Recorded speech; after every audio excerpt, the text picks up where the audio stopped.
8-1. At the capital of the duchy. Satu's here. Japanese people are world famous for being impatient, but people of a parallel world aren't all easygoing either. A peanut is flying Notisu. Monster.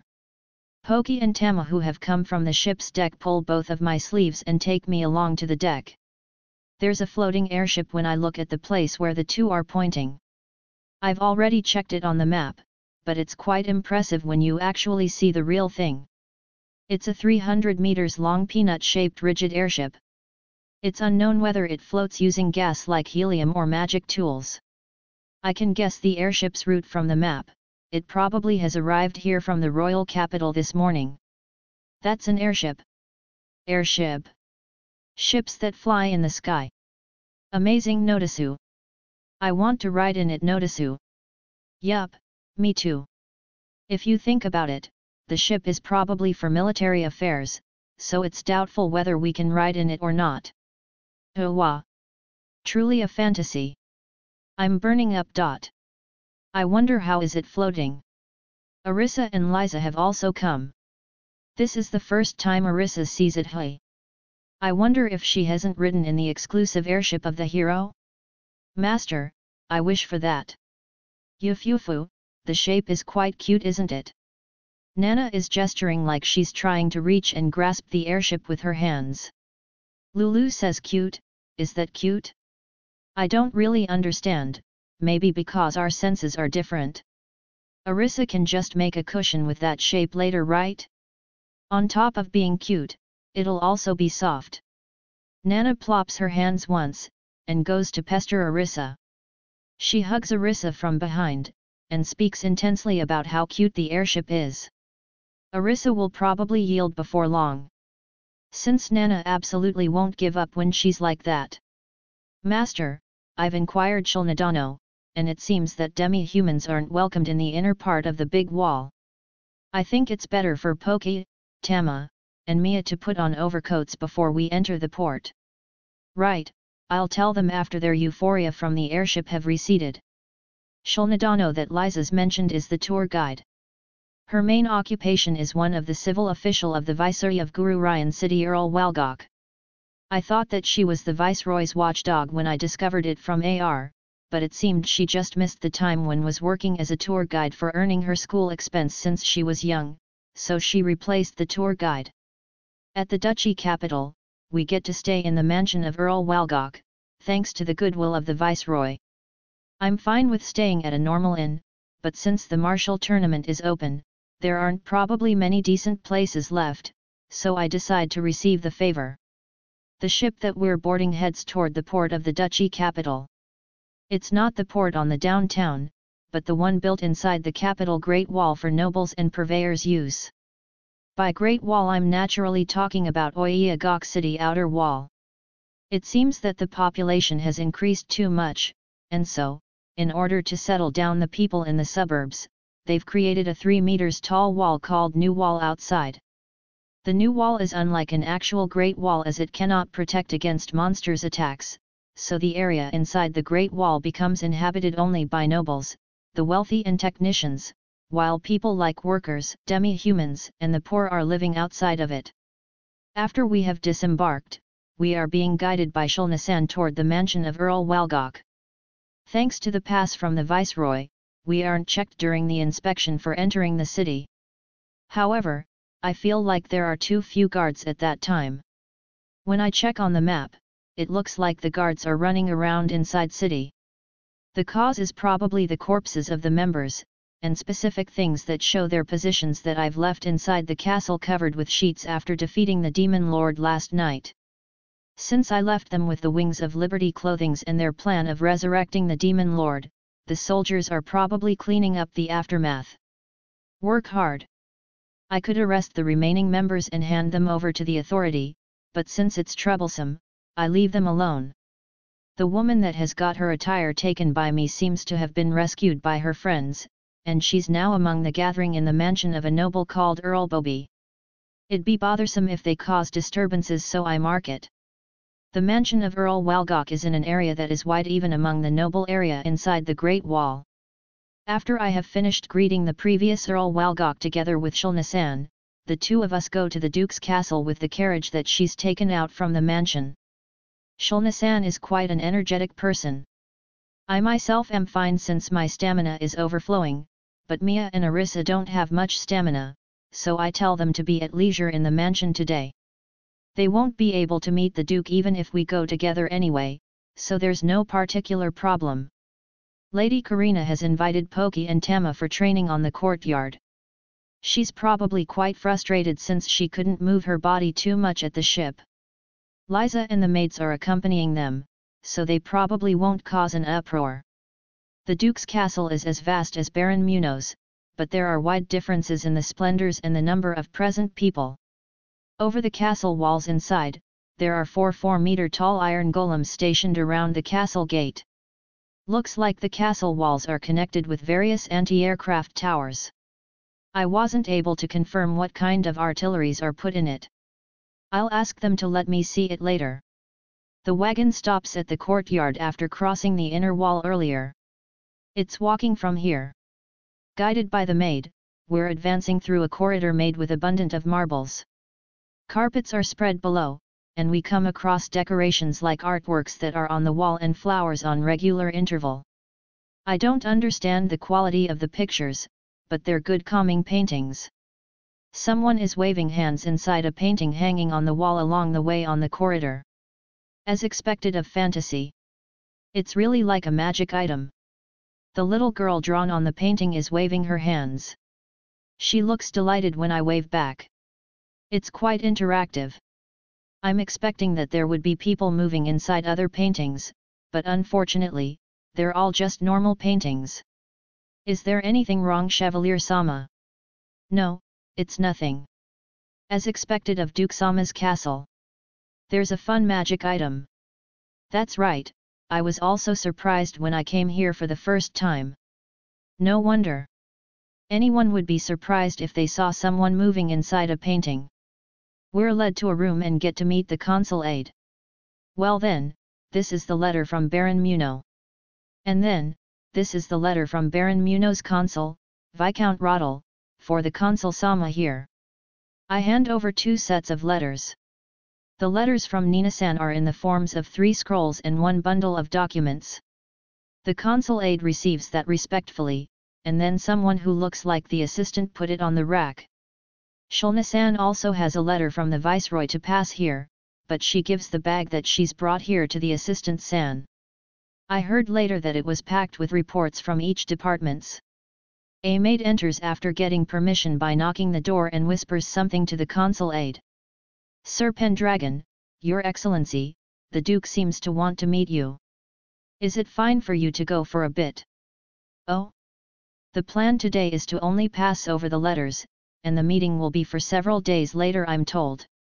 Since this means that I won't have to trouble myself coming here twice, I gladly accept it. I don't have the right to refuse in the first place anyway, the invitation is probably just a formality from the opposite. I've thought that we'd be guided to the audience room, but we pass over it and proceed to what seems to be the private room of the Duke. The room earlier is gorgeous, but this one is 2 grades higher. The chair that I'm offered to sit isn't too hard or too soft, it's a superb fit. I've wanted this kind of chair in my workplace. There is a water tank on one side of the room, and tropical fish-like fish are swimming inside. Their shapes looks like guppy, but they're dimly shining light green light from the inside of their semi-transparent bodies.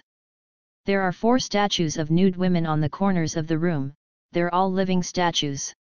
There's a passage that leads to several soldiers that are standing by in a waiting room, although it's been skillfully concealed.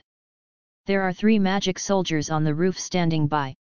There doesn't seem to be any movable gimmick, so they probably would break through the roof if there was an emergency.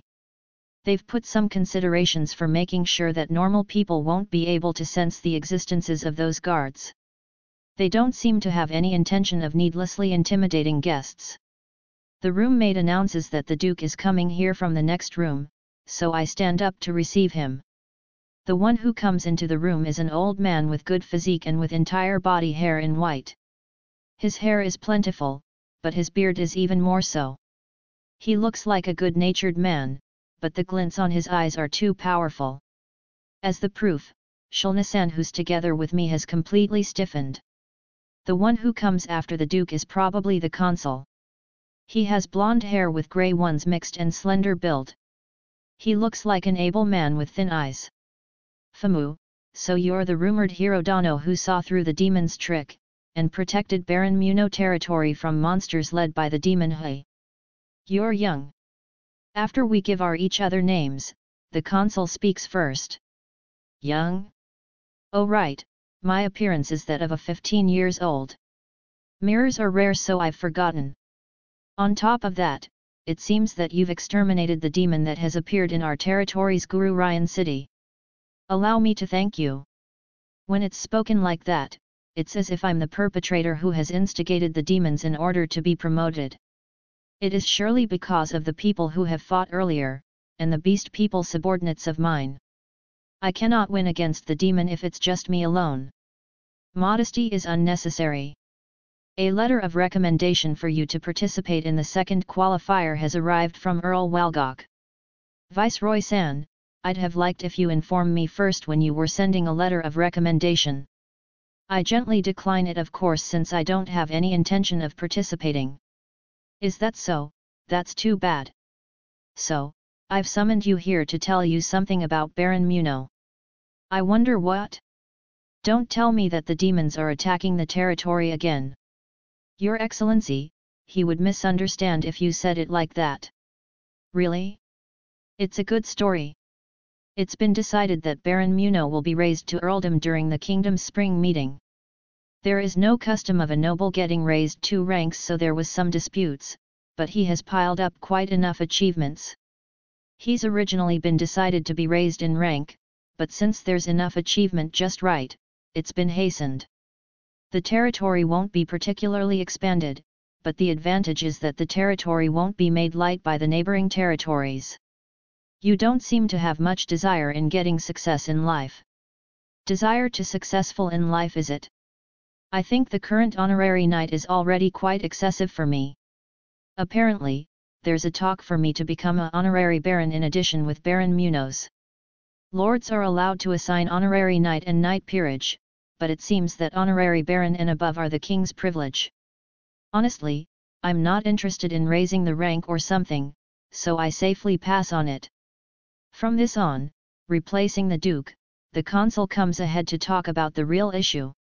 I don't think that you, sir, knows, but every towns have been attacked by a lower demon like the one that has attacked Guru Ryan city. I do know, but normally one wouldn't, so I put on a slightly surprised face. Only Guru Ryan and Standell cities have escaped with little damage. The other cities have suffered damage that will take several years to recover. We cannot confirm if the upper demon like the one that's attacked Siriuhu city last month appears, but mid-demons have appeared in other earls' territories. If an upper demon attacks, a city would surely vanish, but if it's just a lower demon, then people who are capable of defeating it should exist. The damages may have been done before the capable person comes. I could sort of understand why the Viceroy was awfully kind. The demon's damages have increased in various places, so they want to gather people who can defeat demons it seems. I think there are some problems in soliciting other lords' retainers, but since the Duke's influences are too far apart, it seems that it's possible for me to be transferred. I don't have that in mind, so I decline in a way that won't create hard feelings.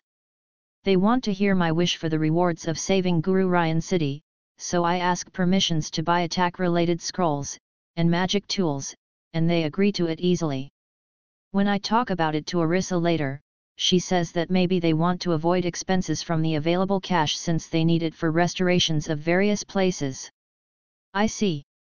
While I'm at it, under the pretext of for the sake of Muno City from now on, I got permit to go on inspections of all kinds of workshops. I very much look forward to have a field trip on workshops like the Oak Glass Workshop. Ha, that was tense. You're right. How can you say that? Wasn't Chevalier Sama looking very normal in front of Duke Sama? That's thanks to Poker Face. In truth, even though I remember the second half of the conversation, it didn't feel real to me. When we've come to the courtyard to get on the wagon, I notice that there's something strange. Everyone is looking at the sky. Chevalier-sama, please have a look at that. I look at where Shulna-san points. I use my hand as a shade since it's in front of the light. I have no need of shading since I have the light intensity adjustment skill, but my hand has moved out of habit.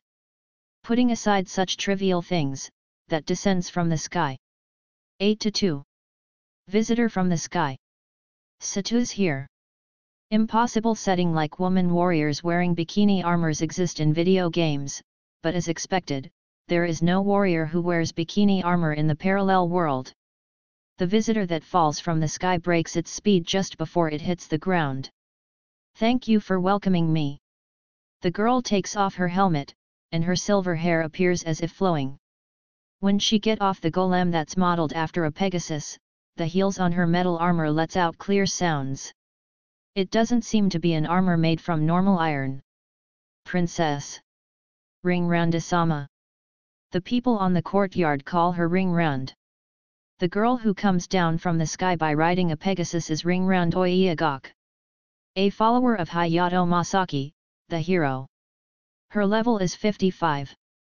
Judging from her skills composition, she's more like a magic warrior than a magician. She's 22 years old, her eyes are somewhat tsurim, and with the thin eyebrows, she's an intense beauty. Her armor is unlike the unrefined lump of metal that soldiers are wearing, it's shaped with womanly lines. If her armor curves aren't exaggerated, then she's about E-cup. I'll remake Nana's armor with Lady Ring-round's armor as a reference. I don't know why a grandchild of one of the leading figures of Shiga Kingdom has become a follower of Saga Empire's Hiro, but judging from the reactions of the people on this square, she seems to be very popular. She's quite popular at. Are Chevalier-sama not familiar with her? Shulna-san clutches her fists in front of her chest, and I listen to her curiously. I nod to her who seems to be setting up the mood, and learn various things about Lady Ring-round. Lady Ring-round is the granddaughter of the Duke, the fourth daughter of the next Duke, and her mother is the daughter of Shiga Kingdom's king who has been married into his subject. The kind of lineage that'd ensure her to inherit the peerage. She had been overflowing with talent since she was 10 years old, and skipped grades to study at the Royal Oritsuo Academy. She's a talented girl who has obtained the bachelor's degree in 2 years, and mastered wind and fire magic until the advanced levels. She's still in the academy even after she obtained her degree, and for 3 years until she's 15, she continued polishing her magic in the Labyrinth City while also continuing her research. She's a genius magician who has revived the explosion, and the destruction magic that had been considered to be lost. Additionally, it seems she has been given honorary baronet peerage for all those achievements. Looks like she's also learned swordsmanship in the Labyrinth City, but Shulna-san doesn't seem to know it well. When she's 18 years old, such woman ran away to serve the hero of Saga Empire, which caused quite a bit of uproars. Since I don't have any interest in that matter, I just respond agreeably to Shulna-san without really hearing it. It seems that it's been 2 years since she last comes home. Since Shulna-san looks like she wants to join the people who surrounds Lady Ring-round, I give her permission. Looks like she's been ordered by the Viceroy to attend us during our stay after she's given the report to the Duke, but since we've already finished the task that has to be completed as early as possible, it's fine for her to have some time off. Just be prepared for the tour around various workshops from tomorrow on. I ask the footman who's standing by on the entrance to call the carriage that I've ridden. It's troublesome to ask people's help every time I need to do something. Since it's NG for me to do it myself, Nina-san has told me to get accustomed to it even though it's troublesome. I have the carriage go to the area where magic shops and bookstores are gathered. There are magic shops in the downtown, but for now I head toward the one close to the castle. When I notice the people inside, I've thought of going to the magic shops in the downtown instead, but since it'd be too suspicious, I give up. Oh, if it isn't Satudano. Are you Tarima's acquaintance? I've told you before, right? To the whole 10,000 strong monsters army that attacked Muno City, he's. The people inside the magic shop are a man who looks to be the shop manager, and Taruma-asan. The shop manager is a man so muscular you wouldn't think he's a magic shop manager. His stern face looks like he's suited to carry a pickaxe or a great sword on his shoulder. The shop manager is joyfully listening to the exaggerated story of Taruma while grinning. He probably regards it as Taruma's usual boasting. It doesn't seem like he takes it seriously. My name is Kikinu. It sounds strange since I'm born in a small country to the east, but don't mind it. If it's hard for you to pronounce it, you can call me Kinaku, Oyaji, or shop manager, anyone you want. Pleasure to meet you. My name is Sato. Taruma, who's being treated like an heir, says chi chi chi while swaying his finger. What? I can't help but wanting to smack him. You have to properly give your house name, okay? I didn't tell him my house name since I wanted us to talk without reservation, but he's a KY guy like always. Excuse me. I'm Sato Pendragon. Oh? I can see that you like heroes' tales. His master is Baron Muno, also known as Associate Baron Donan back then. That's a misfortune, hey. To be so widely known, just how much you like heroes, Baron Muno. No, ultimately, the one who've chosen it is myself. Well, only people who share the same interest will understand it, so it's probably all right. I see, shop manager Kikinu is the same kind of person as Baron Muno, hey. I chat adequately to liven things up, and ask about the lineup of the magic books and the scrolls. A lot of things are the same as the ones from Gugurayan City Magic Shop, but as expected of the magic shop in a metropolis, it's quite complete. This book is nice. That's so? It's a book that only sells one copy in several years, but it's good that you like it. It's an indispensable dictionary for magic tools appraiser, but since the only ones who'd buy it are people who have appraisal skill, it's become fertilizer for the bookshelf. I can read the magic items inside my storage with this. There are magic books for magic that Chulna-san has mentioned earlier, explosion and destruction magic. Due to their contents, the magic books are something that can only be sold to people authorized by the military, but thanks to the permit I've got from the Duke, I can buy it without problem. There are also various books with titles that fascinate me like, Magic Tools and Carved Seal Magic, 30 Magic Circuit Standards for Magic Tools, in-depth learning from the basic for Cane and Catalyst, Gems and Magic Cores, so I buy them all. Young Master, how about this book? Shop Manager Kikinu presents, Rotation and Roman, The Meeting of Rotation and Round Trip Movement, New Magic Born from Rotation, books that excessively push rotation topics. Since the author is the same one who has created the magic spinning disc I've bugged back then, I decide to buy them. The shop manager Kikinu's face, which somehow looks amazed, catches my eyes. Did he think that I wouldn't buy them? That can't be, he's the one who recommends it himself. I've also bought many other books, but there's nothing that talks about making scrolls. On the other hand, there are plentiful of scrolls. It seems that Taruma is here to sell the scrolls door to door since it's difficult for him to stay in his parents' house.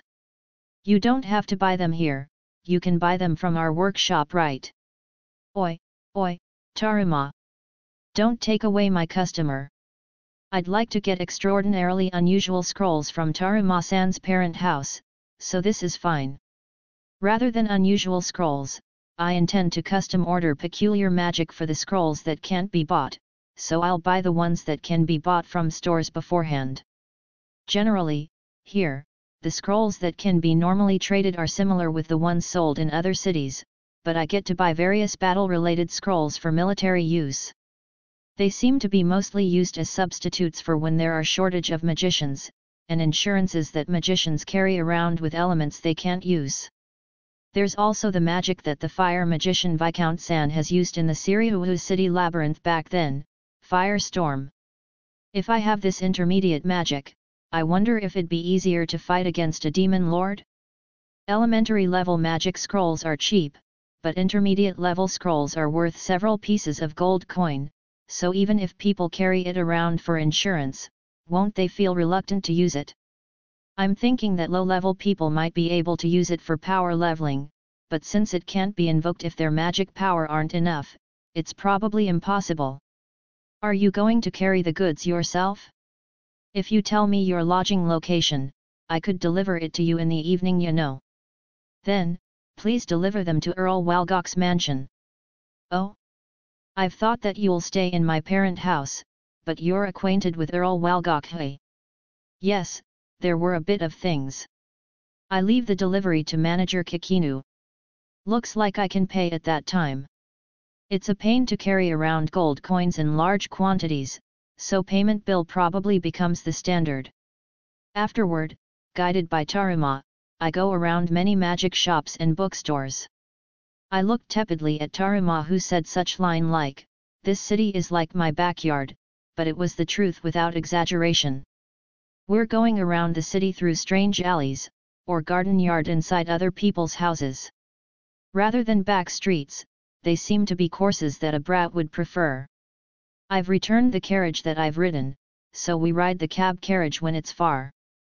In the second-hand bookstore at the downtown, Taruma skillfully persuades the obstinate-looking old man shopkeeper to make him takes out the treasured book. He's good for this kind of negotiation.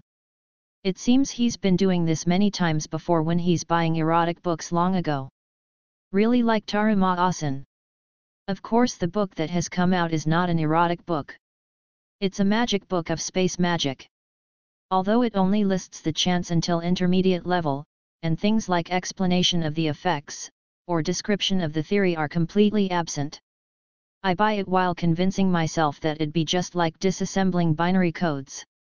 The used scrolls for maniacs have already been sold, so I buy several scrolls with magic that aren't listed in the spell books. I have to compile the spell books later. Aira, what a lovely boy. Right, if he has more muscle, he'd feel even better to touch, right? Why is this happening? Aira, no way. Try to touch him, his muscles are like steel. You're right, even his ABS is ripped. I mildly avoid the hands that are groping my body. Aira, meanie. You're quite strong, any. Oi, don't only service Satudano, please care for me too. Aira, no way. Taruma-san is jealous. I felt bad if I leave Taruma just like that after he had thoroughly guided me, so I thought of treating him to a meal at least, but he somehow guided me to this establishment.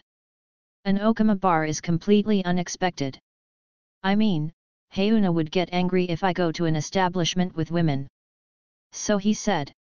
If Shulna-san, who was worried, didn't come to pick me, I might be there until morning. Everyone's glances are painful when I've returned, so I decide to go shopping with everyone tomorrow. Since Oiagok City is relatively warm, it might be a good idea to buy clothes for spring. 8-3. Downtown disturbance. Satu's here. The only field trip I had ever done in Japan was to a beer factory where I could try some freshly made samples. I wonder why was the beer I drank in that factory so delicious. Here, the little girl inside the painting is beckoning. As if led by that gesture, my hand approaches. The painting where she is in has a lone door drawn on a field, it's a mysterious oil painting. The girl opens that door and enters, then she beckons from beyond that door. I stretch my hand toward the frame of that painting. Morning. Nano. Disu. Something made a little impact on my stomach along with cheerful voices. When I slightly open my eyes, there are Poki and Tama who have dived beside my stomach. The impact on my stomach seemed to be from their arms that have ridden on it. What a strange dream. Last night, since I've got myself a book that can help decipher the explanation on magic tools, I've sorted the magic tools until dawn. I wonder that's the reason I see that dream? Good morning. I greet the two and pat their heads while messing with it a bit. Maybe it's a bit too rough. The two hold my palms with both their hands and feet, and escape. I pretend to feel painful since they're play biting. Mwoo. Mia, who's lying down, rustles my head. Does she want to be cared, or is this a revenge for waking her up? It's a vague line. Even though we're this noisy, Arisa is still sleeping beside me with anguished face. I wonder what kind of dream she's having. Nana has come to tell us that the breakfast is ready. I wake Arisa up and go toward the dining room. It seems she's still sleepy. Arisa acts spoiled and says, "Carry me," so I take her on my shoulder to the dining room. Since Poki and Tama are looking so enviously, I decide to carry the two on my shoulders after this. Chevalier-sama, about the schedules for visiting the workshops. Yesterday, on the way to the Duke's castle, I hear from Shulna-san that visiting workshops aren't something that can be done immediately. I have to make prior appointments beforehand. Therefore, Shulna-san has got the reservations for us. Excluding the visit to the scroll workshop of Viscount Shimon, Taruma's parent house, that'll be in 10 days, we can visit other workshops in 2 to 5 days' time. The visit to the scroll workshop is so late because we have to wait for Viscount Shimon to return from the royal capital first. Well then, is it alright for Chevalier-sama and Karina-sama to attend the dinner tonight? Of course, it's alright Desuwa. Lady Karina answered Shulna-san's question faster than me. The dinner she's talking about is about the invitation from the previous Earl Walgok couple. Moreover, I've also been invited to a party organized by the Duke 3 days later. I feel like some kind of disturbances will happen. Am I just being paranoid, I wonder? I'm fine with Nana as my partner for the dinner, but since she's less accustomed on the etiquette than Lady Karina, there are also some pushes from Lady Karina's maids. It's become Lady Karina instead.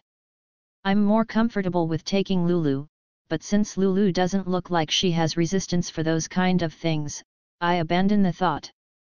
Are you really not going to participate in the martial art tournament? If a noble appear in the second qualifier of the tournament, his social status will get considerably high. I have no such intention. I understand. The arena for the tournament is in the town, and we've reserved a private room for noble visitor that Chevalier-sama can use anytime during the second qualifier. However, unfortunately, we aren't able to secure the private room for the main match, so we've reserved the seats in the shared room for nobles. It seems it's fine to be noisy in the private room, but it's NG to have the slaves and demi-humans make noise in the shared room. It'd be impossible for Poki and Tama to not make noise when they see the tournament, so I'll go watch the main match alone in secret. Looks like the second qualifier will be held in 5 days. By borrowing 2 4-seater carriages, I go to the downtown together with everyone. Of course, I leave Lady Karina behind. We get off in the parking lot before the Great Wall, and walk from there. So many. That's right, due to the opening of the big tournament, this has become the melting pot of races. Melting pot. Is it delicious? Yufufu, Poke-chan is a glutton-san. There are also a lot of people in the main street of the noble district, but it's jam-packed in the downtown. There's a strange heat like you normally see in the Southeast Asia marketplace. Seemingly stirred by that, everyone is in high spirit more than usual. First, let's buy thin clothes in the second-hand clothes store.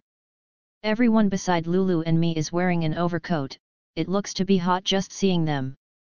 Liza reaches for a full metal armor. I tell her that lighter equipment is better, but since she insists, it's the full dress of a guard, so I buy it as it is. Nice smell, Nano Disu. Momomu, this is. It's the smell of burnt soy sauce. This is, squid teriyaki, Private Poke, Private Tama. Let's secure the urgent suspects at once. Secure. Nano Disu. It does smell nice. Arisa leads Tama and Poke running to the stall. Mia is tempted to run with the 3, but she probably wouldn't be able to eat it. Liza and Lulu follow the children behind them while walking. Master, it's a state of emergency.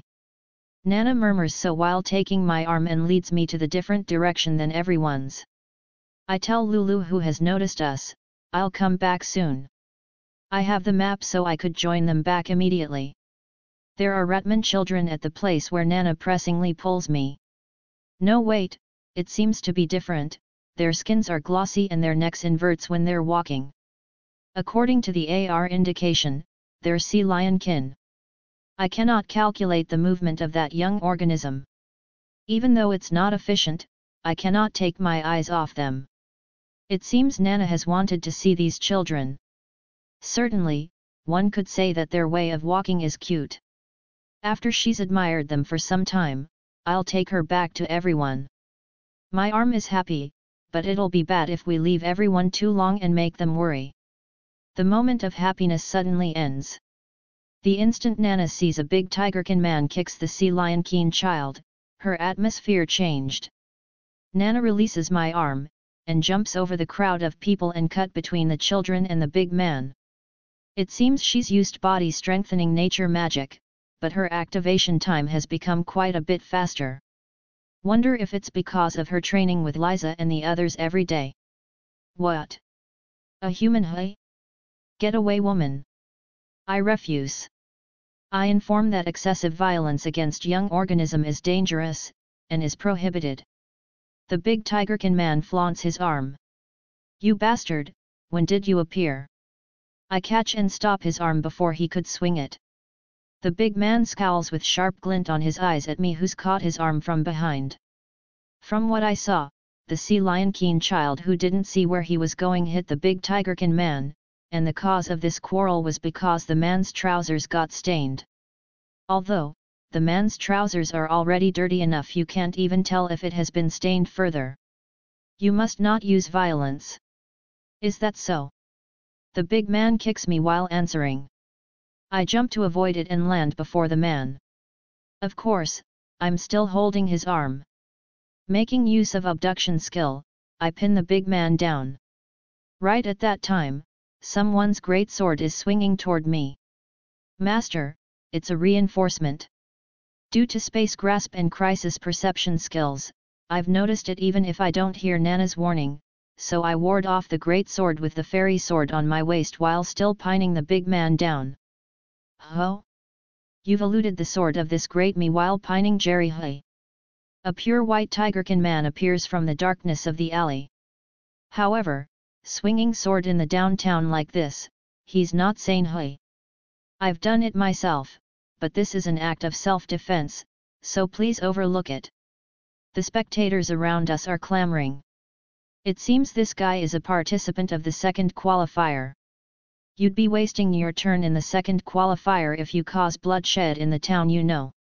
Fun, you're showing composure after receiving surprise attack in the downtown. You're also a participant of the second qualifier, hey. Come to the final, we'll settle it there. I feel like it'd be complicated if I answer, I'm not here. I'll reply it vaguely to lead him. I'm looking forward to it. Please do your best to win through it. Fun, your show is only for now. I release the man that I've pinned down and step back once. I want them to leave while they're still misunderstanding. I don't want to attract more attention in this kind of place. I show my composure while the white man takes the big man until they're gone. The spectators seem to be dissatisfied for the non-fight, but I don't care. Master, master! The young organism is vomiting out fluid from his mouth. I appeal for the emergency treatment. Since Nana appeals monotonously behind, I take out a magic potion from my pocket and make the sea lion keen child drinks it. He seems to have recovered immediately. I'm relieved. Shouts of joy break out from the spectators somehow. The sea lion keen is really popular, hey. Nana must be attracted. That popular person keeps licking the bottle even after it's been emptied. It's probably because I've put sweet flavor in the magic potion. Nana holds the sea lion children up on her hands. Master, requesting to make these children become ours. No. Master, please reconsider. Rejected. It's unusual for Nana to get depressed, but I can't compromise here. When the sounds of some kind of bell is resounding, the children becomes flustered on Nana's arms. I instruct Nana to release them. She hesitates for a bit, but then she resigns herself and release them. Somehow the children are going toward where Arisa and the others are, so we follow them along. It is not because Nana is leading me by hands, not at all. I'd like us to link arms if possible, but since Arisa and Mia would protest if they see it, it's fine like this. There's an unexpected person at the destination of the children. 8-4. Downtown disturbance, 2. Satu's here. Siblings that don't look alike exist anywhere, but even if they're raised in the same environment, the differences are there ever since they're born. The little sister who wants to surpass her big sister, and the big sister who wants to protect her little sister, those feeling may be the impetus to help them grow. There's a square just ahead where the Sea Lion Keen children are going. It seems volunteers are distributing food there. That's good and all, but line up properly, Notisu. Cutting the line is bad, Notisu. Line up, you ignorant people. Hey Tama-chan. For some reason, the figures of Poki and the others as the volunteers who distribute the food are there. The last in line is here. Line up in 3 lines while carrying your own wooden bowl. You there, I'll put you to the end of the line if you're quarreling. Looks like Arisa and Liza are in charge of the queues. The Sea Lion Keen children are lining up in accordance to Arisa's guidance. Nana is going to line up behind them, but I stop her. Aira, Master, what was Nana's errand?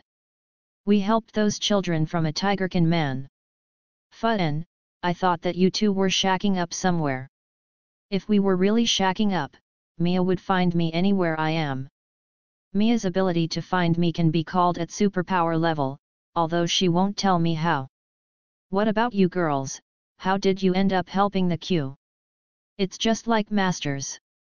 Some ruffians who didn't act their ages were cutting the line and making some fuss, so Poki warned them, and then Liza suppressed the 3 ruffians who were in frenzy. I see. I can somehow picture the scene in my head. That's fine, but then why is Lulu helping serving the food? An old woman tried to stop the ruffians before Poki, but she got injured by them.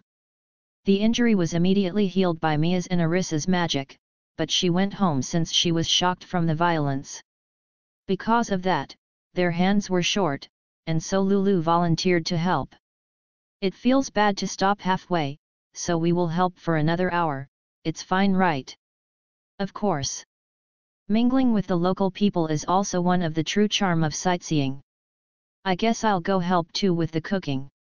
I was going to bring Nana along, but since she was going crazy with the Sea Lion Keen children, I left her. Lulu, is there anything I can help? Ah, Master. Sira-sama, this is my master, Satug Pendragon-sama. Yes, the one there is the Demon Lord Sacrifice, the Miko from Tinyan Temple, Sira. However, to go on a volunteer work after she's just been abducted by a suspicious organization like this, is there no one who's worried about her? No, there are some Duke's people among the crowd slightly away from here. She's allured to fish out Wings of Liberty. Hey. Putting that aside, my eyes are happy when she's standing next to Lulu. They totally look like some idol unit. Nice to meet you, Chevalier Pendragon-sama. I am a Miko of Tinyan Temple, Sira. It seems she's progressing well after the revival. She reflexively greets when Lulu introduces me to her, but she's tilting her head for some reason. We've met somewhere, haven't we? I'm sorry, but my memory is a bit vague.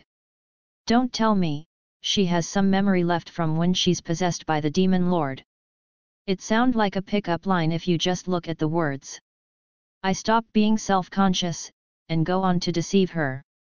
No, this is the first time we've met. Sira-sama. Is it so, I wonder? Looking puzzled is fine and all, but why is she staring at me? When I look at this person, it somehow reminds me of Princess Mania. Their proportion and face are different, yet why? Sira-sama, the people are tired of waiting for the food. Aira, I mustn't.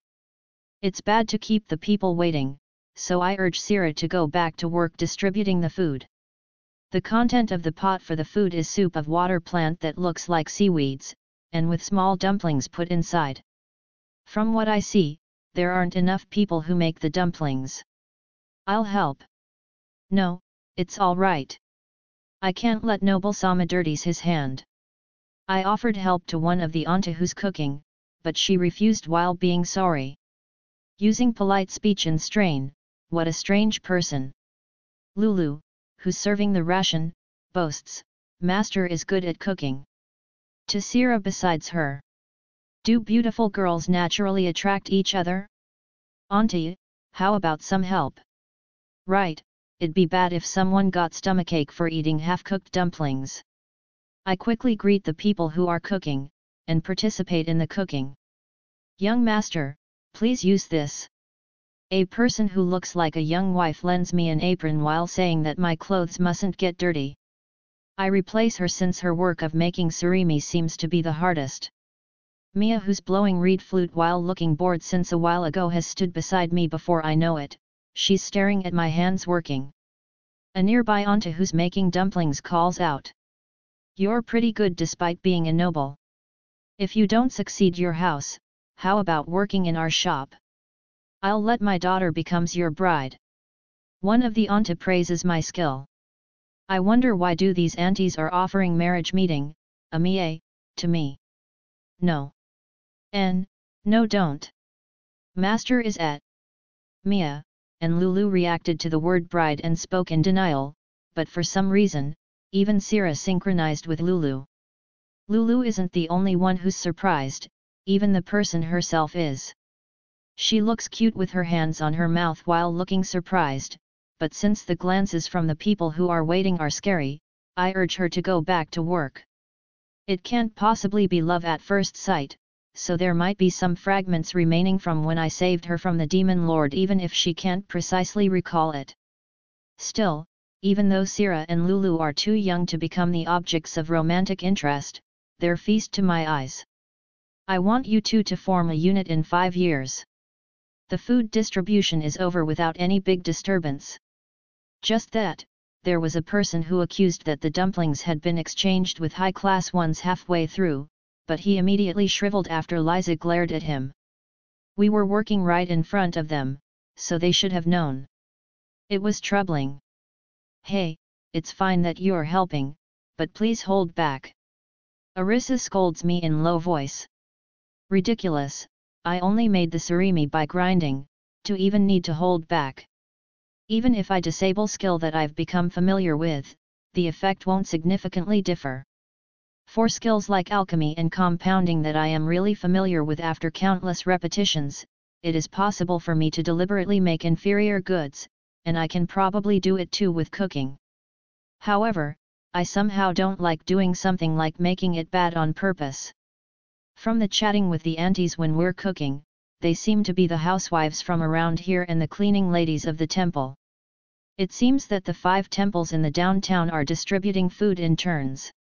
The distribution is in every other day, there's not enough fund to do it every day. The current fund comes from donation from sympathizers in the town, and the temples themselves. There's a Tinyan temple with the head Miko at the Noble District, but there's also another temple on the downtown. Or rather, it's just a stone throw away from this square. The cleanup ends briefly, and then, I help carry the equipments back to the temple together with Poki and the others. Clean up Nano Disu. Poki and Tama are holding a long table overhead together to carry them, they look cute. Of course, Arisa leads them. She's waving a twig that she's picked up from somewhere while leading the way. I'm sorry, you even help with the cleanup. It's nothing great, so don't mind about it. Sira is just talking normally, so why do you kick my butt, Mia? Lulu carry the pots normally after washing it. It looks like several people of Wings of Liberty are coming here while riding horses. They're still a bit far, so we probably would arrive at the temple first. Poki and the others carry the desk, the materials, and tools to the temple's kitchen. Sira and me are the only two who enter the temple main gate empty-handed. Nana is seeing a hallucination of her carrying 2 sea lion keen children. Perhaps, she's tired. Sira. Nasan.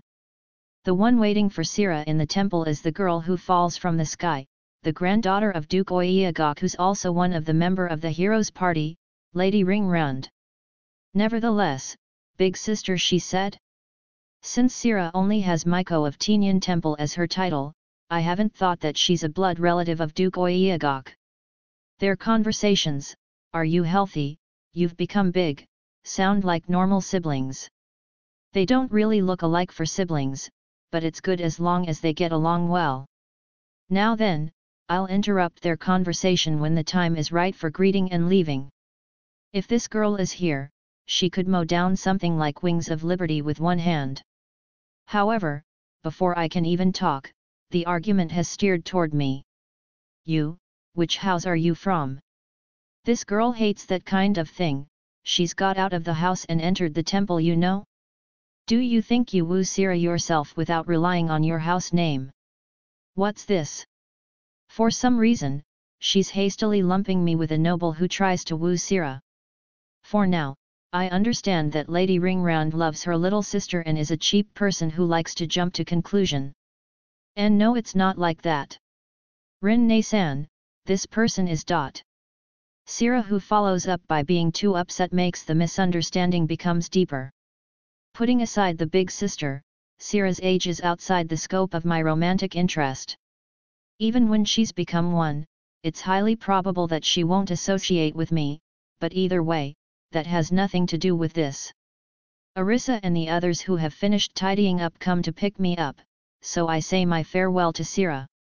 Before we got out of the temple, a sexy priestess asked for some donations for the sake of the distribution of the food, so I donated several gold coins. When we get out of the temple, I magnificently ignore the scene where several nobles like ruffians riding horses get arrested. Sira is quite an excellent lure. Various things happened, like Lady Karina, who had taken her maids along, intruded on us when we were looking for spring-related things, or that there weren't any restaurants that sold meat during lunch, so Pokey and Liza were downhearted, but it was generally peaceful shoppings. It was a hard work to make Nana let go of the Sea Lion Keen children when we were leaving the downtown. I asked Arisa to make her the stuffed toy. During the dinner tonight, Lady Karina has caused misunderstanding that I'm her fiancé, so I go through the trouble of dispelling the misunderstanding while keeping Lady Karina's face. The previous Earl Walgok couple have invited several noble couples from their circle. I'm looking forward to the workshop's visits tomorrow. 8 to 5. Workshops and museum visits. Satu's here. If you're expecting too much on something, the feeling of being betrayed is really great when the real thing doesn't live up to the expectation. I've experienced it with the movie that's made the entire America cry. Even if the world changes, letdown is still around after all. Blowpipe. It's swelling Notisu. Pokey and Tama are flailing around and point at the workers of the workshop while being carried under Liza's arm. Pokey and Tama are pointing at the blowpipes that the workshop's workers are using to make glass bowls. There are spell users who use cooling magic in the passage used for the tour so it doesn't feel hot here, but the workers' faces are full of sweats. When Nana sees the swelling of the glass bowls, she looks unsteady, like she's being lured from the tour passage, so Lulu and I catch her hands from both sides to stop her. "Master, I propose the need to do a detailed observation. We're observing from here, okay? Nana-san, you're going to hinder the workers-san. Please endure it." In contrast with Nana, who's overly interested, Arisa yawns uninterestingly. "Well, I can understand. When I heard about Oak Glass Workshop, I was expecting some kind of fantasy workshop, but it turns out to be a very normal workshop. If you're interested in it, how about experiencing making one yourself when the tour is over?" "Yes, if it's all right with you, please." The one guiding the tour is a depressed-looking old man. This person is the workshop head. He's a bizarrely thin man on the later half of his 50s with receded hair. Next, we're guided to a place where the raw materials for the glasses are being produced. All the workers are wearing cloths that cover their mouths and noses. It's probably measures against dusts. This is where we crush stones, granites, and quartzites, that will become glasses. You can change them into glasses by mixing this blue powder you get by crushing this oak stones and then heat them. Oak stone? Can it be a fantasy material? These stones are mined from a mine on the side of the northern Grapeyard Mountain, and the powder from the stones will create bubbles if you put it into water. These bubbles are... I understand what it is from the workshop head's story. It seems to be a carbonic acid, or rather a natural soda. I've forgotten the name, but there are ores like that in the previous world. I personally am happy that I get to learn various knowledges, but I wonder if other nobles who visits here wouldn't get annoyed from that kind of technical explanation? The last room in the tour course is the main event. This is the sheet glass magic tool used for producing glass in this workshop. I'm told that this magic tool seems to be a legacy from Oak Empire that precedes Shiga Kingdom. It looks like a press machine. Hey. I also understand what Arisa said. Red-hot glasses are poured on top of a pedestal with 1 meter wide, and 2 meters long, then something that looks like a presser comes down from the top, creating a sheet glass. I remember seeing a video that shows glasses are poured on top of melted metals to make one before, but I can probably use magic as substitute for the membrane to make the sheet glass. If I use cubes, it might be unexpectedly trivial to do it. Furthermore, we're showed the process to make mirrors from the sheet glass. It seems they use silver nitrate. The completed mirror looks close to the mirror that people use in the previous world. I have some silver nitrates since they're raw materials for alchemy, so I probably can make some mirrors if I have oak stones. There are 2 Poki. There's Tama over there. Notisu. Poki and Tama on Liza's arms are surprised at the mirror while they point at it. They usually use one, but it's a bronze mirror after all. I've thought those things, but it seems that the points of their surprises are a bit different. It's like Sorana's compact mirror. Notisu. It's big. I see, they've seen one from the eldest daughter at Muno Castle, Sorana-san. It seems they're simply surprised since their whole bodies are reflected. Not only Arisa and Mia, even Nana and Liza are looking at the mirror while posing. I should buy one on the way back. However, only Lulu turns down her face from the mirror. This is unfortunate. I wonder if there's a way to make Lulu stop hating her own appearance. I'll consult Arisa next time. They're charging fee for experiencing the glass making process using the blowing instruments, so I pay. We're given 1 blowpipe as a commemoration. I get glass work skill when I blow the pipe once, and although I don't know when I'm ever going to use it, I activate it like usual. When we're going home, I ask the price of a full-length mirror, but I'll have to wait for 2 years since the reservation is completely full. The glasses seem to be popular for the senior nobles of the royal capital and the duke capital. To put it for the windows, their production cannot catch up with the demands. Continuing after the oak glass workshop visit, we tour soy sauce, miso, and brewery workshops in rounds. Apparently, everyone is tired, so I postpone the scheduled visits to the barrier support workshop and silk factory for tomorrow. I ask Shulna-san to take care of the adjustment. By the way, today's lunch is meat pickled with soup, roasted. A bit burnt, but it's quite delicious. According to Arisa, there's similar cuisine in her previous world, although I don't know one in mine. What should we do in the afternoon? How about watching the martial art tournament qualifier? Will Master participate too? Notisu. I won't. Poki and Tama react to Arisa's words, but I immediately deny. I think Master could become the champion. Are you really not going to participate? Peerless, hence wonderful. NN, champion. Poka looks downhearted since I immediately deny, but I think watching the game is more fun than participating in it. More than anything, the demerit for being the champion looks to be greater than the merit. Master, there are a museum and an opera house nearby. How about going there? Right, let's go to the museum then. Lulu talks about a different topic right there, so I get on it. I confirm on the map that there's a museum close by. There's an elf from the same village as Mia in the opera house, but when I ask Mia about it, she doesn't know the name. It's probably an elf who has got out of the forest before me is born. The visitors of the museum are mainly women who look to be well off and their servants. Yamato. Oh, Nano Disu. Fun, it seems they're holding exhibition of the ancestor King Yamato. Looks like it's quite crowded there. NN. The museum is constructed with 3 connected main halls. Among them, the biggest hall is holding an ancestor King Yamato exhibition for a limited time. The order of things are set, so we'll go according to those orders. First, it's an area for stuffings and skeletal structures.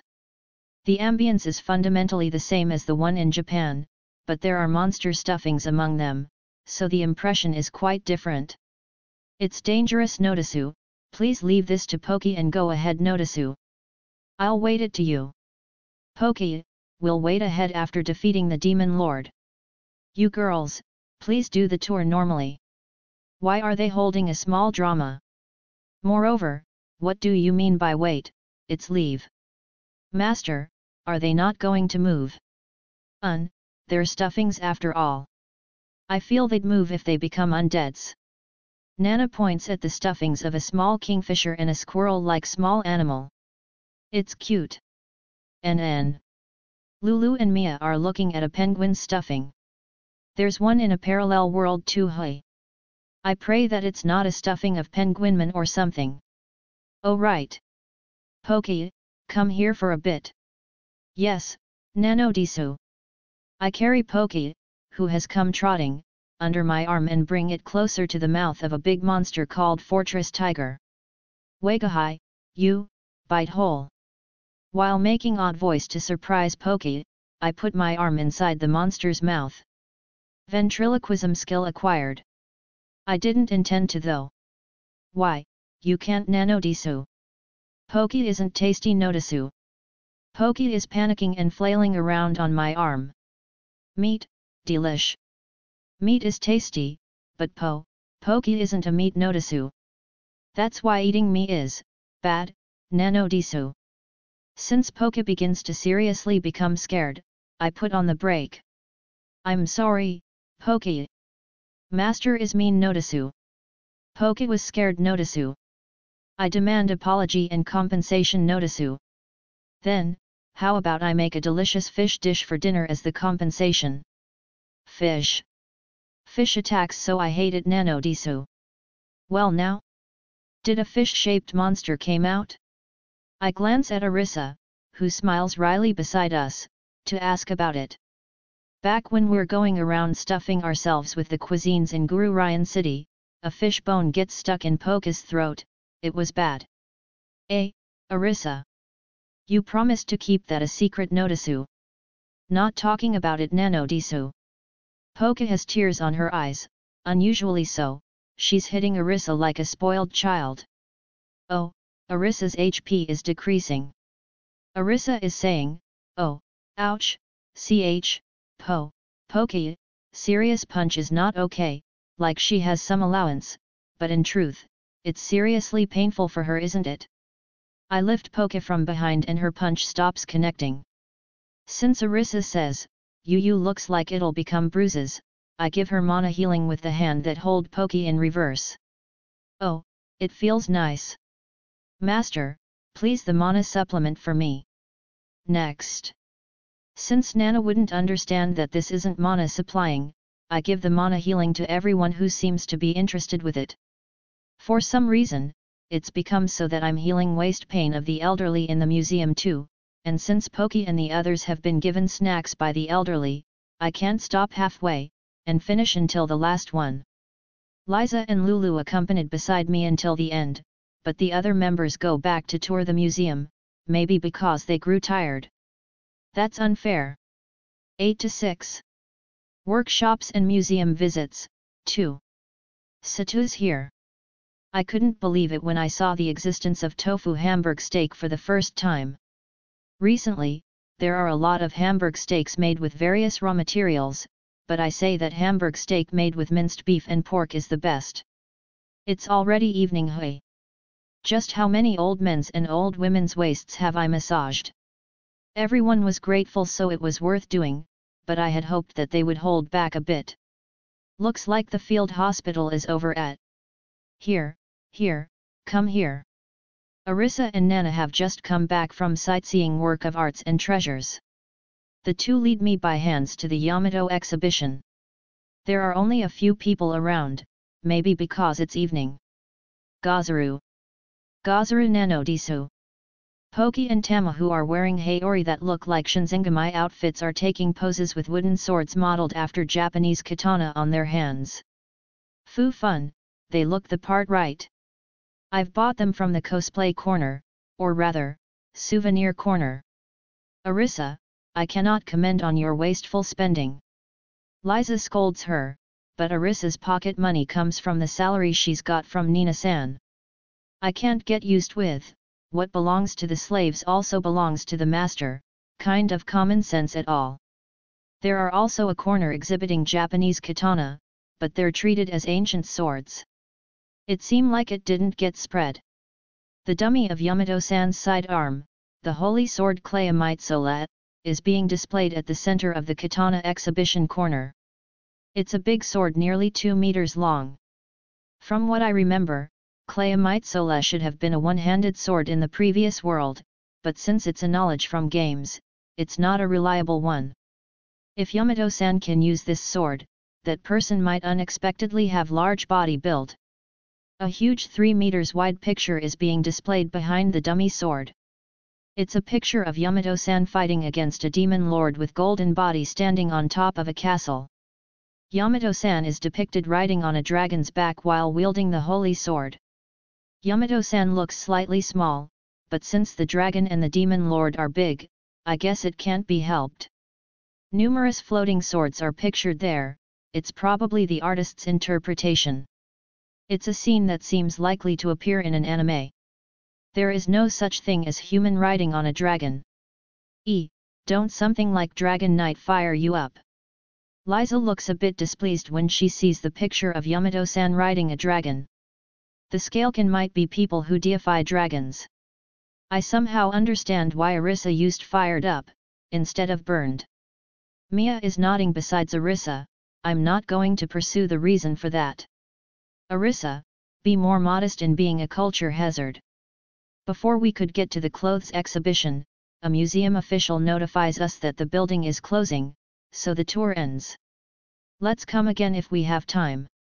According to Arisa, who has toured it earlier, there are various cosplay costumes inside, but I think that they're not cosplay but what the people in that era are wearing. When we get back to the Earl's mansion, Lady Karina, who's got left behind, tries to pick a quarrel with me, but she quickly forgives me after Poki and Tama present her with the matching Shinzengami's haori, and the headband as souvenirs. She's quite calculating. Lady Karina's maids group raise cheer of joy when I tell them that I'm in charge of the cooking tonight, but since I don't think I could make anything extravagant, it's troubling when they're this happy. For the sake of fixing Poka's hate with fish, I'm making a fish dish today. How about it? Arisa helped dress me. Do you think it suits me? It suits you really well. I answer half-heartedly to Lady Karina, who purposely comes to the kitchen to show me the haori she's wearing. Is she really that happy for the matching outfit with Poki and the others? I make the fish into minced meat. It hits upon me when I see the dumplings for the ration yesterday, the fish meat Hamburg steak. I slightly mix in goat fat to add some subtle flavors, since the taste would be too plain with just fish meat. I'm unsure with the amount of eggs I have in stock for this. Since Karina Maid's group looks to be free, let's ask them to buy some eggs. Master, the oil is boiling. I ask Lulu to fry the potatoes. Potato is a must for Hamburg steak. Next, I quickly make the carrot glacé. The potatoes are piling up, I'll make mashed potatoes from it. I put the asparagus look-alike as the garnish. The Worcester-like sauce that I've got from the head chef in Guru Ryan City is going to be the sauce. I can make it myself since I've been taught the recipe too, but it's not usable for now since it needs fermentation. Therefore, I decide to use the ones from the parting gift just like that. Poki. Tama. The two people call each other's name and hug when they see the Hamburg steak. Are you really that happy? That remind me, they're also overjoyed when I make it with ordinary meat back then. There's no sauce at that time, so I make a faux sauce with the soy sauce as the base. I tell everyone beforehand that there is no additional serving for the Hamburg steak, so they eat it while savoring the taste. Delicious. Though it's different from before, it's delicious notisu. Delicious. Looks like it's quite popular. It's the first time I've eaten this dish. I'm eating such luxurious dish that even Karina-sama hasn't eaten. Irina, stop being vulgar during the meal. The mouths that need to feed have increased with Lady Karina's and her maid group. I'm the one who invited them at first, but the maid group are eating together before I know it. Poke, is it delicious? Yes, nano disu. Really? Really, nano disu. Poke bends her body with the real, and stretch out her whole being with the li to express the deliciousness. It's cute, but I have to tell her the truth here. Poke-kun. Yes, Captain. Captain, is it? I have a serious thing to report. Why are you saluting? That Hamburg steak is made with fish. Fish share meat nano disu. Poke leans her head to one side. Why are you using strange intonation? Like I said, it's not meat, it's fish. Li nano disu. Master is a bully nano disu. Poke-chan, it's not a lie. I was beside Master so I saw it too. It was certainly made with minced fish. Gaen, nano disu. Poke falls to the ground while supported by both her hands. Why are you shocked to that extent? Tama pats the shoulder of Poke who's fallen down. Poke. Tama. Tama strongly puts her thumbs up and continues her words. Delicious is justice. Poke is astonished with Tama's words. It somehow stinks of a small theatric play, so I glance at Arisa who averts her eyes. So you really are the one behind this. Tama speaks the truth notisu. Delicious thing is supreme nano disu. Poke raises her face, and gazes at the sky with an expression as if enlightened. Since we're indoor, the only thing that could be seen there is the chandelier, but no one is retorting. For the time being, Poke has become better with fish. When we're eating fish dish, she asks me or Lulu to take out the bones, but she doesn't dislike it anymore. Arisa, do you want to read this book? NN? The book you've bought with Taruma-asan? Is there a book for intermediate level light magic? Arisa invited me to the bathroom when we were relaxing on the sofa after meal, so I changed the subject to avert her attention. The bathroom here is for single-person use only with a bathtub, so I can't relax if I get intruded during the bath. These are. I show Arisa the magic book for intermediate level light magic, explosion magic, and destruction magic manual. If I dye my hair to pink, I'd exactly become the heroine. Yeah. Next, I take out the space magic book that only has the spells written in it. What's this one? The book looks to be very badly managed. Arisa's expression changes after she sees the spell. Hey, don't tell me this is space magic. It is. Don't say it so easily. I slightly pull away from Arisa who's loaded her words with excessive force while saying, Yuga. It surely is unusual, but people who can use space magic aren't that rare, right? From what I see in all the cities I've been so far, shadow magic is the rarest. I've never seen any user besides Zen. The runner UPS are explosion, destruction, and mind magic. Beside Lady Ringround and Arisa, the only other users of those magic are demons and the demon lord. Following it are ghost, summoning, and space magic. Their users are few, but in a big city, there are several people who can use them. What are you saying? It's space magic, you know, space magic. It's not a standard cheat. It'd be convenient if there's a teleport magic, but you don't have enough skill points to learn space magic, right? Arisa's degree of excitement has decreased somewhat. I'm sorry to spoil the fun, but even if there is a teleport magic, it'd be an advanced level. Fahahaha, since when did you misunderstand that skill points are fixed? Arisa looks down from the sofa while looking proud. That's a surprise. 8 to 7. Nighttime training. Satu's here.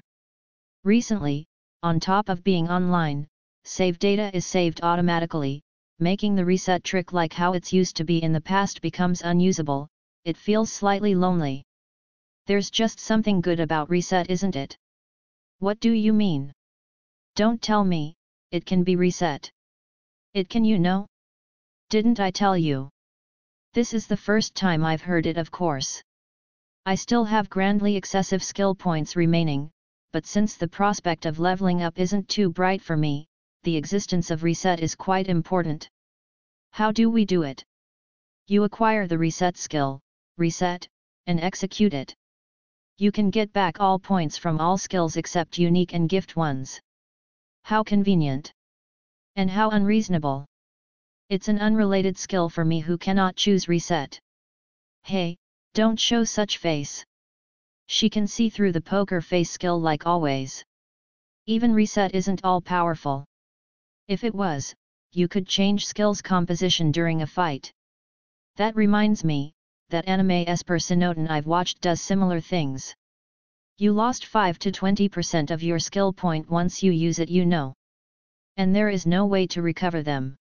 I'll lost 155 to 620 skill points if I use it. Hey, the remuneration is too great. I understand why Arisa has never used it now. There's also another reason why I don't want to use it. When I ask it, she answers, really, painful. Then, wouldn't the neighborhood get annoyed if she used reset here? I was going to prepare painkiller for her, but according to Saga Hiro, there were records of increased lost points when the person involved used medicines. Do you have any place in mind where it's okay to make noises? Wait a bit. I execute the wind magic that I've learned. With this, sounds will not leak out for several hours. I've used the magic to make this place private. Sounds won't leak with this. Then we can do eka things as we please, right? I'd cancel it, you know. This Arisa really never changes. Hey. I put Arisa, who is exhausted, to rest on my lap. After she executed reset, I hugged Arisa on my lap, but not only she clawed my back, she was also going wild on my arms. I was worried that her violet hair would turn white, but it was just an imaginary fear. When the reset is over, she lost her consciousness, so I let her slept on my lap on the sofa, but... Arisa, if you're going to sexually harass me, I'll put you down from my lap, okay? Even after that much pain, what a tough girl. She put herself in a delicate position while pretending to be asleep. So, did it go well? Sort of. I don't quite have enough points, so in exchange of mind and light magic, I've got space magic level 6. Arisa is feeling accomplished, but I have to warn her beforehand. Arisa, this is an order. Barging into the bathroom while I'm bathing or peeking at me changing are forbidden beside during emergency. Guha, at least, do that order if I get caught red-handed, please. The little bit of reward for a maiden. She's really thinking about it after all. Hey. Arisa requests to have her test her magic to her heart's content, so we go to the underground labyrinth. I inform Liza when we are going out. The Duke's subordinates are on the lookout at the teleport device in the hole that I've made before, so I make a new passage in another place to the underground labyrinth. The king has donkey ears. I understand what she's trying to say, but what would we do if there are soldiers patrolling the area? There's none though, of course. Stop saying stupid things, let's go. I carry Arisa on my arms, and jump below. It's not connected to the floor where I fight the demon lord, but another place. Ha, I thought I was going to die. How rude. I regulated the speed properly. Since I'm afraid that the effect from big magic would be felt above ground, I dive 3 layers below. What kind of place is this? It looks like a labyrinth, but there's no monster. It's the remain of a labyrinth. It feels like the demon lord will really come out. What is she saying? Didn't I say yesterday? When I was hunting demons, I also defeated a demon lord that popped up. Even though Arisa was saying, good work, or, it was hard herself. You were serious. Very serious. Lying, you're lying. If it's true, your title should have become True Hero. She's knowledgeable about it. Might as well, I put on the Hiro Nanashi style and the title True Hero. I do not don the wig, so my hair remains black. I have to buy one next time. Oh, it's true. How did you defeat it? It must be with a holy sword, of course. Galatine delivers the decisive blow, but the one that does the most works is Durandal, so I show that one to her. Arisa is returning the sword, but I tell her to keep it. The demon lord has been defeated, so I'll leave it to Arisa. I have a lot of other weapons, so it's fine. I'm thinking of leaving one to Arisa for an insurance if anything happens, but Arisa interprets it differently, and desperately draws closer to me. Don't tell me that the repatriation offer from the god has come. The heck is that? After you defeat the demon lord and become the true hero, it seems that the god will come to ask if you want to be repatriated, or remain in this world as a hero. The story is that if you answer go home, then you'd get sent back to your previous world. There's no need to worry about it. Even if the god asks me if I want to go back, I'll stay here for the present time. I can't go back to the previous world in peace before Arisa, Poki, and the others become strong enough to defeat demons. Furthermore, I'm not summoned with the normal hero summoning, so there's no guarantee that I can go back to the previous world.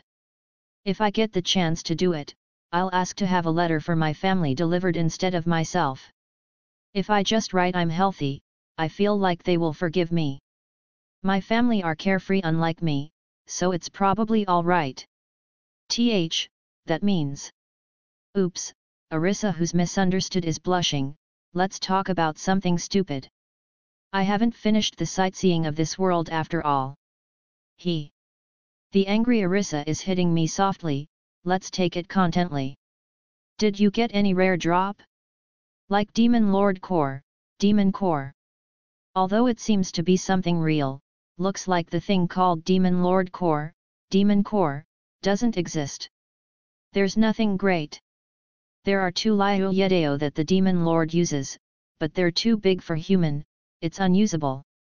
Moreover, one of them is broken.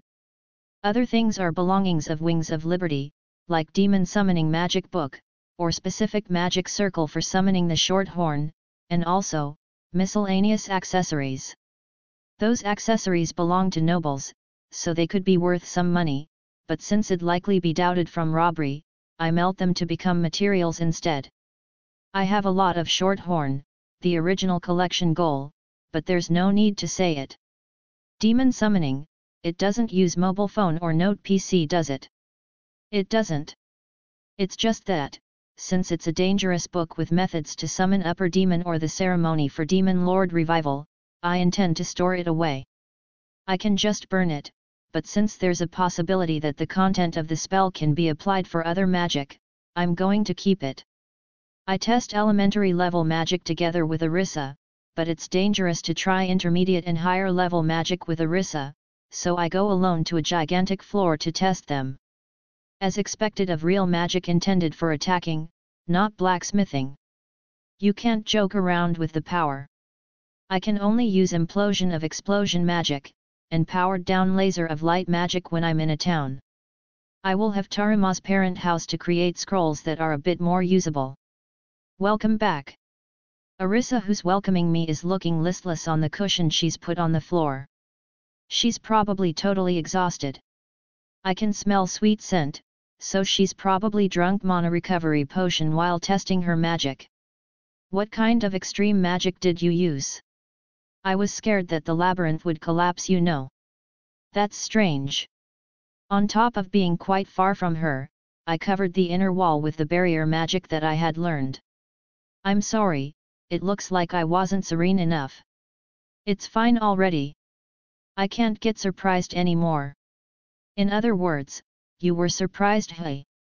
Rather than that, could you make something like this? Arisa is asking me to make a carved seal, that's drawn the magic book, on a board. Looks like it's a unique mark needed to be put at the teleport destination for the only teleport magic in the space magic book that has until intermediate level in it. Seems like you'd be able to do trading alone with this. Please don't be absurd. It only reaches several kilometers at most. Even leveling up the skill only helped to increase number of people that can be teleported together, and decrease MP consumption on this magic. Presently, Arisa can only take one person along with her. Moreover, she'll run out of magic power by just leaping a bit of distance. The fuel consumption looks bad. During a real emergency, I can use overboost, and take everyone along to escape. Oh, that's the best. I give Arisa several carved seal boards that I've finished making on the magic granting stand. These take 1 gold coin and 2 silver coins to make. It looks like a space magician can easily run out of money. Since we're here already, I hide 1 carved seal board on this place. 8 to 8. At Taruma's residence. Satu's here. Japanese houses can be described as rabbits' huts, but I think 1 LDK is enough for living alone. The cleaning and tidying would be troublesome if it's too wide. What are you making this time? It's a wire. The workshop visits are scheduled for the afternoon today, so I spend the free time to do some handiworks. Even though I say wire, it's not a simple steel thread. If I entwine magic liquid to a yarn, it becomes able to move it at my discretion. It can't move quite freely at will, so it might be good to think carefully on the knit direction. Tama, who sits on my lap, has been entangling with the wire, so the work doesn't really progress. I've asked Mia to help me to hold the yarn, but it seems she's having more fun with the wire. Mia, even if you're tired, please don't play with the wire together with Tama. Fufu, I know what you're actually making. Who? It must be a whip sword. The heck is that? Is there even any relation with wire? I'm just making a normal wire though. Boring. The whip sword Arisa is talking about seems to come out in a certain anime. It's a fantasy weapon where the sword can detach like a whip connected with wire and back to sword shape.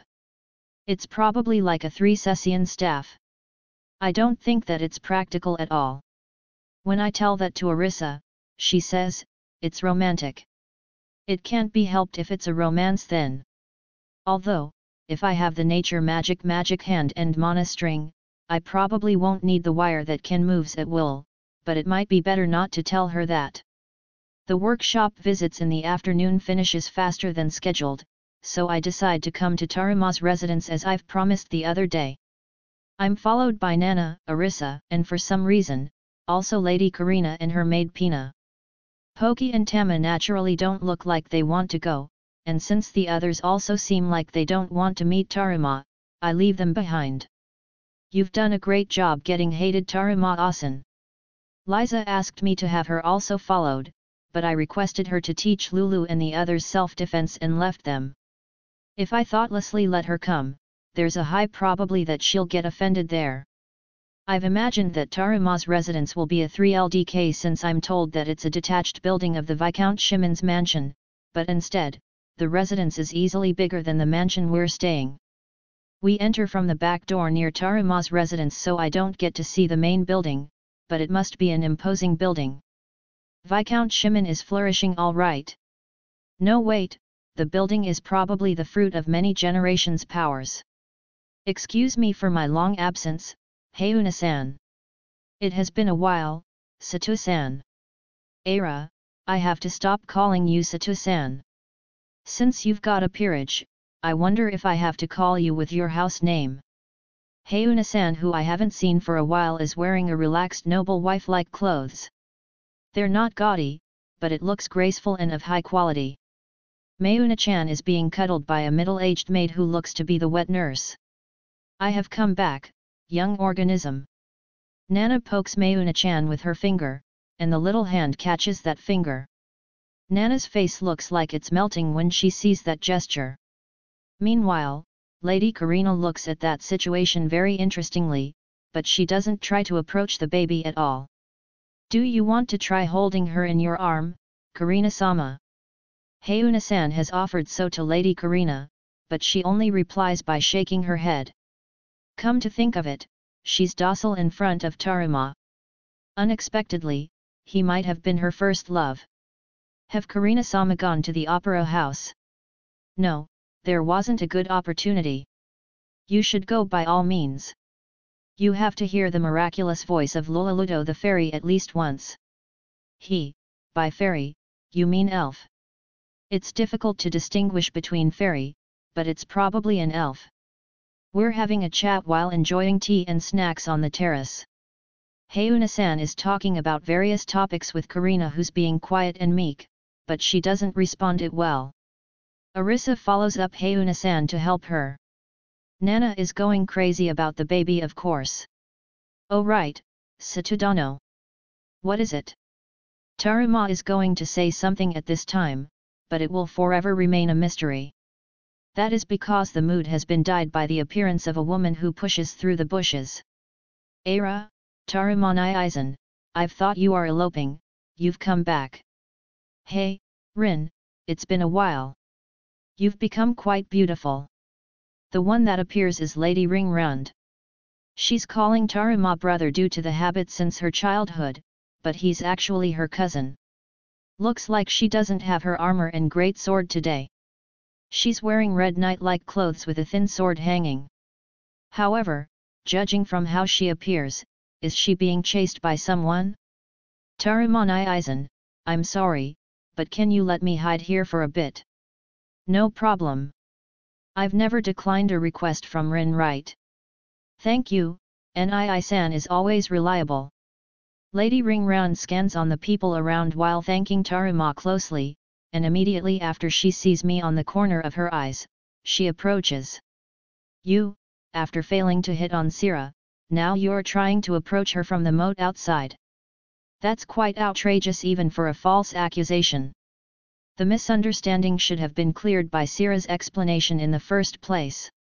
Arisa glances for an instant, but I gesture to her not to cut into the conversation.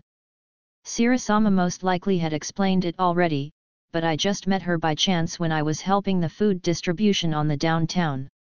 I try to tell her that it's just an unfounded misunderstanding, but the Kyasan talks about unneeded things as expected. So Satudano is aiming for Sira. I've thought that you surely will marry Karina since you've brought her here from Muno territory.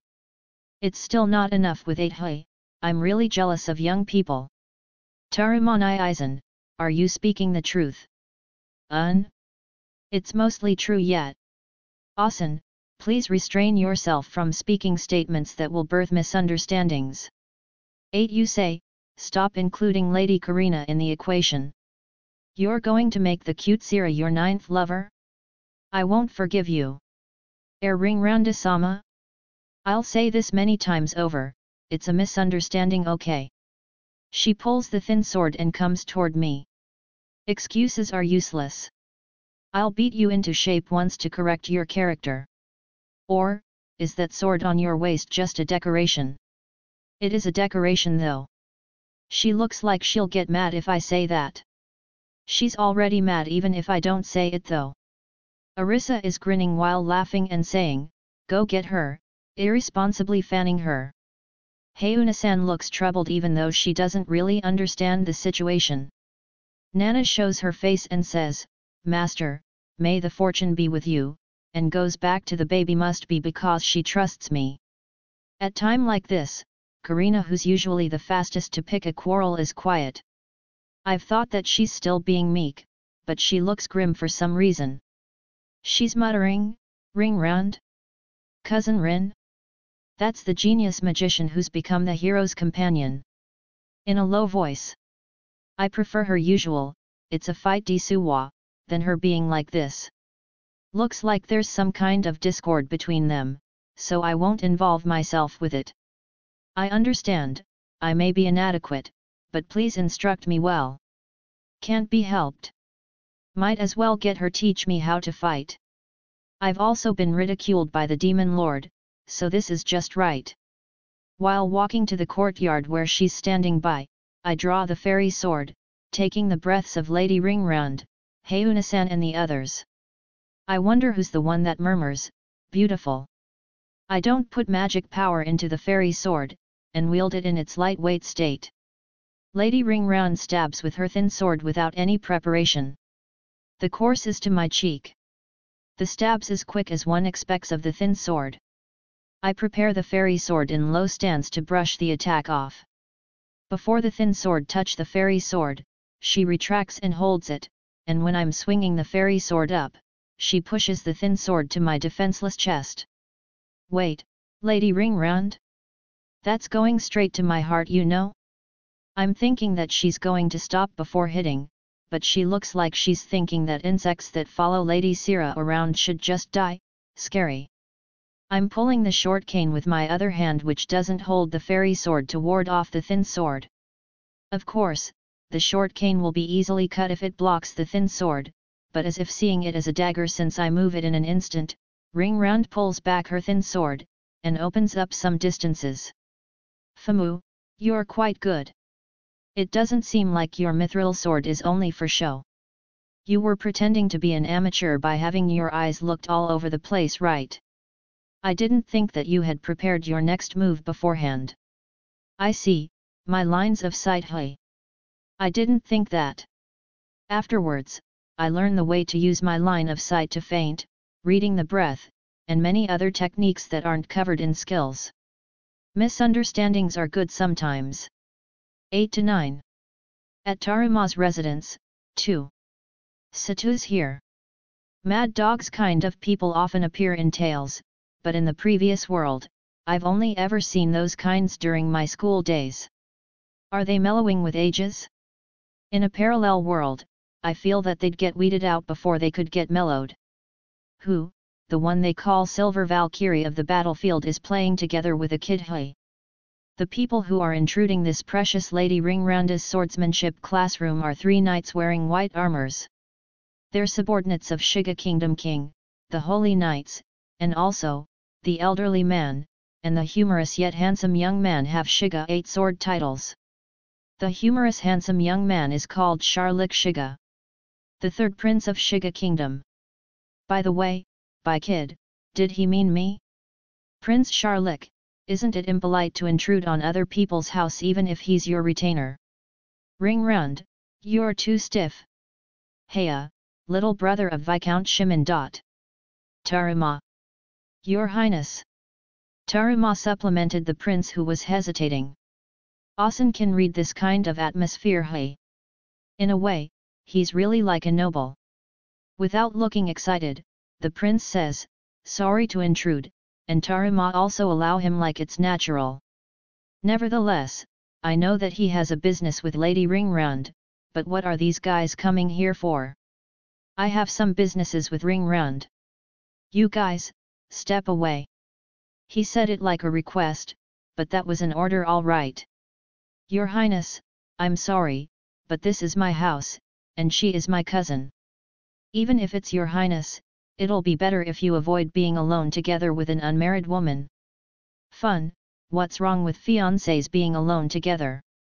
Our engagement should have been cancelled since 7 years ago. Well then, I want to get away from this complicated spot. I wonder what I should do. Your Highness, you should stop with the troublesome talks, and just do it like this. The holy knight boy, who have been looking like a mischievous kid since earlier, draws his sword and comes to me while slashing it. What's with this guy? Is his head all right? His rushing speed is fast, but compared to Lady Ringround, his swordsmanship is full of holes.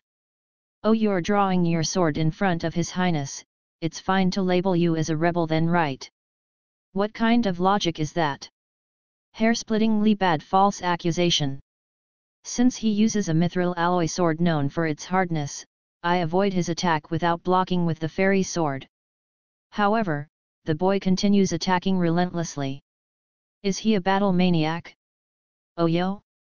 That mithril sword isn't only for show et. Aha, can you block this? The boy releases an consecutive attacks technique like tornado. Is this a fighting game? I will look too conspicuous if I avoid that, so I receive it with my sword and pretend to be blown back. Lady Karina and Hayuna-san call out my name with worry.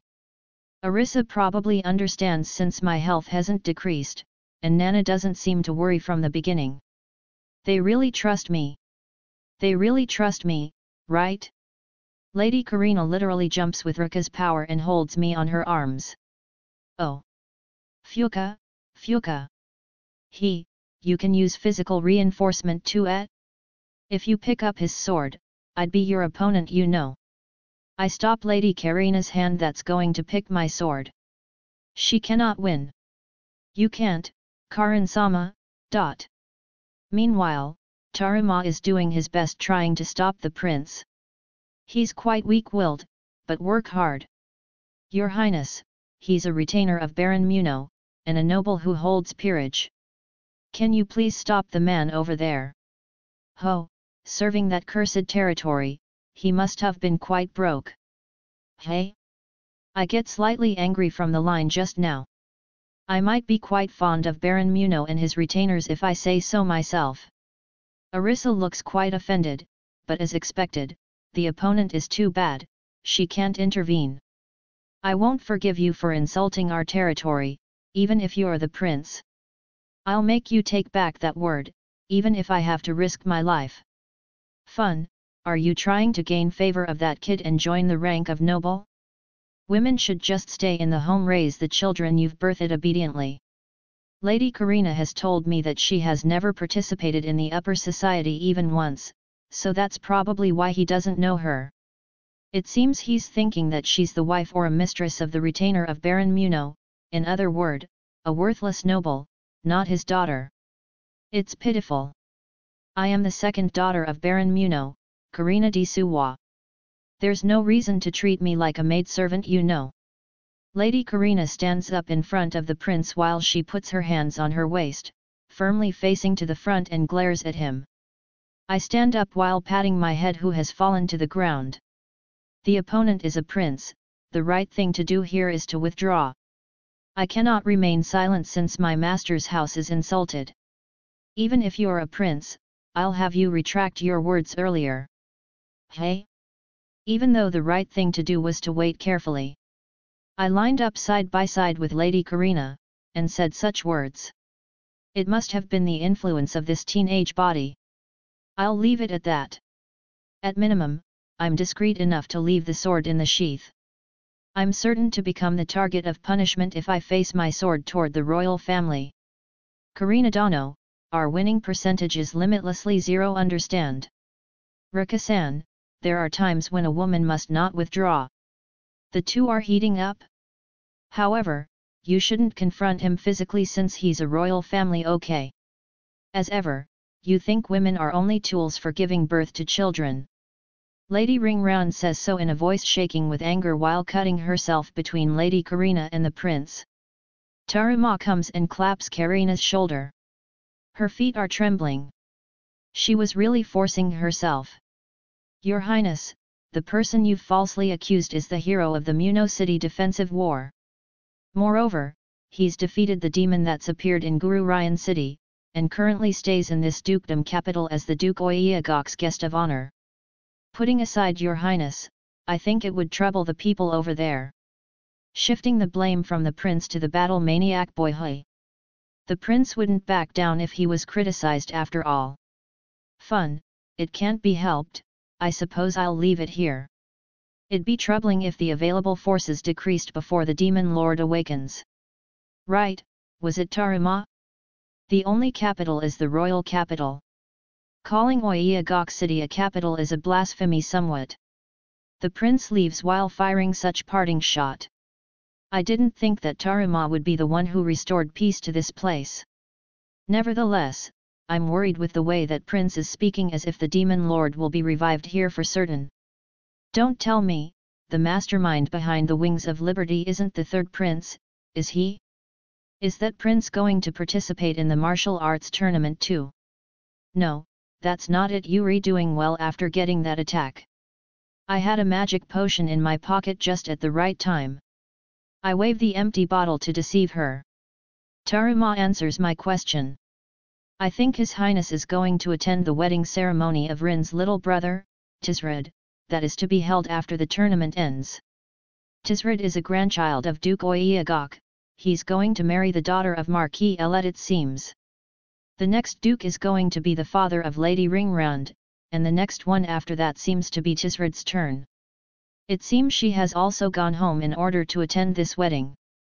There's also a rumor that His Majesty will also attend this ceremony.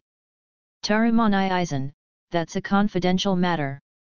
Please don't spread it around too much. The maid recommends me to change my tattered clothes to new ones, so I leave from here. Still, the development is progressing by leaps and bounds. The settled matters are, the third prince, Shulrik, wants to make Lady Ringround his bride. Lady Ringround does not want that. The little brother of Lady Ringround is going to get married, I guess. The unsettled matters are, the king might come for the wedding ceremony, the third prince and his companions might be certain that the demon lord would appear in the dukedom capital. It's scary if a different demon lord appears during the wedding ceremony.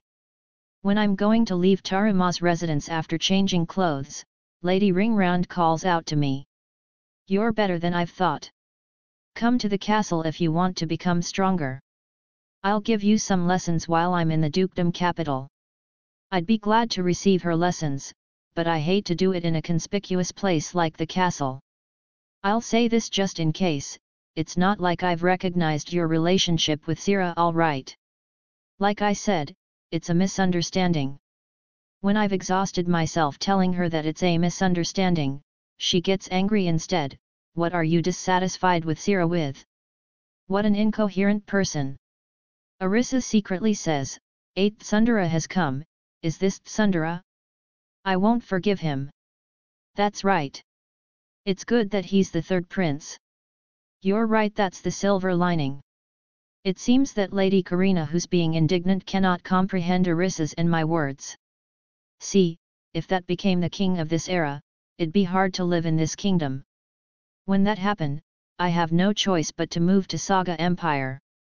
To help improve Lady Karina's mood a bit, Arisa and me are joking around for a bit. Why, you can't Disuwa. Sato is father's retainer, so you mustn't leave. Lady Karina presses on me as if shaken, speaking worryingly. Close.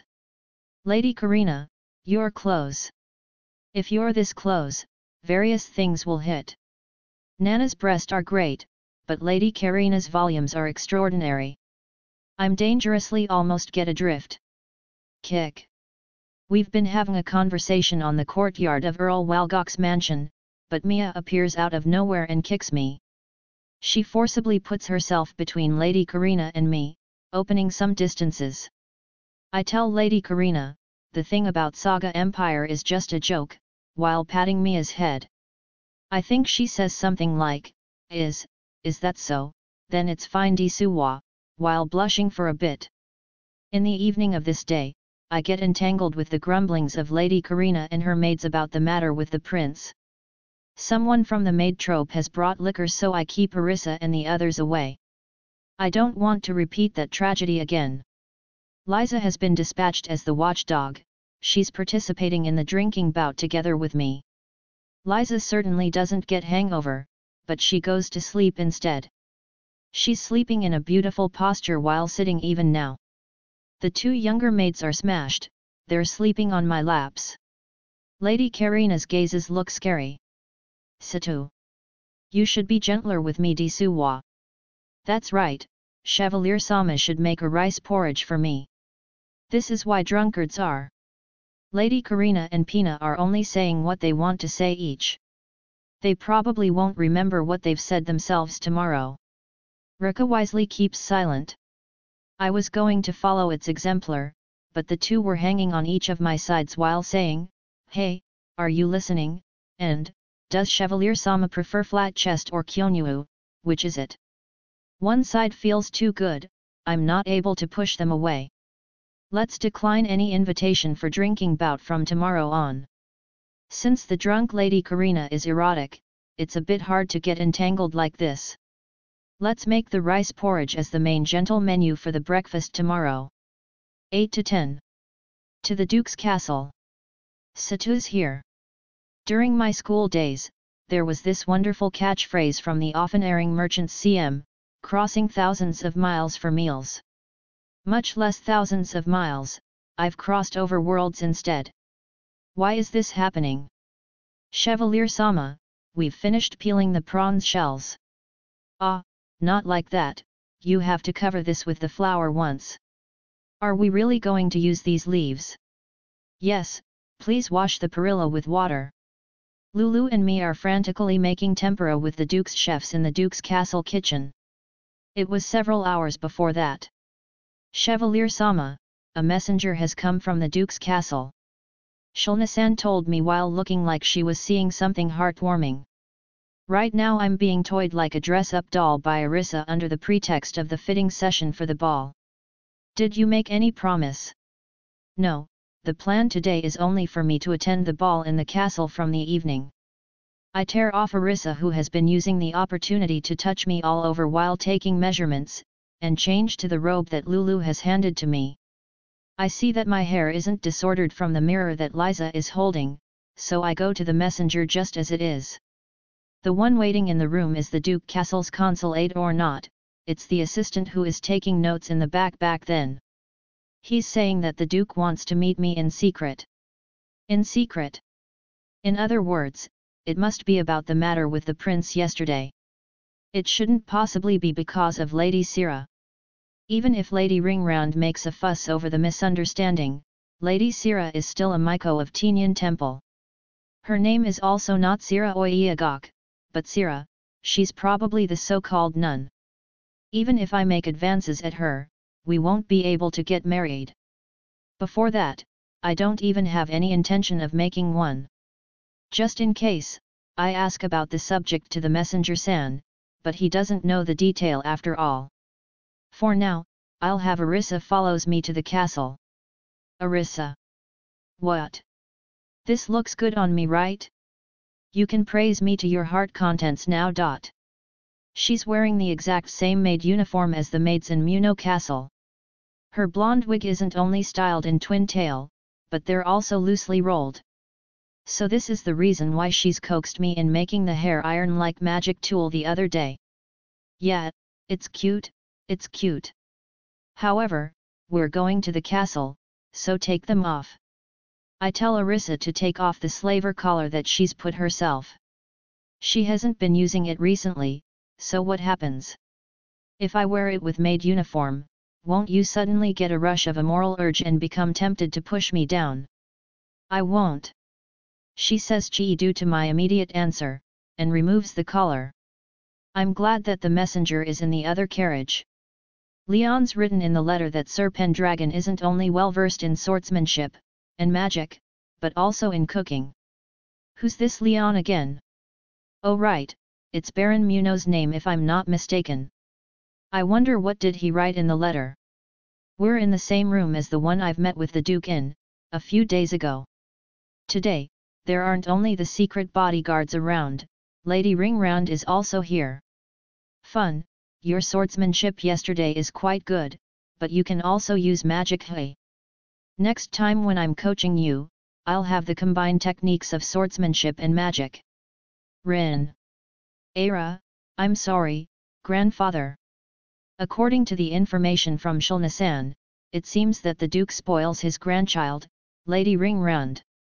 I've also got a bonus information that tells the third son of the Duke who has kidnapped Sira for the Wings of Liberty is currently under house arrest under the guise of recuperation in one of the spire. Confirming on my map, members of Wings of Liberty, except the ones who have been gathering in Earl Bobby's mansion and escaped to the city's suburb, are imprisoned in the dungeon below the castle. And so, I'd like you to show off your cooking skill for the ball tonight. I do not know what Baron Sama has described in regard to my cooking, but I'm only good at making food suited for plebeian's palate, as for high-class dishes. Come to think of it, Sira has praised your cooking too, you must have won her favor with your cooking, haven't you? Rin. Leave here if you are going to pick a quarrel with the guest. I'm sorry, grandfather, it wasn't on purpose. The Duke seems like he can't match her, he looks downhearted. I do not mean of you to make every dishes in the banquet. I don't mind if you only make that dish called tempura that Leon's written. Then, I will try to live up to Duke-sama's expectation despite my shortcoming. I wasn't able to bring up the matter about the third prince from yesterday, but it'd be better for me to get good impressions from the Duke. I'm not thinking of making him my ally, but at least I don't want to make an enemy out of him. I don't care if the third prince wants to attack me, but it'll be troublesome if he meddles with my companions. You good sir over there, I've got just the right ideas to perk it up. Arisa, why are you saying it like an underling? Say it normally. It's okay, isn't it, just for a bit. Summarizing Arisa's suggestions, they're ideas she's got from dishes in manga. I decide to pick something that can actually be made from among those ideas and practice it. I'm led to a kitchen by a maid. It's become a battlefield for the people who are preparing for tonight. Oh, you're, no, you are the noble they exaggeratedly call Miracle Chef, hey, is it? This is the first time I've heard that nickname. Still, he's trying too hard to use polite speeches. I'm sorry, our boss is certainly skilled, but he's not good with words, he can't speak polite speech well. I see. Nice to meet you, I'm Satoe Pendragon. It's fine for you to speak like usual if you're bad with polite speech. When I say so, the head chef and the chef who's followed him plainly look relieved. Oh, sorry about that. I'm an old friend of the head chef at Guru Ryan Viceroy's place YC. He's sent me a letter praising you. Ah, that person is it. When I got some free times the day after the banquet, I made him teach me how to make the sauce and various techniques. Use this place here, it's a bit cramped, but there are all kinds of cooking utensils available. These two here are in charge of miscellaneous chores, call them if you need ingredients. Yes, thank you for everything. I ask an errand boy in the mansion to call Lulu here. Recently, Lulu's cooking skill has become equal to an expert, so if Lulu who knows my way of cooking comes, it'll really help. I've prepared 3 kinds of dishes. The first is the tempuras as requested by the Duke. The deep-fried food in this world are mostly fried with oils made from animals, but since it looks like it's bad for the body, I use oil from oily salad-like vegetable. I'm able to make tempura sauce that's more delicious than usual since there are katsuobushi in the Duke Castle's ingredient storeroom, maybe because it can be transported here via the river. Half of the tempuras are fried and put on the table, and the other half are fried on the spot when someone is going to eat them with the help of Lulu and servers who are standing by near the table. That's the plan. The second is aspic jellies. It seems to be a normal dish among the commoners, but it's not something that matches the dining table of nobles. Arisa's suggested to make it from colorful ingredients so it looks vivid, and I've unintentionally made its appearance by hand. Being colorful is one, but there's also another meaning to it. Ho, you've splendidly created the crest of our Duke's house on the dish. I'm glad that it seems to be well received. However, since it's a family crest, everyone only admires at it, and no one puts their hands on it. If the gentleman at the prime of his life who was together with Lady Ringround didn't say it looks delicious, no one would probably have eaten it until the end. I should have thought about the design better. Famu, this is the first time I've tasted this flavor, but it looks like the dish called jelly that has been lost since the era of ancestor King Yamato. It's truly delicious. It's true Disu Wayne. This fish thing is delicious, but this red thing is also delicious. No matter how delicious it is, Sira is off limit. This person is really obstinate.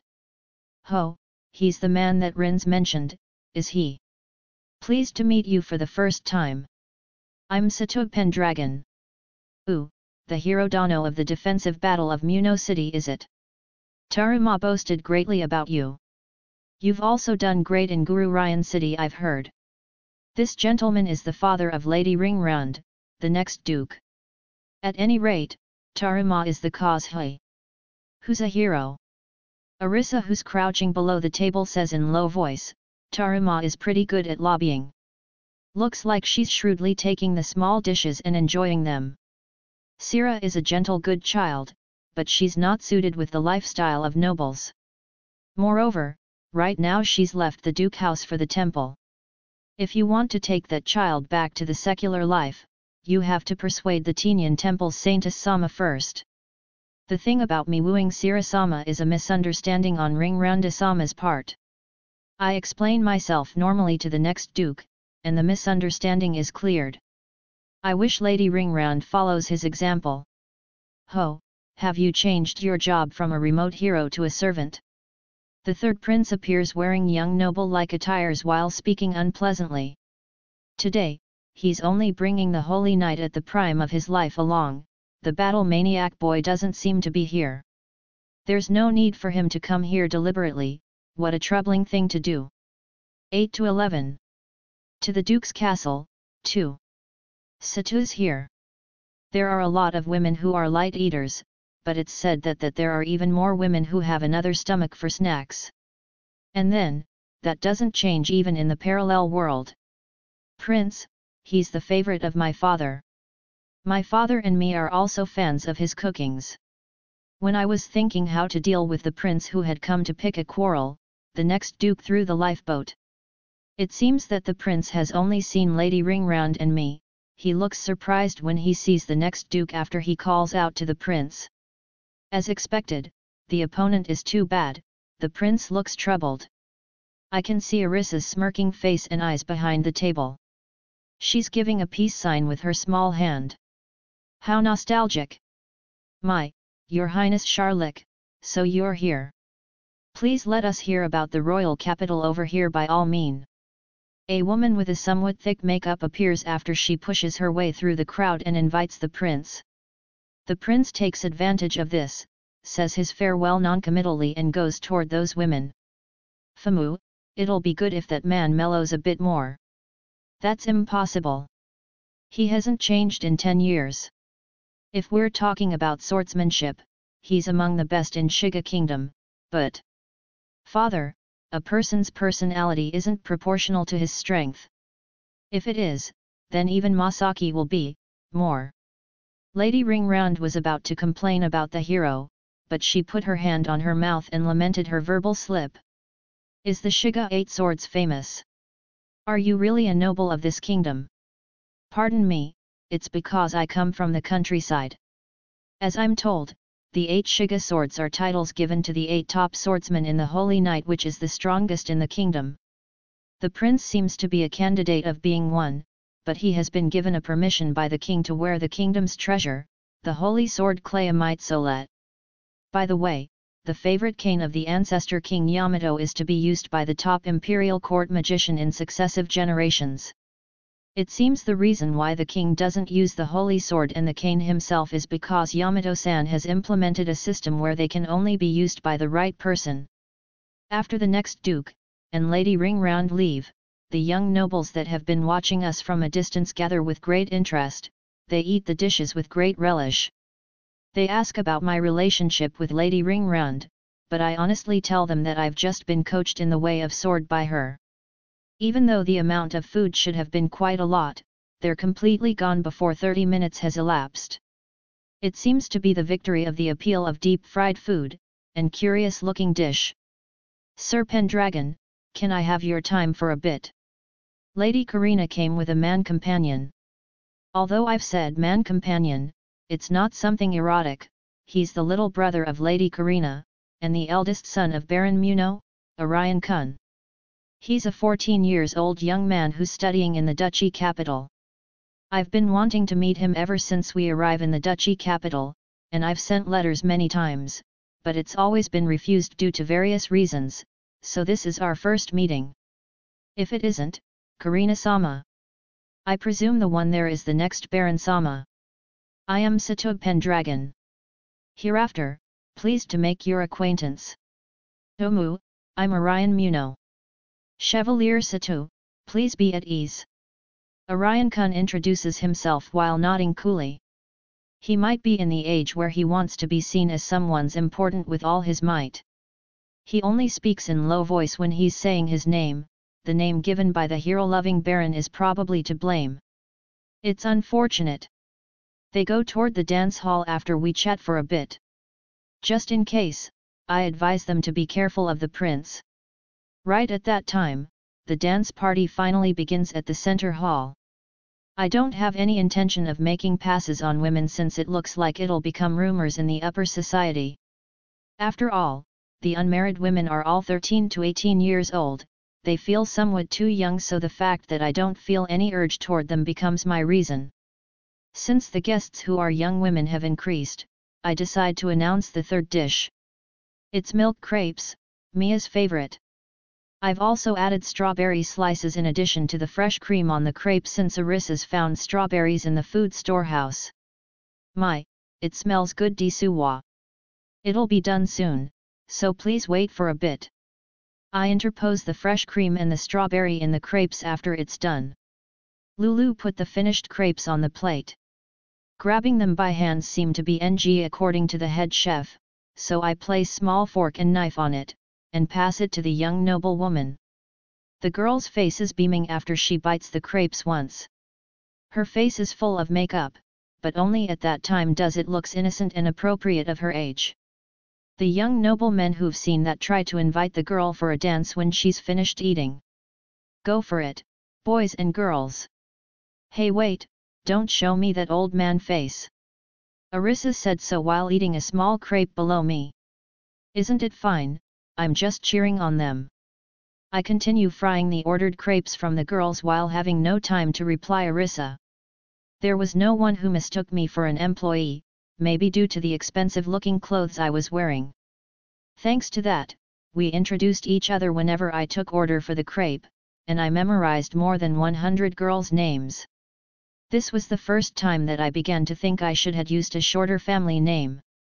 The ingredients that I've prepared have all exhausted up, so I ask Lulu and Arissa to bring the pre-made fresh cream and strawberries that are being cooled in the kitchen here. It smells nice, doesn't it?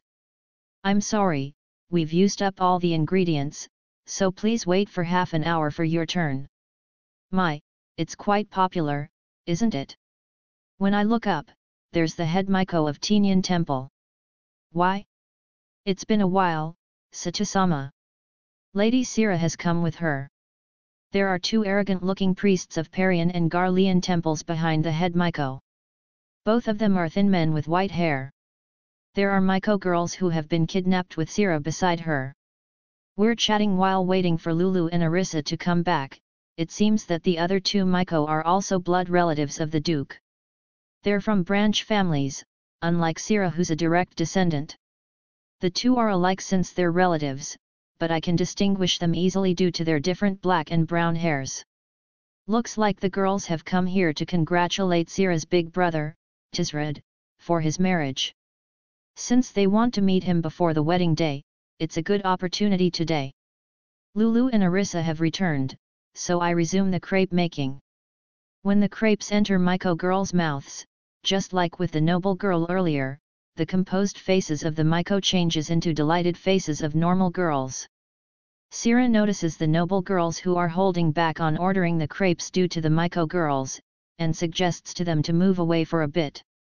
The crepes batter is gone halfway through, so I use freeze water on the long and narrow melons that Arissa's brought to make sherbets. I've practiced doing this with citrus fruits in order to raise my proficiency in adjusting magic power, so the result is quite good even if the fruit used is different. Since Arissa and Mia who have eaten all the failed products got stomachaches before, this time I only make a few before ending it. Chevalier-sama, would you be fine to dance with me? I wonder if my face looks like it's easy to invite. I've been invited by girls who seem to have just debuted in the upper society since a while ago. I can dance with no problem thanks to society skill. Incidentally, I got dance skill. Several of the girls that I was dancing with invited me to drop by their houses. Apparently it's not because I've become popular, Arissa reminds me that it's because they expect me to bring snacks as presents for visiting their houses. I don't have any misunderstanding, okay? You're quite popular, aren't you, Sato-sama? That's not the case at all. I was invited to dance as thanks for the snacks. That's not the case at all. It was Sira that stepped up. Even though her words contained some pricks when she first called me out, she began to giggle later. Would you dance with me as well? Yes, I'd be happy to. Lady Ringround would probably become noisy again, but I couldn't decline her invitation. Sato-sama is quite skilled. Sira-sama is also quite skilled. The sama is unnecessary. I am not a noble anymore, so please call me Sira. As expected, calling her by name would be bad. I feel like Lulu's and Arisa's gazes are stabbing me, even though I can't see them from here. Sira-sama, Maiko is also quite deservedly enough to be called with sama. Sato-sama looks so kind, yet also unexpectedly mean. Poka said that to me too the other day. I should note it. The dance ends safely even while I'm being bewildered by Sira, who's acting uncannily intimate to me. It's been decided for me to help the Tinyan temple distributing food during our stay due to Sira, who's surprisingly good at negotiating. Thank you for the delicious snacks today. Please get along well with Sira, alright? The head Maiko drops a bomb in a low voice while leaving. I will keep the matter of that night a secret, so please don't worry. You look cute behind the mask. Why is it blown? Must be because of your voice. Arisa said so while looking astonished. Dang, I had neglected getting strange voice skill. Let's practice it tonight. But well, the level and the name are completely different, it's probably going to be fine even if I keep feigning ignorance. The head Maiko seemed like she was just baiting me too. Thank you for waiting, Master, Arisa. Lulu, who had been called by the head chef, returned. It seems she's been invited to work there. Headhunting like that, I can't let my guard down toward that old man. We're allowed to leave as the Duke's family has left, but the dance party is still continuing, and we can hear the music from here. Young lady, how about a song? Why, yes, I'd be happy to.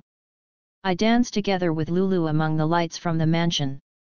I had been dancing with Arisa before Lulu came, but since it was received better than I had thought, I also invited Lulu. Ah, this is like a dream. I'm glad to hear that. Lulu and me together continue to dance round and round forever. Hey wait, how long are you two going to dance? Please change with me. Yufufu, oh Arisa, you're cute. I thought that Lulu would stop when she became tired, but since it didn't, the dance continued until Arisa, who was jealous, intruded. The three of us continues dancing together while alternating before the eyes of the maids who occasionally pass through the corridor as if they see something heartwarming. A day like this is good once in a while. 8 to 12. Tea party days. Satu's here. Tea party was frequently drawn in shoujo manga that I read in my childhood, but I had never seen it even once in reality. The modern tea party might be the drink bar in the family restaurant. The busy days begins the next day after the ball. While I keep the visits to the workshops as scheduled, I'm also visiting the noble women whom the invitations for tea parties I've accepted. Of course, I'm not aiming for the noble girls in their early teens. I wouldn't let Arisa accompany me if that was really the case. I can sort of feel some petty grudges from that prince. I have a hunch that I'll get involved with him from now on. Therefore, I'm following Arisa's suggestion to increase my personal connections with the people that are likely to become my allies in preparation for the time when I get entangled in some kind of intricate conspiracy. I choose not crepes for the tea party, but something that's delicious served cold. I decide to create Western-style red bean jam rolls by sandwiching fresh cream, coarse and smooth sweet red bean paste with thin pancakes. I announce the bean jam roll to be a new sweets of Muno City. I write the recipe in the letter for Baron Muno that I've entrusted to Lady Karina. Geltsan should be able to reproduce what's in the recipe. I've employed merchants to deliver the ingredients that are hard to obtain in Muno City. Since it's not good to make the same thing every day, Arisa and I write sweets we remember on the memo, trial make them, and pick ones that look good. Arisa and the others aren't the only ones who sample the food, the previous Earl Walgok couple also ask for it. The food are quite popular. I'm a bit worried that Arisa will become plumper since she eats too much of it. I've thought of taking Lady Karina along to the tea parties, but she's training hard with Liza and the others, I can't approach her. I'm thinking of letting Lady Karina get some noble friends, but it doesn't seem like it'll go well. Lady Karina, Liza, and the others are training with the help of a military drill instructor, a woman around her 30s, who has been introduced by Taruma.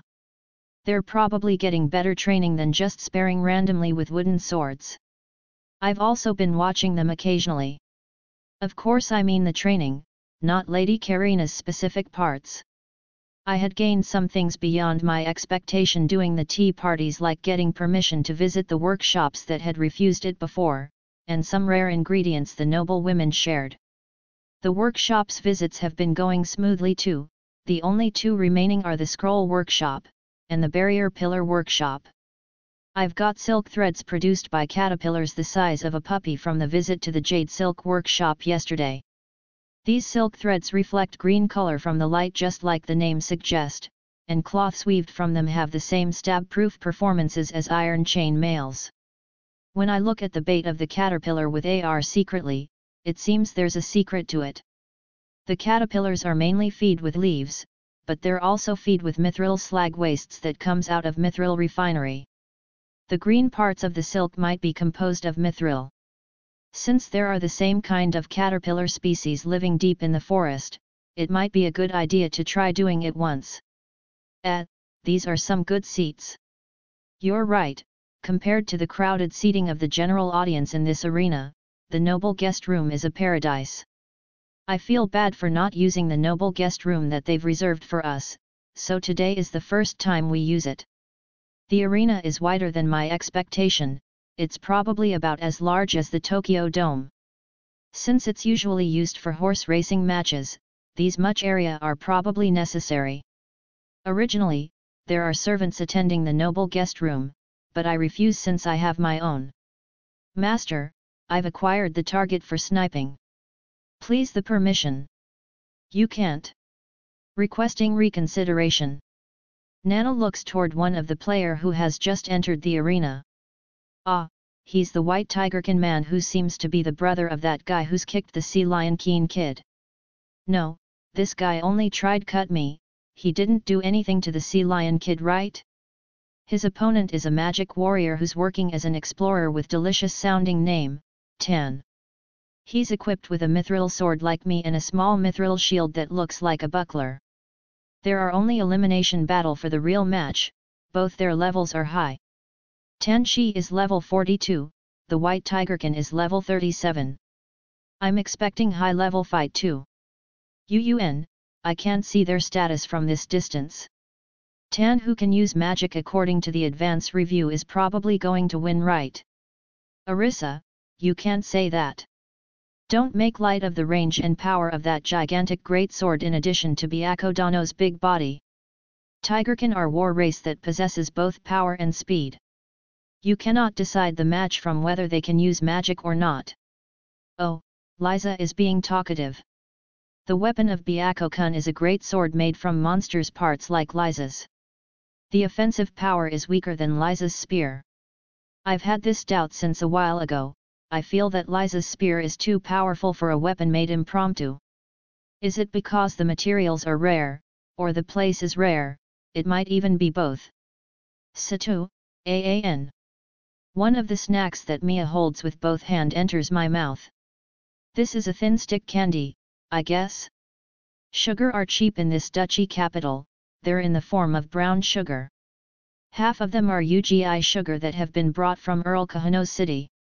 It seems to be cheap since they cultivate the sugar on the great rivers downstream. And yet, the price is not at the level where commoners can get their hands on it. What's with this? I've bought it. A hawker has come to the noble guest room. Mia only ever uses her pocket money to buy food and drink. Following her, Lulu, Poki, and Tama have also bought snacks. Octopus skewers. I bought squid skewers too, no disu. The two hold 3 sticks on both their hands. There are enough for everyone, they distributed one for each. The match is about to begin. Our eyes met. The white tigerkin on the arena turns his great sword toward me while glaring. He still remembers He. Since there doesn't seem to be any demi-human who participates in the real match, please do your best. There's a 50 meters wide circle drawn on the center of the arena, and the signal to start the match begin when both competitors enter it. There's no limitation in using magic, but since this is an armed battle after all, it's a foul if you do something like defeating your opponent with magic from afar. When the two enter the circle, the official sounds the horn to signal the start of the match. The white person is attacking Nano Disu. Magu Magu. Tama-chan, speak after you've finished eating, all right. Poka commented after she had finished eating while swinging the skewer. Tama said something while her mouth is full, and Lulu scolded her.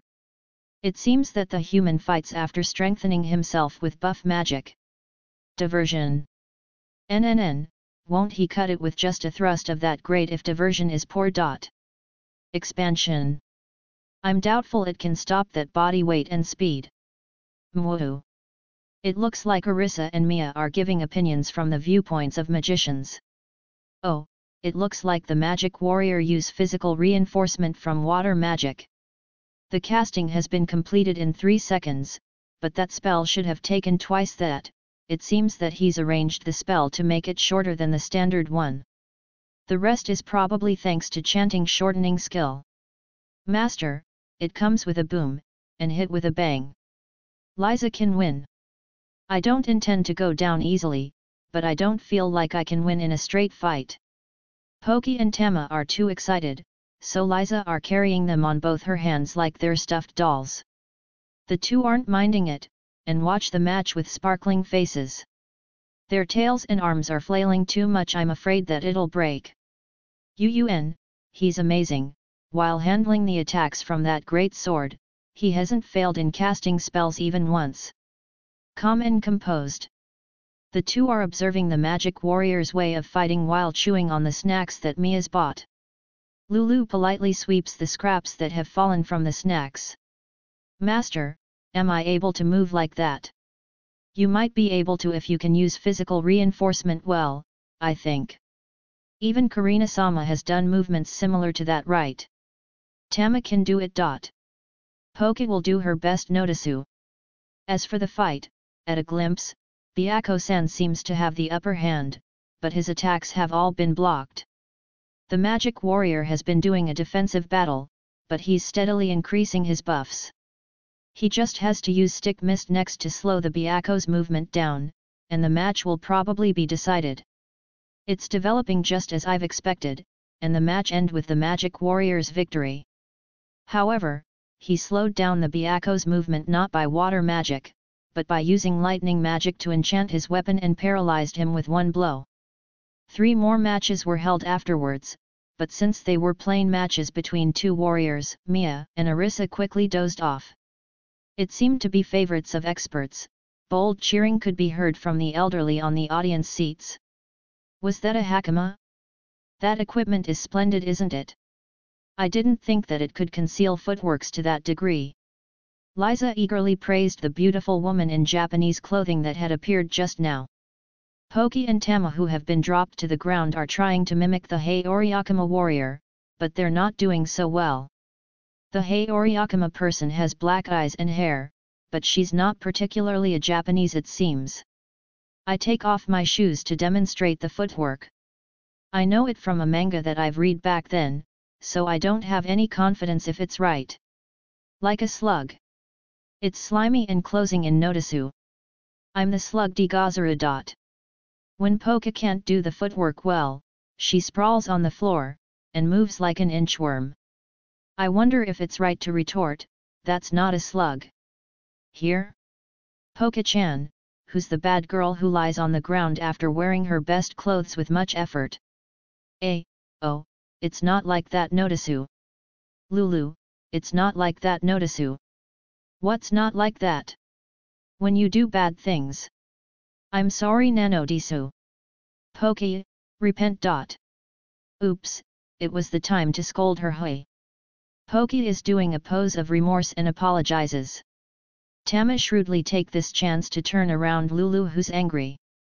Wasn't she squatting just now? When our views meet, Tama takes the remorse pose like Pokey in a panic. Master, the airship is producing a young organism. Arisa, urgently, create a cushion in the shape of that. Again. I'm already tired, I'll teach you how to do it, so make it yourself, okay? That's an excellent plan. Arisa, I implore you for the instructions. Nana was pointing at a small airship that were anchored. It's an express ship that's come from the royal capital.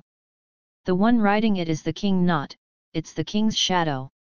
The two ministers that have come together with him are the real ones.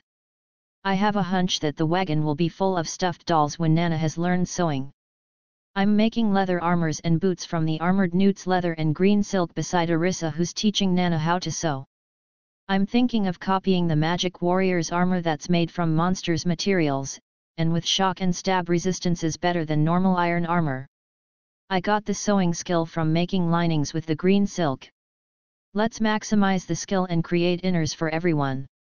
Come to think of it, I've gotten a hold of a cloth called Uriha fiber from the thieves' hideout. I'll process this and make robes for Arisa and Mia. Evening of that day, I work at night to create equipment for everyone, and new shoes for Pokey and the others. It feels like I've become the fairy from Fairy Tale. 8-13. The Viscount and the Scroll Workshop. Satu's here. Sometimes I miss my students' day where I get my speed and capacity cut down during programming using integrated development environment because I'm doing it while reading mnemonic binary conversion list. I don't want to go back to that time though. Technology must progress after all. Hooked nose, wrinkled brow, well-cared mustache, and properly swept back deep blonde hair. I can feel strong will from his eyes overflowing with vigor. Is he really the brother of Taruma? I can see Taruma's father standing beside him. He looks somewhat old, you wouldn't think that he's still 34 years old. Thank you for saving Taruma. It's weird. Even though I'm being thanked, it feels like being scolded by my boss. That was Taruma's brother, Viscount Hosaris Shimon. I'm sorry, Satudano, my brother can only talk like this. How rude. Taruma, what's wrong with the way I talk? His words itself are normal, but the way Hosaris talks feels like a stubborn master who's scolding his poor pupils. In fact, I can feel Arisa radiating drooling-like presence. I can't help but feel that she's leaking gleaming aura that's unusual. My biggest concern, that is the permission to visit the workshop, is given without problem. I'm also allotted to the first in line, though maximum priority is impossible, for the promised matter about scrolls as compensation for Taruma's dagger. Is that so? You've got into troubles with His Highness Sharlik, Sir Pendragon, you have to be careful. His Highness tends to easily settle disputes with violence. According to Hosaris Shi, the prince is also regarded as a troublemaker in the royal capital. About 10 years ago, he laid his hands on the daughter of a lord who had been decided to marry someone else. In no time at all, one Earl territory was on the verge of rebelling against Shiga Kingdom. This matter was also the reason for the cancellation of the engagement between Lady Ringround and the prince. Originally he should have been confined in a remote monastery, or rather a royal villa away under the pretense of recuperating from sickness, but he could be forgiven if he succeed as a holy knight due to his excellent swordsmanship. The bad rumor didn't die out even after he had become a holy knight, but it seemed that he hadn't caused any big problem like he did with the territory lord before. How could they give that kind of human a holy sword? So then, the ink made from the dew on the firefly's lily. We certainly will be able to operate the bestowal stand with precision using that ink, but how much do you think it is? But aren't dragon scales and drill powder that Yung Sans mentioned impossible to get? I can hear people's voices beyond the open door on the hallway. They're probably the scroll craftsmen whom Hosaris Shi has called. Master, welcome back. Hosaris-sama, welcome back. An obese middle-aged man to the point of overweight, and a freckled bespectacled little girl with short ash blonde hair welcomed us in the room. The woman who's a gnome isn't beautiful by any measures, but she can't be called ugly either. The one here is Jung, the workshop manager. Despite his looks, he's the expert of scroll making in Shiga Kingdom. The girl over there is not AINANA. When it comes to creativity, she's the best in the workshop. They will meet Serpendragon's expectation without fail. Creative, in other words, she produces strange scrolls that won't sell, and use money like they're growing on trees for the sake of inventions. She's certainly suited for my purpose.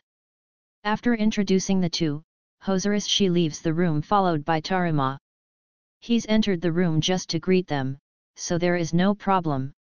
I show list of scrolls that I want to Jung-san for him to confirm their feasibilities, but the ones that contain advanced level magic aren't possible after all. Moreover, they won't accept magic that are used by criminals, and spy like fake patch, and unlock. The crime-related things are no good even though the battle-related ones are okay. Hey. And yet, through eyes, and mana string that can be used to open lock depending on its usage are alright. In order to create a particular scroll, the person who finishes the scroll has to be able to use that particular magic skill, so gravity, shadow, mind, and ghost magic are impossible. Then, you can make space magic, is my expectation, but it seems that they can only make space, and destruction scrolls at only elementary level. As for holy magic scrolls, they can't be made mainly due to religious reason. It's technically possible. Hey, Chevalier Sama. I understand that you're a collector, but even if you use the magic in this list, none of them will produce any good result, you know? Is it really okay? Not AINANA, use polite speech a bit better. I'm using it properly, right? Chevalier Sama. They're a bit broken, but I'm an upstart myself, so if it's difficult for you to use polite speech, it's alright to use normal speech. When she hears that, Natalina-san says, you sure? Yay! While bonsaiing, and Jung-san knocks her head. I promise that I won't complain even if the effects of the spells line up in the list turn out weak. They have half of the spells in stock, so half of the request are complete. These are some strange spells, aren't these? They're easy but it's awfully inefficient. I don't think they're at elementary levels, but it'll be hard to use them due to the long chance. The spells in this world are like spaghetti sauce seen in programming. They're like assemblers in the era where there are only powerless CPU long ago, interwoven like puzzles. That's why it was extremely hard to analyze them, to the point that I was suspicious that it was deliberately obfuscated. Therefore, when I was making my own spell, I modularized the spells into functions in accordance to the paradigm of structured programming. As the result, the spells had become extremely readable, but it also introduced disadvantages. The chanting became longer, and increased MP consumption. The traditional spells have probably been optimized after going through long years. You can't make them into scrolls. Ah, that thing is alright. They're a bit strange, but it doesn't seem like they're deviated from nature magic, so it feels like I can somehow do it. Natalia-san used poor polite speech until the end, probably because Jung-san was glaring at her. Then Chevalier Sama. Since it'll need some times to prepare the stocks, would you like to look at the workshop in the meantime? Yes, by all means. I take Arisa along to visit the workshop. The workshop is in the basement of the Viscount's mansion site. There are many guards who are on the lookout vigilantly. All the guards are higher than level 20, and they have skills that are composed for spy prevention like sharp eyes, and surveillance. The workshops are divided into numerous small rooms for handling specific processes. Therefore, there are only a few people who knows the entire process. It looks inefficient, but since it's important to hide the technology, it's quite thorough. It seems that the scrolls papers are made in another place. Their appraisal results describe them as scroll blank sheet, second. From the two's conversation, I understand that the ink needs fine powder made from magic cores. The reason why the Viscount went to the royal capital was to purchase magic cores with high purities.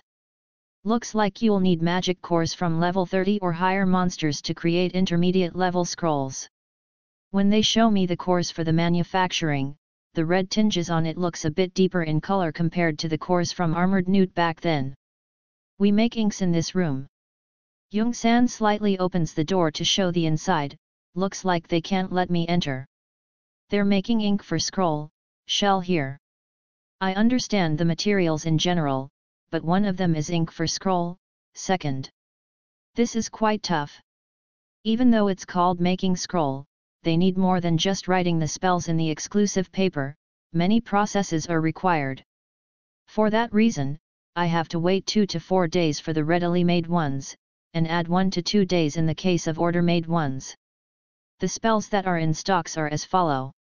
Nature Magic, Flexible Shield, Intermediate. Nature Magic, Flexible Armor, Intermediate. Nature Magic, Through Eyes, Intermediate. Nature Magic, Mana Transfer, Intermediate. Nature Magic, Mana Drain, Intermediate. Nature Magic, Break Magic, Intermediate. Nature Magic, Magic Hand, Intermediate. Nature Magic, Magic String.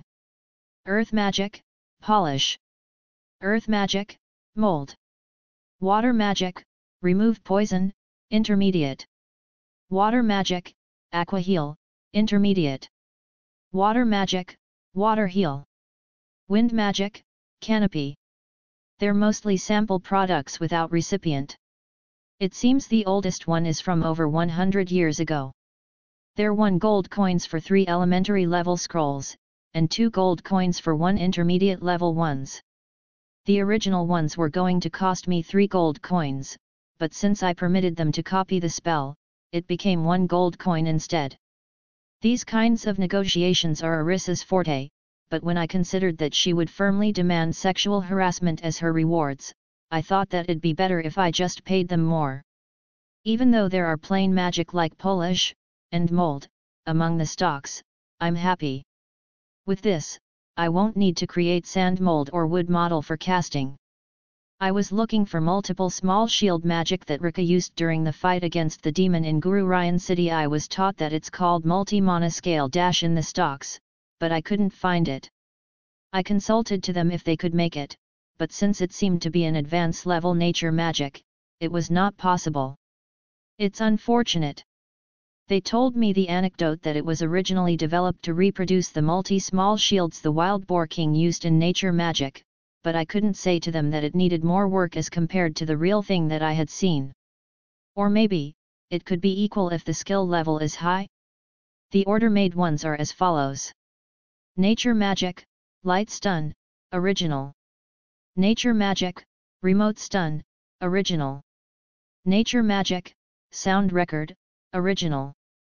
Nature Magic, Photo, Original. Nature Magic, Magic Sword, Original. Water Magic, Liquid Control, Original. Wind Magic, Air Control, Original. Lighting Magic, Electronic Control, Original. Fire Magic, Fireworks, Original. Light Magic, Fireworks Illusion, Original. Space Magic, Clairvoyance. Space Magic, Clair Hearing. Space Magic, Telephone. Life Magic, Soft Wash. Life Magic, Dry. Life Magic, Bandage. I've limited the power of stun-type magic for interpersonal matters. The recording and photography are for recording and taking photo during the sightseeing. The control-type ones are for when I'm making magic tools. The other ones than these are too plain and minor that they don't usually make them in scrolls. The through eyes is not for making clothes look to be transparent. I'd have thought so if I was in my teens, but its use is for observing the states of things during creation of magic swords. Magic sword is a magic that produces a transparent straight swords. The idea came to me after I saw the painting of Yamato-san in the museum. Transparent swords are truly fantasy-like. In reality, magic sword was supposed to be an intermediate magic, but it seemed that it had touched Natalia-san's heartstring. It was treated like the other original magic. In the end, the matter about scrolls that were slightly over my budget at hand was balanced out. When the workshop tour is over, Young-san tells me about the expected date for the completion of the scrolls. Since the person who can use space magic just happens to be present, the clairvoyance, clair-hearing, and telephone can be done in 3 days, while air control will be done in 5 days. The other magic are after those. The people who can use life magic are particularly in vacation for the tournament, so the work will start after the tournament has ended. When we were going home, it was hard to take away Nana who had remained with Mayuna-chan. 8-14. The night before the final. Satu's here. Back then, I imagined that auction was like a place where the wealthy were dealing with work of arts and jewelries with outrageous prices. My child's mind thought that work of arts should have been better put in the museum. Nowadays, net auction is what comes to my mind, if I hear the word, Satu's. Did something good happen? Satu-san. Today I've come to help distributing food. After helping with the distribution for several times, Lady Sira has changed her honorific calling for me from Sama to San. She's calling me like Xena-san is, but I feel shy when she does it. Mia will kick me if I'm acting shy, so I reply calmly. Yes, some difficult works have been going well. Thanks to the many scrolls I've acquired from Viscount Shimon's mansion recently, I'm able to nicely make magic swords with casting. That said, it's only at the level of the wooden holy sword I've made back then, so it's nothing but a first step. I can't see the prospect for the forging process. In the book 30 Standard Circuits for Magic Tools that I've bought back then, there are various circuits that look usable for making magic swords, so I'm going to attempt them one by one. There is also this interesting circuit for making airship, but seems that it needs materials from a monster that flies in the sky called airfish. They normally fly around over the open sea, so obtaining the materials is difficult. Master, some children who misses the food distribution have come, can we do something about them? There were a lot of adults today after all. Lulu and Arissa have brought along 2 Dogan children like Poki, and 3 Ratkin children. Their ages are about 4 to 8 years old. Poki is about to distribute some baked sweets that she's taken from her pocket. Since Lulu has educated her many times, the baked sweets aren't put directly in her pocket, but properly wrapped in a handkerchief. Hehen, thanks for it. Bye now, dog girl. Apekin children quickly snatched the baked sweets from Poka's hand and ran toward the alleyway. Due to the sudden turn of event, Poka blinks for a while, and then yells wait notisu. Stealing is bad, Nano Disa while running after the culprits. Liza, Tama, please. Yes. Roger. I ask the 2, and they run after Poki. It'd be bad if she became a lost child. I ask Nana to take the 5 hungry children to the stalls nearby and get them something to eat. I remind Nana not to give them something that's too expensive. Nana has a soft spot on young organisms after all. Well, Arissa is following them, so it's probably all right. Soon, Poki and Tama carry the Apekin children while holding them overhead. They're tied with rope from somewhere. Master, I've caught the culprits notisu. Sinners, to the gallows. What should we do? They'll be dealt accordingly if we hand them over to the authority. Liza, did you use dealt, not judged, just now? I'm too scared to ask her. The 2 little thieves are saying, sorry, won't do it again, but they probably don't really regret it. They'll either end up being slaves or beheaded if we turn them over to the authority. Even in the duchy capital, demi-humans criminals are given harsh punishment. Let's leave making a mess of someone's life just because of baked sweets to that French bread-like person. I forgive them by only flicking their foreheads gently. The children are holding their foreheads while rolling on the ground, such exaggerated acting, or it should have been. Poki and Tama hold their foreheads while looking like it's really painful. Strangely, even Arissa and Mia hold their foreheads. I tell Liza to untie them, and have them help cleaning up after the food distribution. The Apekin children are helping with the work while calling Poki, Ain-san. They don't seem to have learned their lessons, they try to take the baked sweets from Poki pocket, and get found out by Tama, who then obstruct them. Poka, who's angry, downs them with her fist, and they roll on the floor like before. Judging from the decrease of their HP, Poka seems to have properly held back. Hey, Oni-chan, Maiko. Maiko? Maiko, hey. What's the matter? The adults are saying something like the Demon Lord will be revived. The end of an era. Everyone is going to die, they says. Will everyone die? Not only demi-humans, children, human children are also encircling Sierra with worried faces. This was a topic that had come out during tea parties too, typical of the Demon Lord season to be the end of an era, looked like pessimistic views, and downfall were popular to discuss about. In addition, it seems that the vibrations from my experiments with Arisa late at night had reached the ground above, and it became a rumor that it might be an omen for the Demon Lord revival. For that reason, the next day after that, I dug deep for 2 hours until a very deep layer to do the experiment there. It's all right, it won't happen, the hero will surely eliminate the Demon Lord. NN. It's okay. Master will beat down something like Demon Lord, like Zubaban, Notisu. Master, you have a serious responsibility, aren't you? Poki and Tama hug my waist while looking up with sparkling eyes. Lulu says so happily, but she must not have seriously thought so. Only Arisa, who knows the truth, looks like she has mixed feelings. It's said that ignorance is bliss. Good evening, Head Maiko-sama. Eira, Nanashi-san. You're elusive like always. She looks her age when I see her in the Duke's castle back then, but for some reason, she looks young in this room. I've come here today to ask about the oracle regarding Demon Lord. Eira? You've annihilated it, right? The oracle from Tinyan-sama has told us that it's annihilated. It must have been defeated by a passing hero. Yufufu, let's leave it like that. She laughs lightly. You wouldn't think it comes from an old woman. Oops, rather than that, I should confirm it.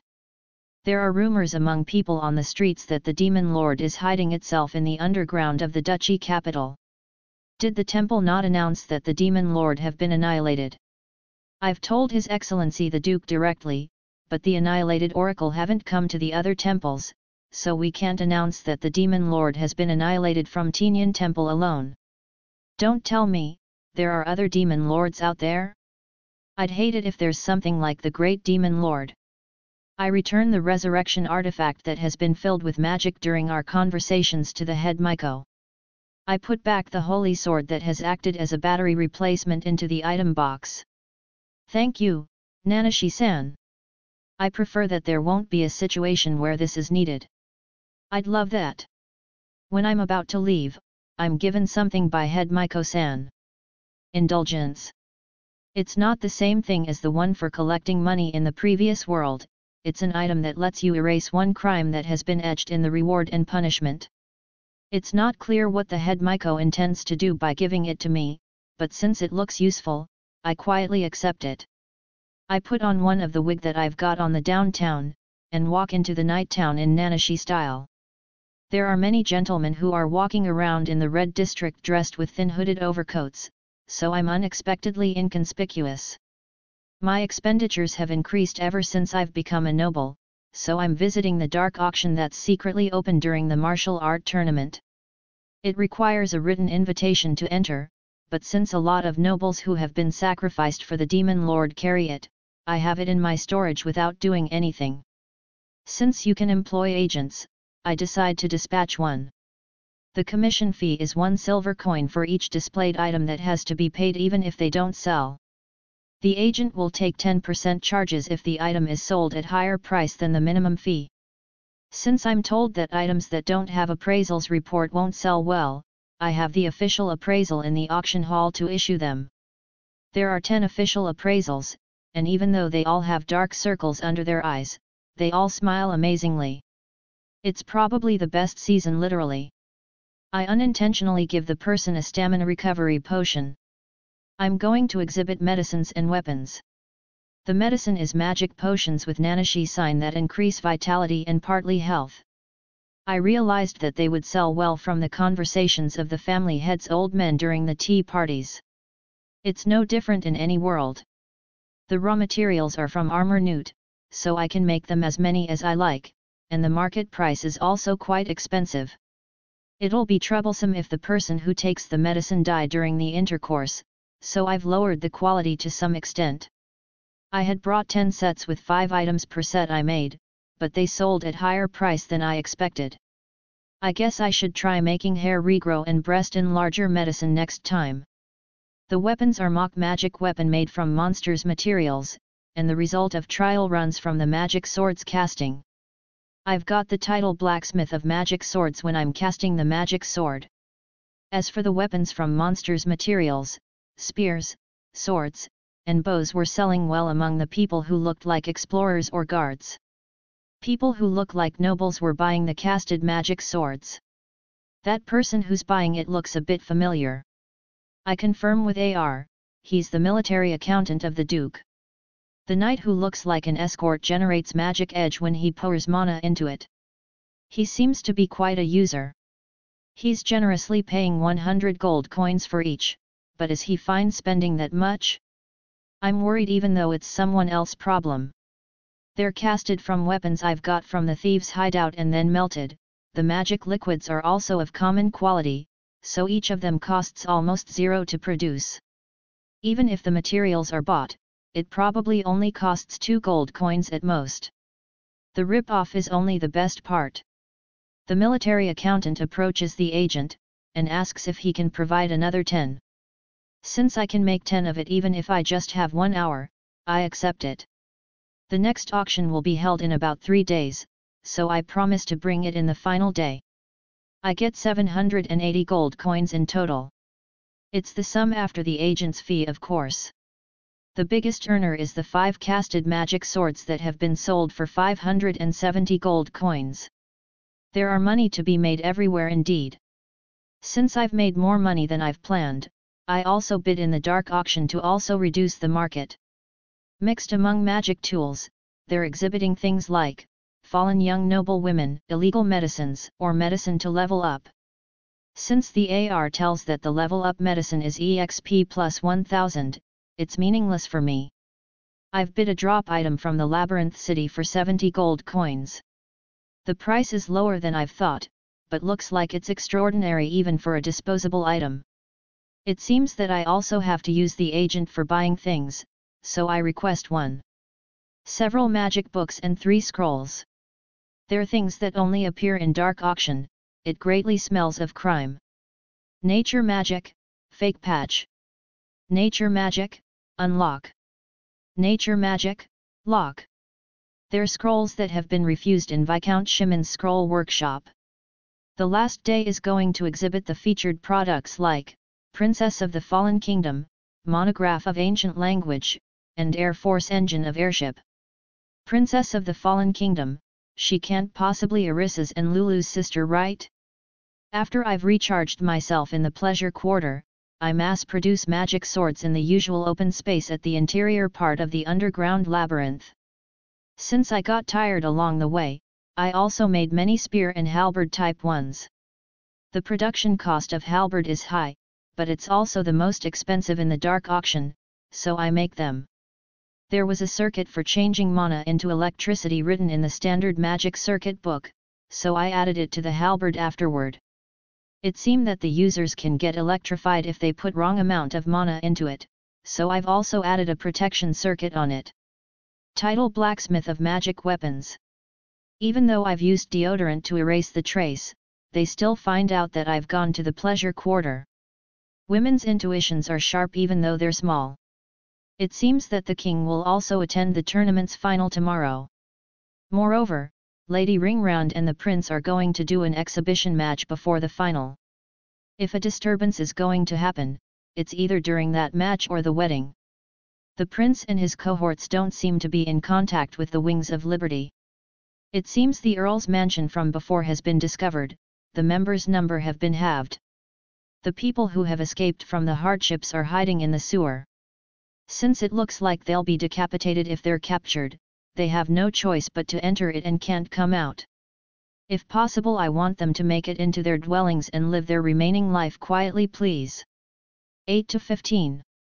The day of the final. Satu's here. There's this famous quote from Shakespeare, to be, or not to be, but I thought that it was a quote from some battle manga character until after I had entered high school. Such was my dark past. Everyone has ever misunderstood something, right? Today Tama has been acting strange since the morning. Just when I thought that she's walking randomly in the room, she quarrels with Poki, then Arisa, or rather, she clings to them and rolls on the floor. What's wrong? Tama. NN? Something is itching. Pun pun na notisu. Today's Tama is strange notisu. Oh? Poka looks unusually touchy too.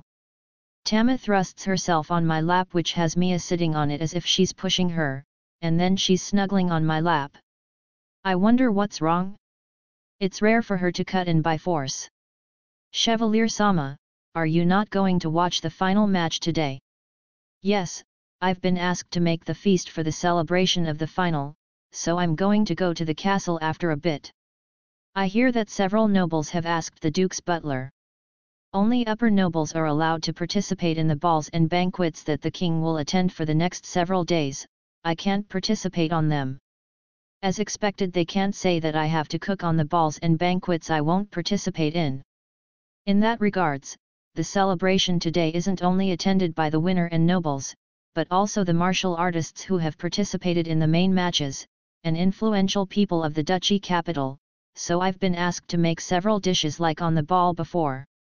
Since the king seems to be attending the final today, Lady Karina and her brother are also going to attend. It looks like Tama has calmed down after I gently brush her back.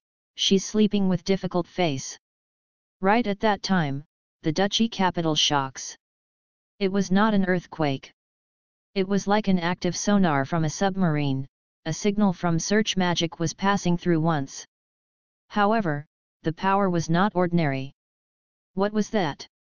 Just now? Signal. Some kind of bell sound has come, notisu. Master, ready for battle. Not only me, it seems that half of the members have perceived the signal earlier. The reason why Tama has become emotionally unstable is probably because she's sensed the antecedent. Liza has started equipping the new equipments I've given her the other day. Slightly later, Poki and Nana have also begun to change.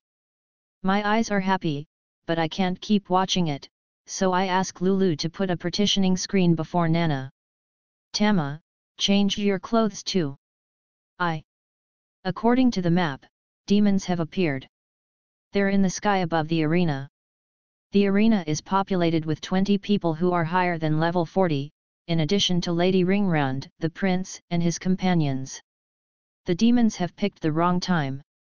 They probably would be eliminated before I could intervene. What's happened? It's the demon again. Again. Really, I wish they learn some self-restraint soon. Arisa and the others are also changing to the new equipments I've created the other day. It's thinner than Liza's, but they're all matching white leather. I've replaced everyone's weapon except Liza's with casted magic swords. They look quite different from the ones I've sold on the auction before, and the inscriptions are carved with Satug Pendragon. Looks like the demons can use summoning magic, mind magic, and fire magic. They likely will summon various things if they're given time, so let's dispose of them quickly.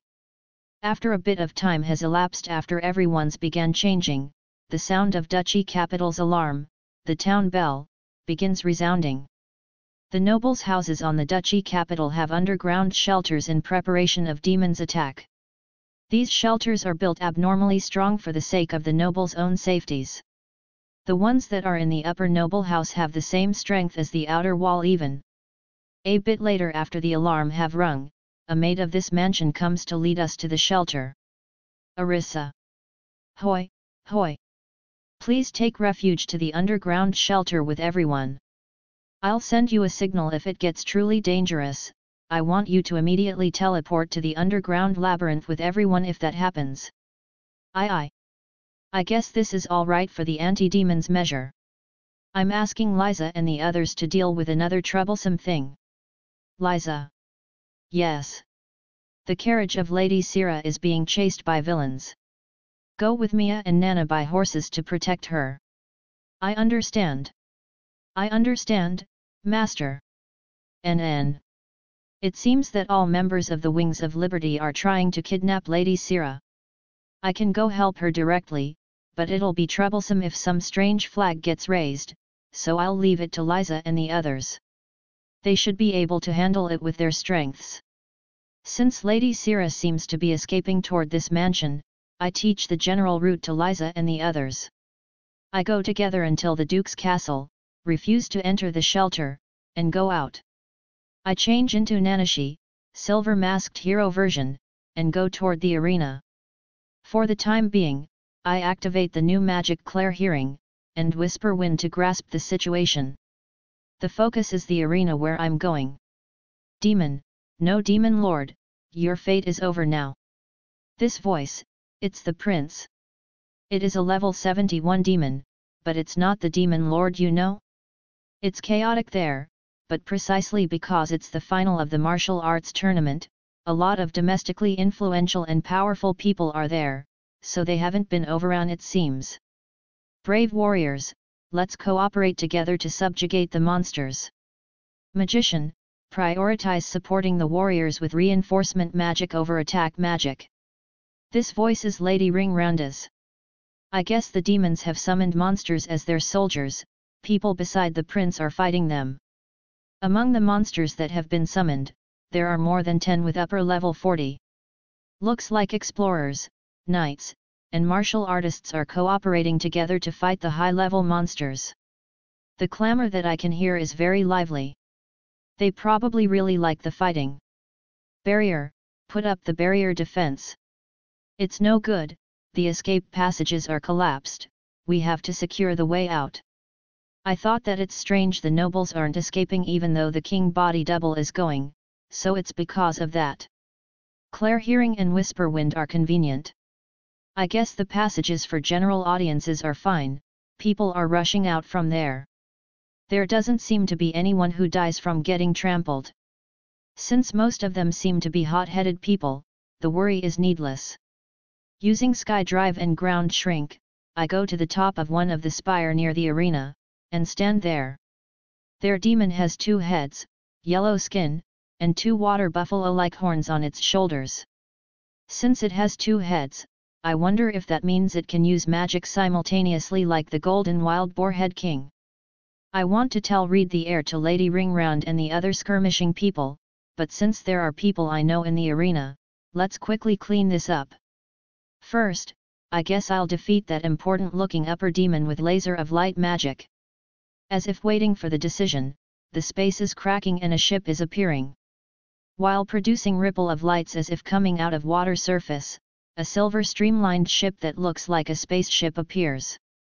A man wearing blue armor, the hero, Hayato Masaki, is standing on the bow. I'm told that he was level 61 when Arisa met him, but he's level 69 now. The Great Me has arrived. I wonder if that words are laden with provocation skill. The flying monsters are heading toward the hero. Ho, Hiro Hayato, are you prepared to die by appearing in front of us? Don't think that I'm always going to be the old me. I'll have my revenge today. I can end it in an instant with laser now. But it's hard to shoot it. Fall back, you dog of Saga Empire. I'll prove that Hiro is not the monopoly of Saga Empire. It's the prince. You should have leave it to him. Clayamitesolet. The earlier seems to be some kind of password.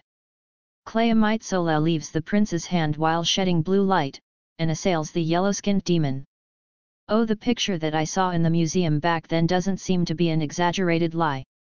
Ah, it's repelled. Clayamitesolet sure is weak. The holy sword will cry, Prince. That demon is the chief executive of the great demon lord of Old Golden Wild Boar Head King. The highest class demon who has survived for several hundred years. You should withdraw if you don't want to die. Erendite. After receiving the password from the hero, erudite that he's holding is furiously shedding holy light. I wonder if there are passwords like that for the holy swords I have? I've become able to read explanations of magic tools thanks to the Book of Magic Tools, but it only has magic tools from the present day written in it, so I'm still not able to read the holy swords. If it's just passwords, I probably can decipher it. Let's check it out when I get some free time. The hero's companions who have appeared from the ship put reinforcement magic to the hero. Out of curiosity, I use clairvoyance magic, but I shouldn't have done it. A priest-like beautiful woman of loose fluffy type Kyousoukyoku casts reinforcement magic. The mole under her eye looks good. An archer-like long earskin woman is intercepting monsters approaching the hero. One arrow splits into 10 along the way and swooped down the monsters. Judging from the red light that it had let out, it was probably a magic arrow. The monsters that have escaped the archer's attacks lands on the ship, but they got quickly eliminated by a light warrior, and a twin sword warrior. Those girls also of earskin. A tiger earskin, and a wolf earskin. The tiger ears has ponytail, and the wolf ears has short hair. They're both beautiful women with well-shaped breasts. The last one is a beautiful woman with enormous breasts and luxurious blonde hair holding a long cane. She seems to be comparable to Lady Karina. She's doing something drawn out, and begins chanting a spell. In short, the followers are all glamorous beautiful women. Ryuju, go explode. What should I do? Should I clean this up while being like Taruma by not reading the mood? To shoot, or not to shoot, that is the question. 8-16. The day of the final, 2. Good grief, what a farce. Even if the king is attending, why do I absolutely have to do a mock battle with the prince? Moreover, the prince is using the holy sword, Kyousoukyoku. It's a sword that embodies the invincible Shiga kingdom. There's no way I can win. The person who holds the holy sword Kyousoukyoku must never lose. That is because doing so means suggesting that the invincible Shiga kingdom is defeated. Losing is not permitted even if it's just a fantasy. Although, even if I don't deliberately try to lose, the prince should be slightly stronger than me if we exclude magic. I can't win unless I use my trump card. If I use it, I would undoubtedly kill the prince. As expected, that's bad. Ah, this is depressing. I can hear people from the audience seat cheering my name. There are also cheering for the prince, but isn't it because of the prince title I wonder? I'm wearing the magic armor shafter that I've got when I became the hero's follower, while shouldering the lightning greatsword I've got from when I was a labyrinth explorer. The armor grants the same effect as physical reinforcement magic to the person who's wearing it. I can produce mana shield and magic for blocking sniping if I put mana into the magic circuit. I enter the circle for the match. Right when the match starts, I invoke the mana shield. Following that, I put mana into the lightning greatsword, and activate the lightning edge. I feel a bad premonition before I can add up physical reinforcement magic. I jump to the side. A firebolt goes through where I was. Firebolt wand? That's not a military weapon. It's not something that you should use without chanting, you know? Nostalgic, right? This is the thing you've made in the school after all. The prince attacks while drawing blue trails with the holy sword. What speed? The legend that states the holy sword, Kyousoukyoku, user flies in the sky might be true. I ward the holy sword away with my great sword. Heavy. My wrist is really hurt. The lightning clad on the great sword transmitted to the holy sword, and got uneventfully scattered away in the air. Even though he would have fainted or paralyzed if he had used a normal sword. Returning the favor, I swing the great sword to the prince's legs. He invokes the defense film, barrier, of the holy knight armor and block the great sword. As expected of the equipment of the kingdom's strongest, the holy knight. This time I'll entrust my armor to block the prince's sword, and focus my attention to attacking. Executing heavy blow skill. The aim and accuracy are lower, but right now, I need might. Executing magic edge skill. I don't usually use it since it's a waste of mana, but there's no meaning in preserving mana right now. The great sword is tinged with red light. Executing sharp edge skill. I don't want to kill the prince, but if I don't fight with the intention to kill, I won't be able to penetrate that armor's defense. Furious whirlwind blade. I shout the technique's name even though there's is no need to do that. Looks like I've been infected with Hayato's foolishness. I was sure that it'd be blocked, but it easily breaks the armor's barrier. This is bad, he'll surely die if I don't stop. I managed to stop the blade before the prince received a fatal hit. However, the prince doesn't miss my unstable posture. I was splat to the arena's ground like a ball. Cheering, screams, and jeers. It seems I've lost my consciousness for an instant. The prince shoots pursuing fire bolts rapidly. Are you trying to kill me? It appears that his swelled pride is hurt because I stopped the sword earlier. The prince's eyes have scarily turned bloodshot. I chant quick burst to destroy the fire bolts. However, our fight ends here. Summoning circles are formed in the sky. That is dangerous. My intuition tells me the danger as if my head is split. I begin to chant break magic magic. Not good, the prince hasn't realized the summoning circle in the sky. He only looks at me. I stop the chanting in order to avoid the prince's attack. I shouldn't have stopped the blade earlier if I knew that it'd turn out like this. I wasn't able to stop the summoning. A yellow-skinned demon appears from there. That presence and coercion, it's unmistakably an upper demon. The vibration from the massive body, taller than 5 meters, that lands on the ground almost makes me fall. Hayato said this before. He had only ran away from a demon once. At that time, half of his companions sacrificed themselves in order to let him escape, he said so while looking so frustrated. I couldn't believe how that absurdly strong Hayato could lose, but I understand now. That's an order of magnitude different. Is a demon lord even stronger than that? It's impossible.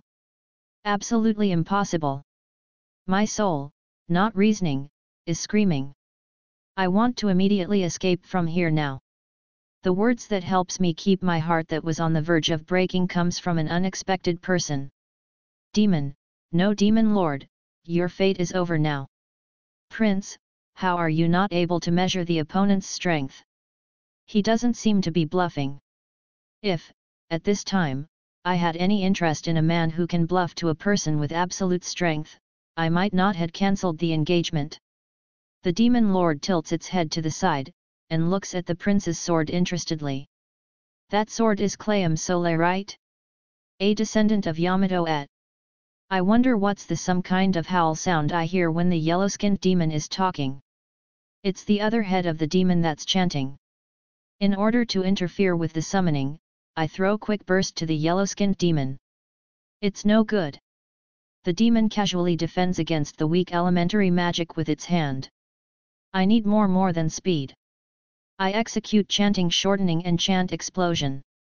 It probably won't make it. However, I won't let this spell go to waste. When the yellow-skinned demon complete its chanting, monsters begins appearing from the magic circles that are formed on the ground. Centipedes, scorpions, praying mantis, and even 2 horned beetles. It won't be easy fighting them while dealing with the yellow-skinned demon. The magic explosion just now didn't give it much damage too. Oh right, there are the participants of the main match and their friends still. Let's leave the monsters to them. I call out to the warriors on the place using amplification magic. Brave warriors, let's cooperate together to subjugate the monsters. Magician, prioritize supporting the warriors with reinforcement magic over attack magic. The people who have been fighting the monsters separately begin to cooperate together. They're veterans. They probably won't lose to monsters as long as there are chances. A centipede monster is attacking. The prince is also being attacked by a rhinoceros beetle monster. Famu, the hero isn't here after all. Desu. The souvenirs that I've brought have no meaning then. While grumbling, the yellow-skinned demon casts reinforcement magic to the summoned monsters. I'd have been able to use powerful magic if only the prince could take care of the front. That's strange Desu. The blue and the red should have butted in with this much uproar. This centipede is strong. My sword can't cut it well. If only Hayato and those girls come at this time. Ahaha Oni-san, you're having a hard fight. Don't look away, let's go help the prince. Leela's Dano of the Shiga 8 sword, and the holy night boy head toward the prince to assist him. The boy cuts one foot of the centipede as a parting gift. I defeat the centipede with 3 consecutive explosions when its attention has turned away. The chanting was long, but since explosion has stun and knockback effect, I was somehow able to do it. Leela's Dano blocks the yellow-skinned demon's inferno by using a great shield. He's amazing. He was probably using magic too, but I didn't think that there was anyone who could withstand that much attack beside Hayato. Oh? That's a nostalgic shield. How about this then? The demon throws white flame that easily pierced through the great shield of Leela's Dano in high speed. I cannot let him die. The front will collapse if he dies. I choose one option from among my selfish thought. O great Parian, please grant my selfish wish to summon the hero. I am the follower of the hero Hayato, ring round. It is not a chant. It's a prayer for the god Parian.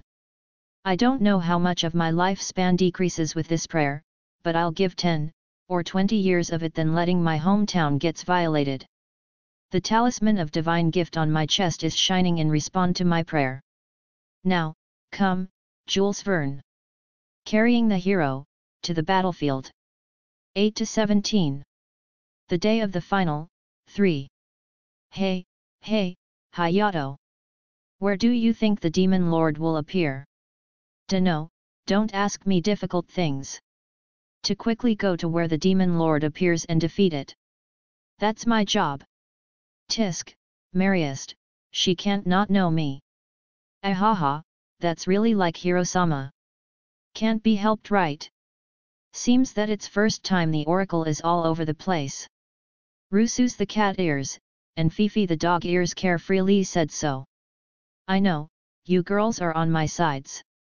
I touch the ears of the 2 who bend themselves toward the captain seat I'm sitting on. It feels really great. We've been together for 5 years, but it's taken me 3 years before they let me touch it. If I have to reasonably guess the place, it's probably around the Labyrinth City, Selbera of Shiga Kingdom, or the revived Labyrinth of Kyobuka Kingdom. The priest, Loria, calmly tells her prediction. Since the secretary, Nono, and the magic warrior, Ring Round aren't here right now, I can only really talk with the witch, Mariest, and Loria. Loria is hugging my head from behind. Her breasts on my head are heavy. I offhandedly push the breasts aside. Loria looks so happy even though I did it in cold heart. Breasts are just nothing more than lumps of fat. I don't understand perverts. Hiro-sama is also stoic today at. That doesn't sound like a line from a clergywoman. Ah, why do my party have nothing but jiggly jiggle? Isn't it fine to have one little girl at least? There's a taciturn girl, but she's 23 this year on top of having E-cup. If there's a taciturn little girl, I'll whisper love to her anytime. Ha, the girl with middle schooler level flat chest who seemed to be a soldier of Shiga Kingdom that we saved recently was quite good. If we had just met 5 years earlier, I'd have absolutely proposed her. Hayato, the regular contact from Nono and Selbera has turned up, peaceful and dull, she says. Is that so? Mariest and Loria have predicted that Selbera is the most suspicious. Even though Nono are with escorts, it might be dangerous to leave a non-combatant like her there. Will someone change place with Nono to Selbera? I don't wanna. I want to be near Hayato. Right will fight better if Hayato is near right. Stress will likely pile up if you are in the Labyrinth City without being able to go into the labyrinth. Rusus and Fifi will likely snap and assault the labyrinth. Half an hour later, the regular contact come from Sena who has infiltrated into Youk Kingdom. I'll read it loud. The poor small country is also peaceful today. I'm bored. It looks like she wants to change place too, like Nono, but the only one who can do infiltration among our members is only Sana the spy. Let her endure it. Personally, I want the emergence to be in Youk Kingdom. That kingdom has done a great crime of sacrificing my honey for reviving the labyrinth after all. Not noticing the downfall of Kyobuku Kingdom since I kept diving into the Hiro labyrinth is a bitter mistake. Isn't there a regular contact from Rin? It's not like that punctual ring round. The underground labyrinth on Oiagok City should be inactive, so the demon lord can't possibly appear there. There must be something wrong with the oracle, but since it's the birthplace of Ring Round, and there's a wedding of her little brother going on, it's just right for her to have gone there. Hayato is really forgetful. True. So, what does he forget? The regular contact time is changed to afternoon since Rin has some business, isn't it? Tisk, Rusus and Fifi, you're just as forgetful. Right? Hey, she complained about fighting against the stupid prince of Shiga Kingdom on the regular contact yesterday. Right at that time. The control orb in front of the captain's seat is flickering intensely. It seems that someone has used the talisman of divine gift. No, looking at the situation, it's Ring Round, no mistake about it. Everyone, take your position. Mary, who's used the talisman? Wait a bit, it's Ring Round. As expected. Hey. I'll wait at the bow. I'll leave the steering to Winai. Leave it to me. I shoulder Erendite and rush to the bow. Coming out of the dark grey space, the ship appears in the original world. All right, let's say the usual line. The great me has arrived.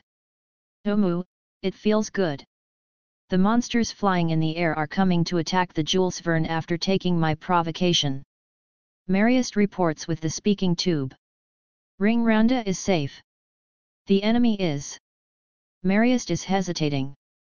You don't have to say it, I didn't think that guy is here. The one over there is the fated opponent. I met it 3 years after I had been summoned as a hero. Our party that I thought to be invincible was utterly defeated by this yellow demon. If my companions didn't sacrifice themselves, I might have been killed by this demon. However, I'm not the same as back then. I'll show you directly. I will not hesitate, I'll use my full power from the start. Activating my unique skills, strongest lance, nothing cannot be penetrated, and invincible shield, nothing can penetrate, and lastly, infinite regeneration, endless healing. I can only use infinite regeneration once in a month, so I've been reserving it for fighting the Demon Lord, but I'll lose if I hesitate here against that guy. I'll leave the small fries to my companions, and devote myself to fight the yellow bastard. My companions go down from the ship and the ship submerges into the dimensional gap with autopilot. We can't lose the precious ship here after all. Fall back, you dog of Saga Empire. What? The stupid Prince Hui? Looks like he can use the holy sword of Shiga Kingdom, but you'll make it cry, you know. It's pitiful for the holy sword if you use it like that. Looks like he can at least use holy verse, but he can't pull out the holy sword's power. I'll have you witness, the guy who can truly use the holy sword. Erendite. The blue light of the holy sword is more intense than ever. I activate flying boot and plunge to the yellow demon. Today, Erendite is somewhat different. 8-18. The day of the final, 4. I wonder how many times we've exchanged blows with sword. To be matched by the yellow demon that's supposed to be the magic type, my confidence is shaken, you know. I don't know what kind of magic the demon use, but it's using magic edge on its elongated nails, it's troublesome. To grow back again no matter how many times I've broken it is too much of cheating.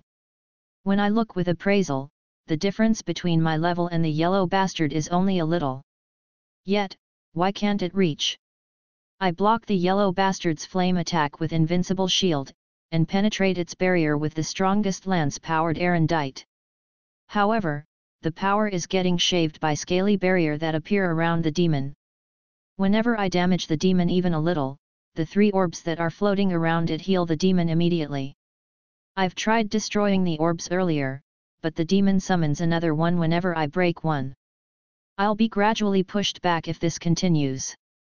Hayato, please don't fight alone, we're a team you know. Dang, I've gotten too heated. Mariest is right, if we cooperate there's no way we can lose even against a strong enemy. Fortunately, most small fries on the opposite of the arena seem to have been eliminated by the warriors of Shiga Kingdom. I didn't know since I rarely went to Shiga Kingdom, but the warriors of this kingdom can't be made light of. The monsters had been separated away from the yellow demon along with the buff before I knew it, since they weren't approaching each other, a considerable distance had opened. It's as if someone is adjusting it. I've thought such thing unintentionally. Ridiculous. Even if they're small fries, those monsters are of upper level 40. If there's someone that has strength to do such thing, I'd scout that person into our party. The two monsters near us are also being dealt with by my companions. Rusus and Fifi are in charge of the centipede. It seems to be a hard fight, but it'll be over since Ring Round has come to assist them. The two-horned rhinoceros beetle is flying around, but Yuri is restraining it as to not get close. I'm leaving that monster to you. Rusus and Fifi will help you soon, so please stall for some time. I understand Hayato. Please leave it to me. No, Yuri, I wanted you to reply that you could defeat it. Why doesn't she understand even though she's an archer? Is the strategy briefing over already? I was wondering why it didn't attack. I'll make you regret that composure. Hayato, please buy us some time for the spell. Understood.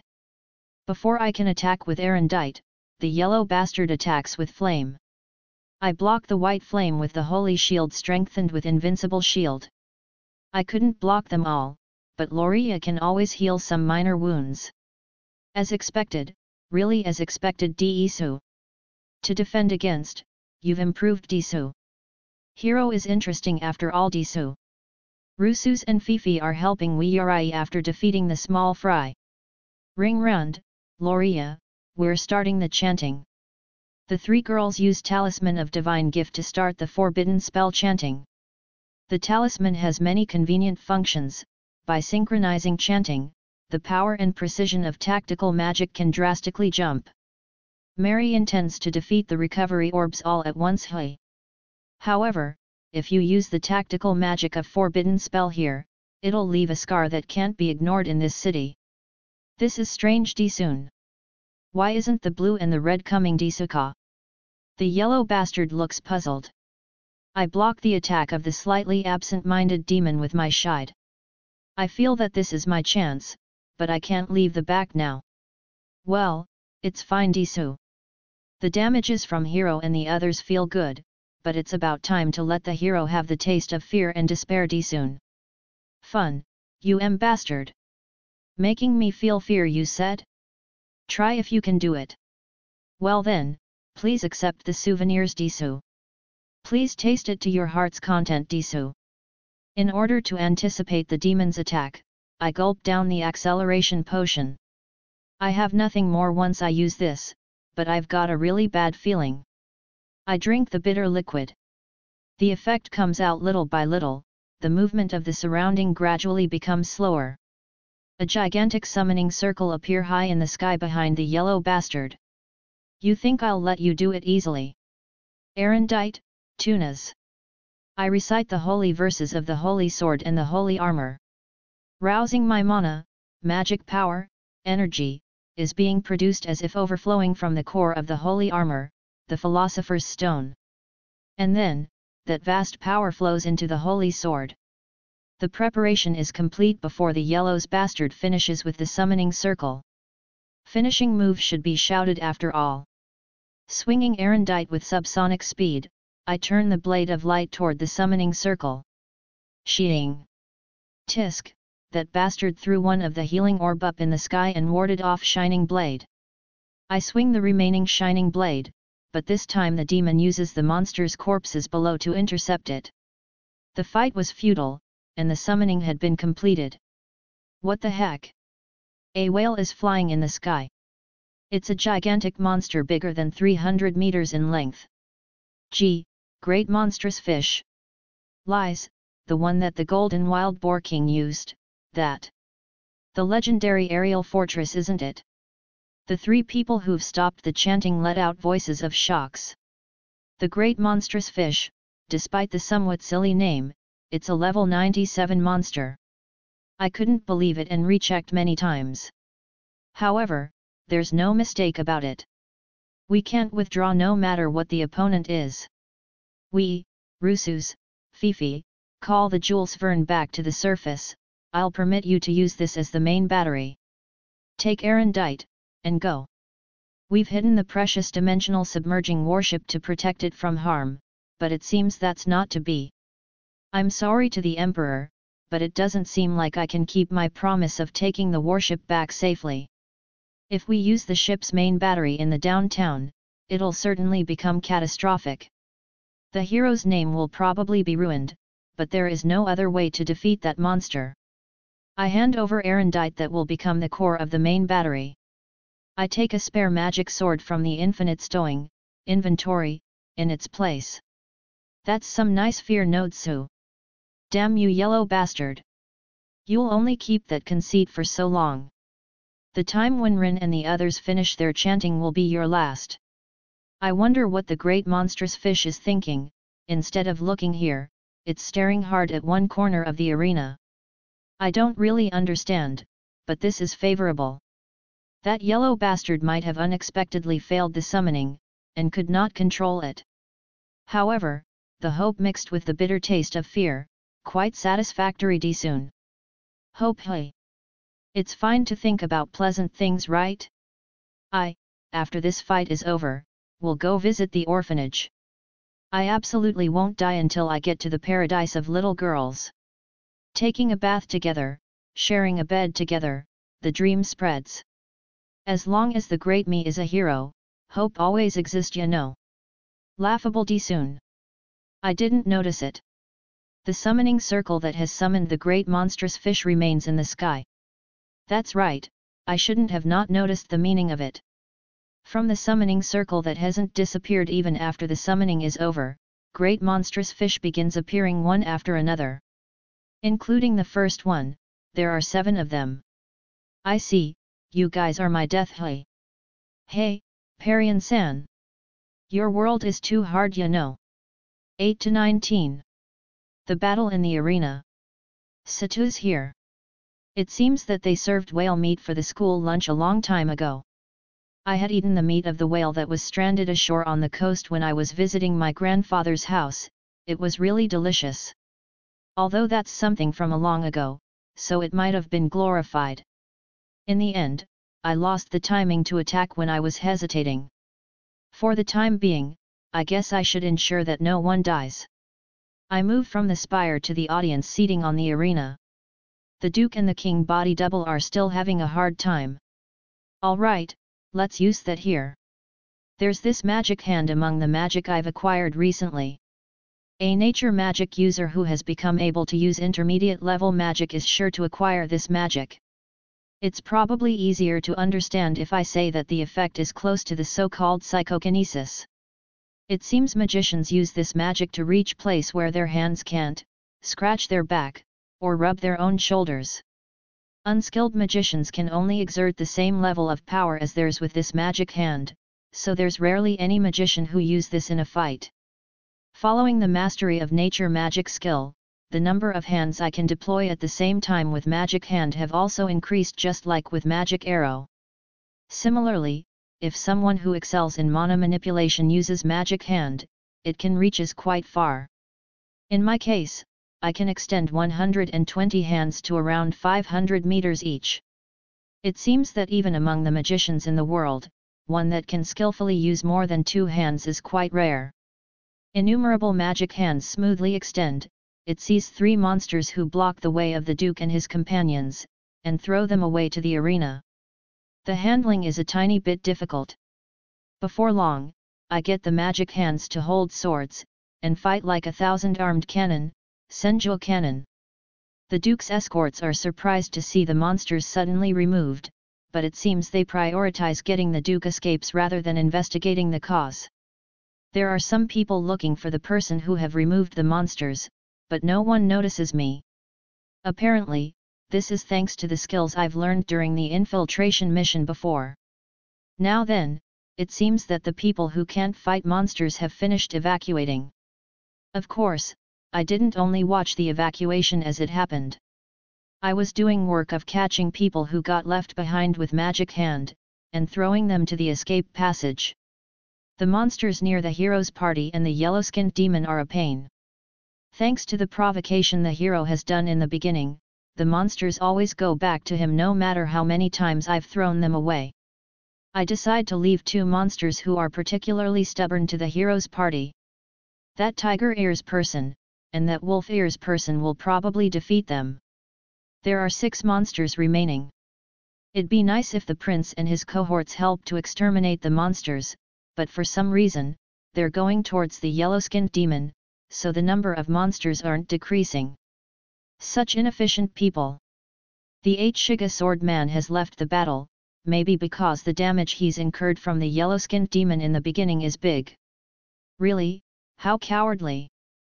The battle maniac boy was fighting amusingly against the yellow-skinned demon, but he has fainted after receiving an attack from the demon's tail. The stomach portion of his armor is dented, but looking at his HP, it doesn't seem to be a wound that'll kill him, so it's probably fine to leave him alone. Looking at his position, it doesn't seem like he'll get caught up in a ranged attack anyway. Yasaku, be more prudent with big moves. We don't know if the other people will fall apart. Preserve your stamina. Barrow, you're just too rigid. It's time to decrease their number with a bang now. Hey wait, Yasaku, and Tan, save the chattering for later. That's right, if you don't keep your guard up, it'll be dangerous. The party fighting the war mantis seems to be fine. A heavy warrior, a magic warrior, a magician, and a priest carrying a pole arm, it's a party with good balance. Of course, there aren't only party like that around.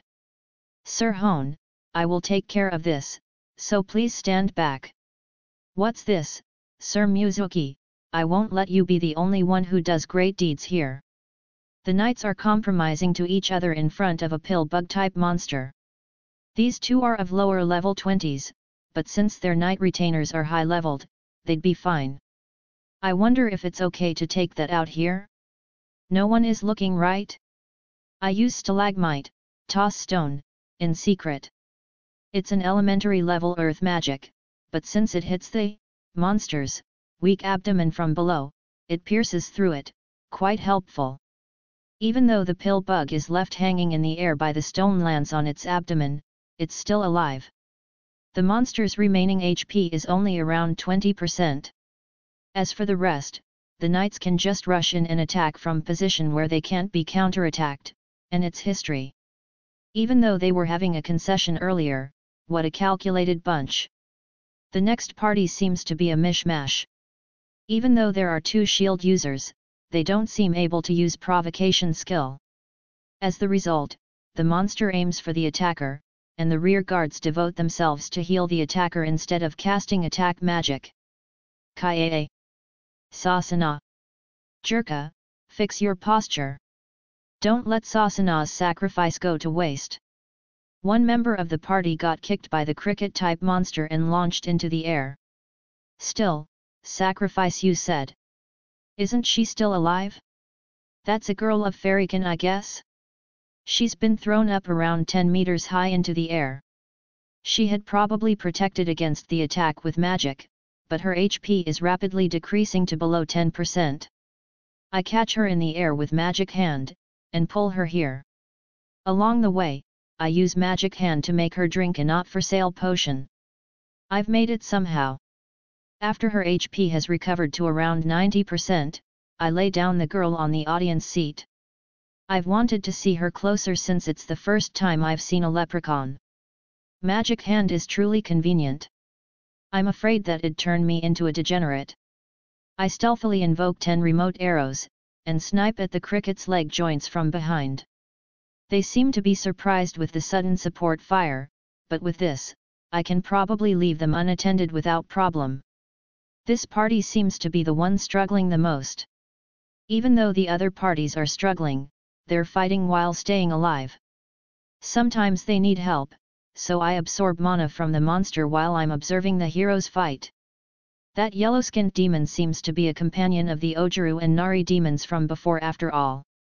If I tell it that the demon lord has been defeated, I wonder if this demon will be docile for the next 66 years? Nevertheless, the 3 orbs floating above the yellow-skinned demon sure are great. Even if the hero and his party dealt great damage to the demon, the orbs immediately recover it. I wonder if there's a way to summon the orb written in the demon summoning book from the other day? After checking it with my AR, it seems they're called cure orbs. I've searched for it, but there's nothing about it written in the demon summoning book. How unfortunate! Oh! The crisis perception is warning me to something high in the sky? There's a summoning magic circle over there. I don't know what will be summoned, but it's fine to just immediately get whatever pop out of it from here, alright? And then, the thing that comes out of it is a whale? It's flying in the air, and about 300 meters big, but it's unmistakably a whale. I don't think even the blue whale grows this big though. The monster's name seems to be Great Monstrous Fish. Any Japanese who sees it for the first time must be saying, a whale flying in the sky, it's just how the etymology goes. The hero and his companions look surprised. Of course they would be. I mean, when it's that big, I can't imagine just how many meals you can make from it. If I seriously make yamatoni from it, I wonder how many I could make? My eyes met with the great monstrous fish's eyes unintentionally. Well, hey, demon. You can do it if you try after all. I had almost danced in joy reflexively, but it wasn't only one. There are another 6 of it coming out of the summoning circle, terrific. I've waited more after that, but it seems to be the end. There may be more coming out, so I'll stop myself from destroying the magic circle. Now then, since I mustn't damage the meat when I demolish the whales, I decide to shave off their heads with laser and put them into the storage immediately. I actually wanted to demonstrate Excalibur sharpness for it, but since they're too big, it just won't reach. A single laser shot is weak, so decide to use it together with condense. The power of a single laser shot is weak, but I've become able to shoot multiple shots after I've leveled up the skill level. When I unify them into one with condense, the power and the convergence will be increased. I simulate the laser trajectory by using space grasp and radar together. The exposure time was going to be slightly insufficient, so I decide to shoot it like an on/off consecutive pulse laser. I can use the magic consecutively just fine, but it'll take some time, and I don't want them running back to the summoning circle. Flash, and it smells as if a coffee is nearby from the ozone. The pulse laser strokes the whales on its track, and shoots out beyond the cloud. Alright, cleared in one blow. It'll be catastrophic if those gigantic masses fall down, so I promptly use ground shrink and sky drive together to get close to the whale meat that have begun falling, and collect them into the storage. The whale meat feel hot, I don't know whether because it's been roasted, or because the flesh and blood have evaporated. It's fresh from the oven. Even though they've been burned with laser, there are still a lot of body fluids splashed around. I've heard that blood won't come out from wounds burned by laser, but I wonder if it's just a hearsay?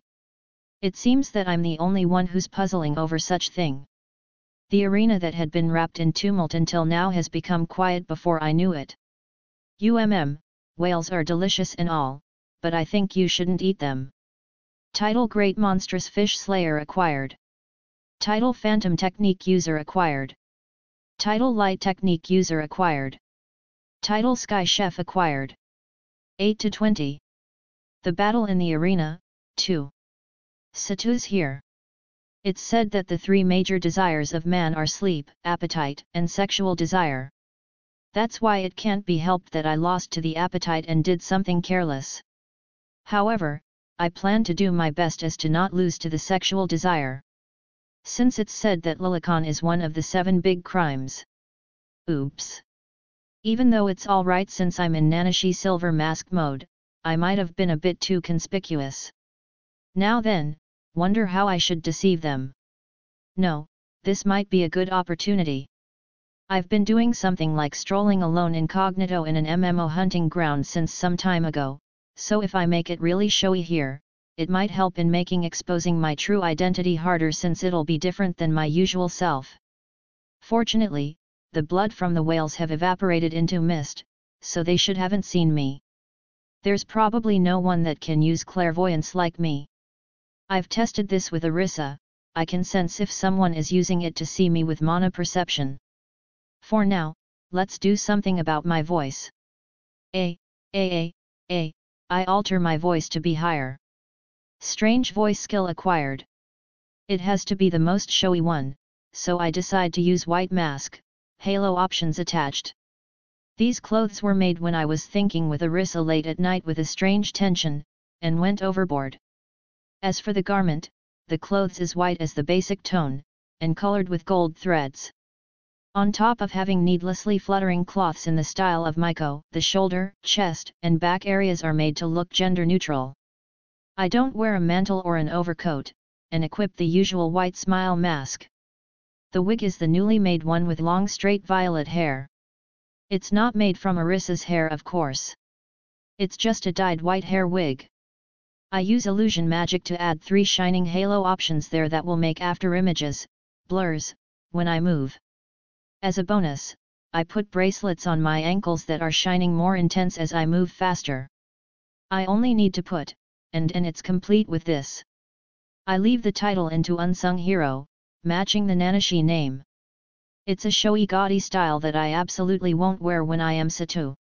Since I'm going to intervene anyway, I turn serious, and use remote arrows to destroy the 2 remaining beetle monsters, and the yellow-skinned demon's orbs. I directed the remaining arrows toward the yellow-skinned demon itself, but it could defend against the arrows.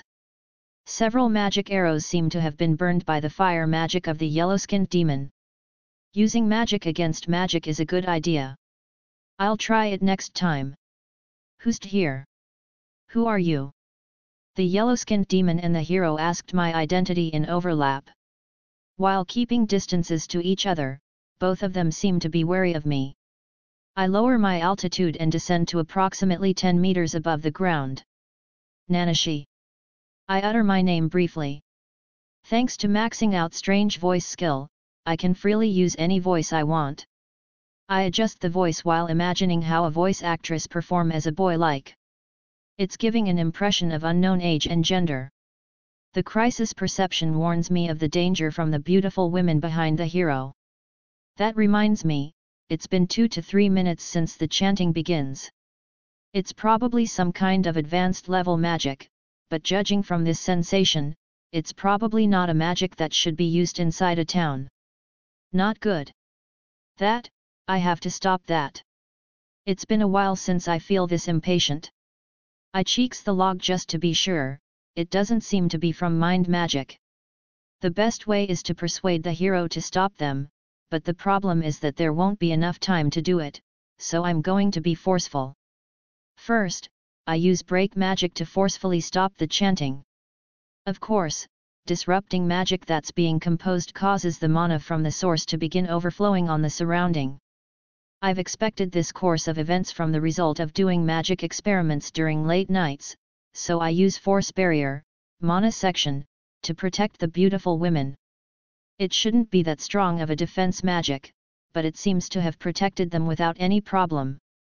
However, there seem to be feedbacks from the forced termination of the magic chanting to some extents, they fall to the grounds on their knees.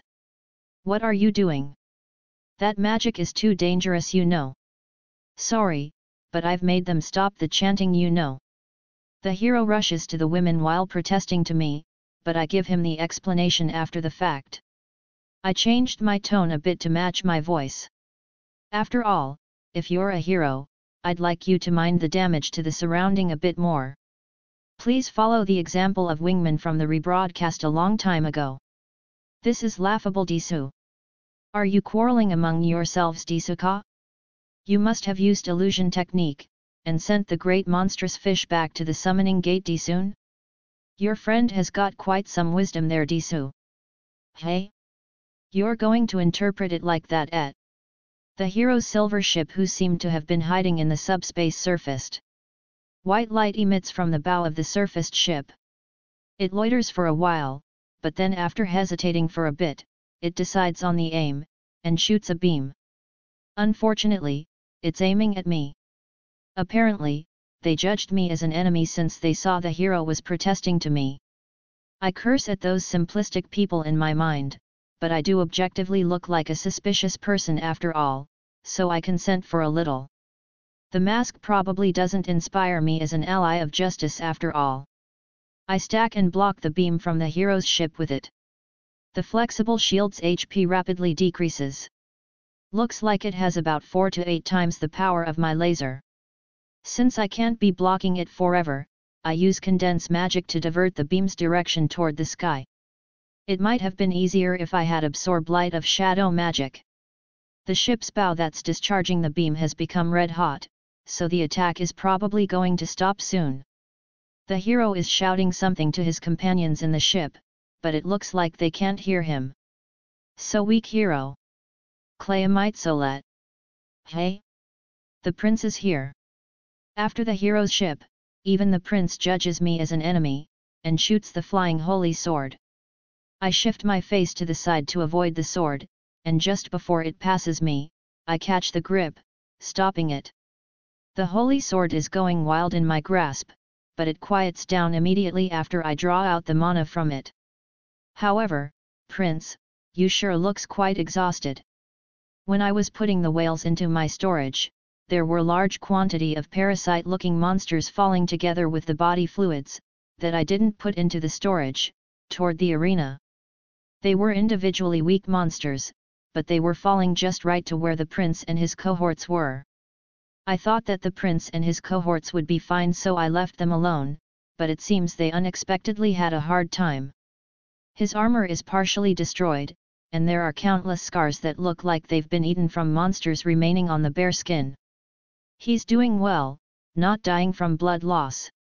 The battle maniac boy is in more horrible state than the prince, but he's stabbing the monster corpses while laughing loudly as if he's gone mad. The yellow-skinned demon creates a summoning circle below its feet like it's trying to get away, so I use break magic to destroy the summoning circle. Next, I destroy the yellow-skinned demon's defensive magic with break magic, but it seems to be multi-layered, it hasn't completely come off with one shot. I quickly approach with ground shrink, and use mana drain on the yellow-skinned demon to snatch its mana away. Gunanu. To have my mana easily stolen to this degree. The yellow-skinned demon isn't also letting its mana get stolen freely, it's doing various useless resistances. You bastard, you must be the true ancestor of the vampires Disun. This time I'm treated as a vampire hey. For the time being, I continue to use the combo of hitting it with break magic, followed by mana drain. The demon is saying something, but I noncommittally ignore it. I can snatch 300 MP with one go. I've thought that it only has 710 MP since it's level 71, but it doesn't seem like it's been emptied even after I've deprived it thrice. Apparently, demons have far larger MP pool than human. Its mana finally dried up after I snatch it 10 times. Doesn't it have more MP than me? The snatched mana is too redundant, so I charge it into the holy sword that I've just got. At first the sword is the size of a one-handed sword, but it's growing bigger as I put more mana. If Arissa was here, she would have a weird idea while grinning with loose cheeks, no doubt about it. The expansion stopped after I put around 500 MP. It's become as big as the replica in the museum. After I've finished tearing off the yellow-skinned demon magic defense, stripped it off its magic power, and shaved 90% of its HP, I throw the demon toward the Hiro's party.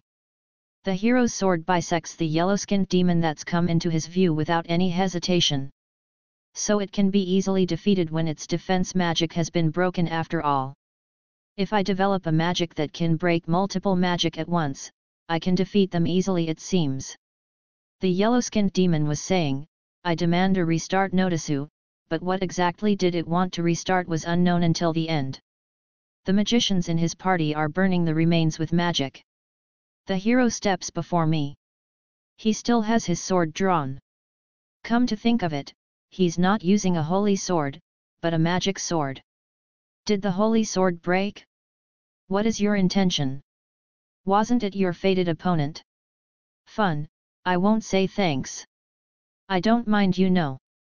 You'd have defeated it if you had used the forbidden magic right. Judging from the yellow-skinned demon's composure, it probably had countermeasures for it, but it'd be boorish of me to retort with that. However, this tone is a mistake. It's hard to talk. By the way, that stupid prince is going to die, you're not going to help him. I turn my view toward the prince from the hero's words. He's being toyed with by small fry monsters after seemingly getting inflicted by intoxicant poison. Looks like he's fighting with a dagger. It seems that the hero doesn't want to actively help him. I'm also fine with leaving him alone, but I have to eliminate the monsters anyway, so I decide to help him on the occasion. It'd be faster if I use remote arrows, but let's try using the holy sword that I've just acquired. Clayamitesola. The holy sword Clayamitesola leaves my hand, and multiplies itself like papers scattering away from a paper stack. It's split into 13 swords with thin blades. The true sword is wrapped in blue light on the exterior. Aim marks like with remote arrow are displayed in my AR. I can also set the trajectory in similar fashion, it seems. I shoot them at the small fry monsters just like that. The blade cuts the monsters in successions as they evaporate by the holy light. They were all around level 20 monsters when I first saw them, but there are some level 50 monsters mixed in before I knew it. It looks like they used skill called Life Drain to steal levels from the other monsters and the prince, and then grew up. I see. That explains why the prince's hair has become white somehow. He also didn't have that many wrinkles, and his level should have been in upper 40s, yet it has been dropped to upper 20s now. The battle maniac boy is also like the prince, but he's in considerably better condition than the prince. His level is still in upper 30, and his hair hasn't aged to become white either. Alas, it would have been better if I had waited to throw Clayamitesola for a bit longer. It should have been good enough for them to survive with their 5 limbs intact. 8 to 21. The battle in the arena, 3. Satu's here. There's this thing called tabletop RPG.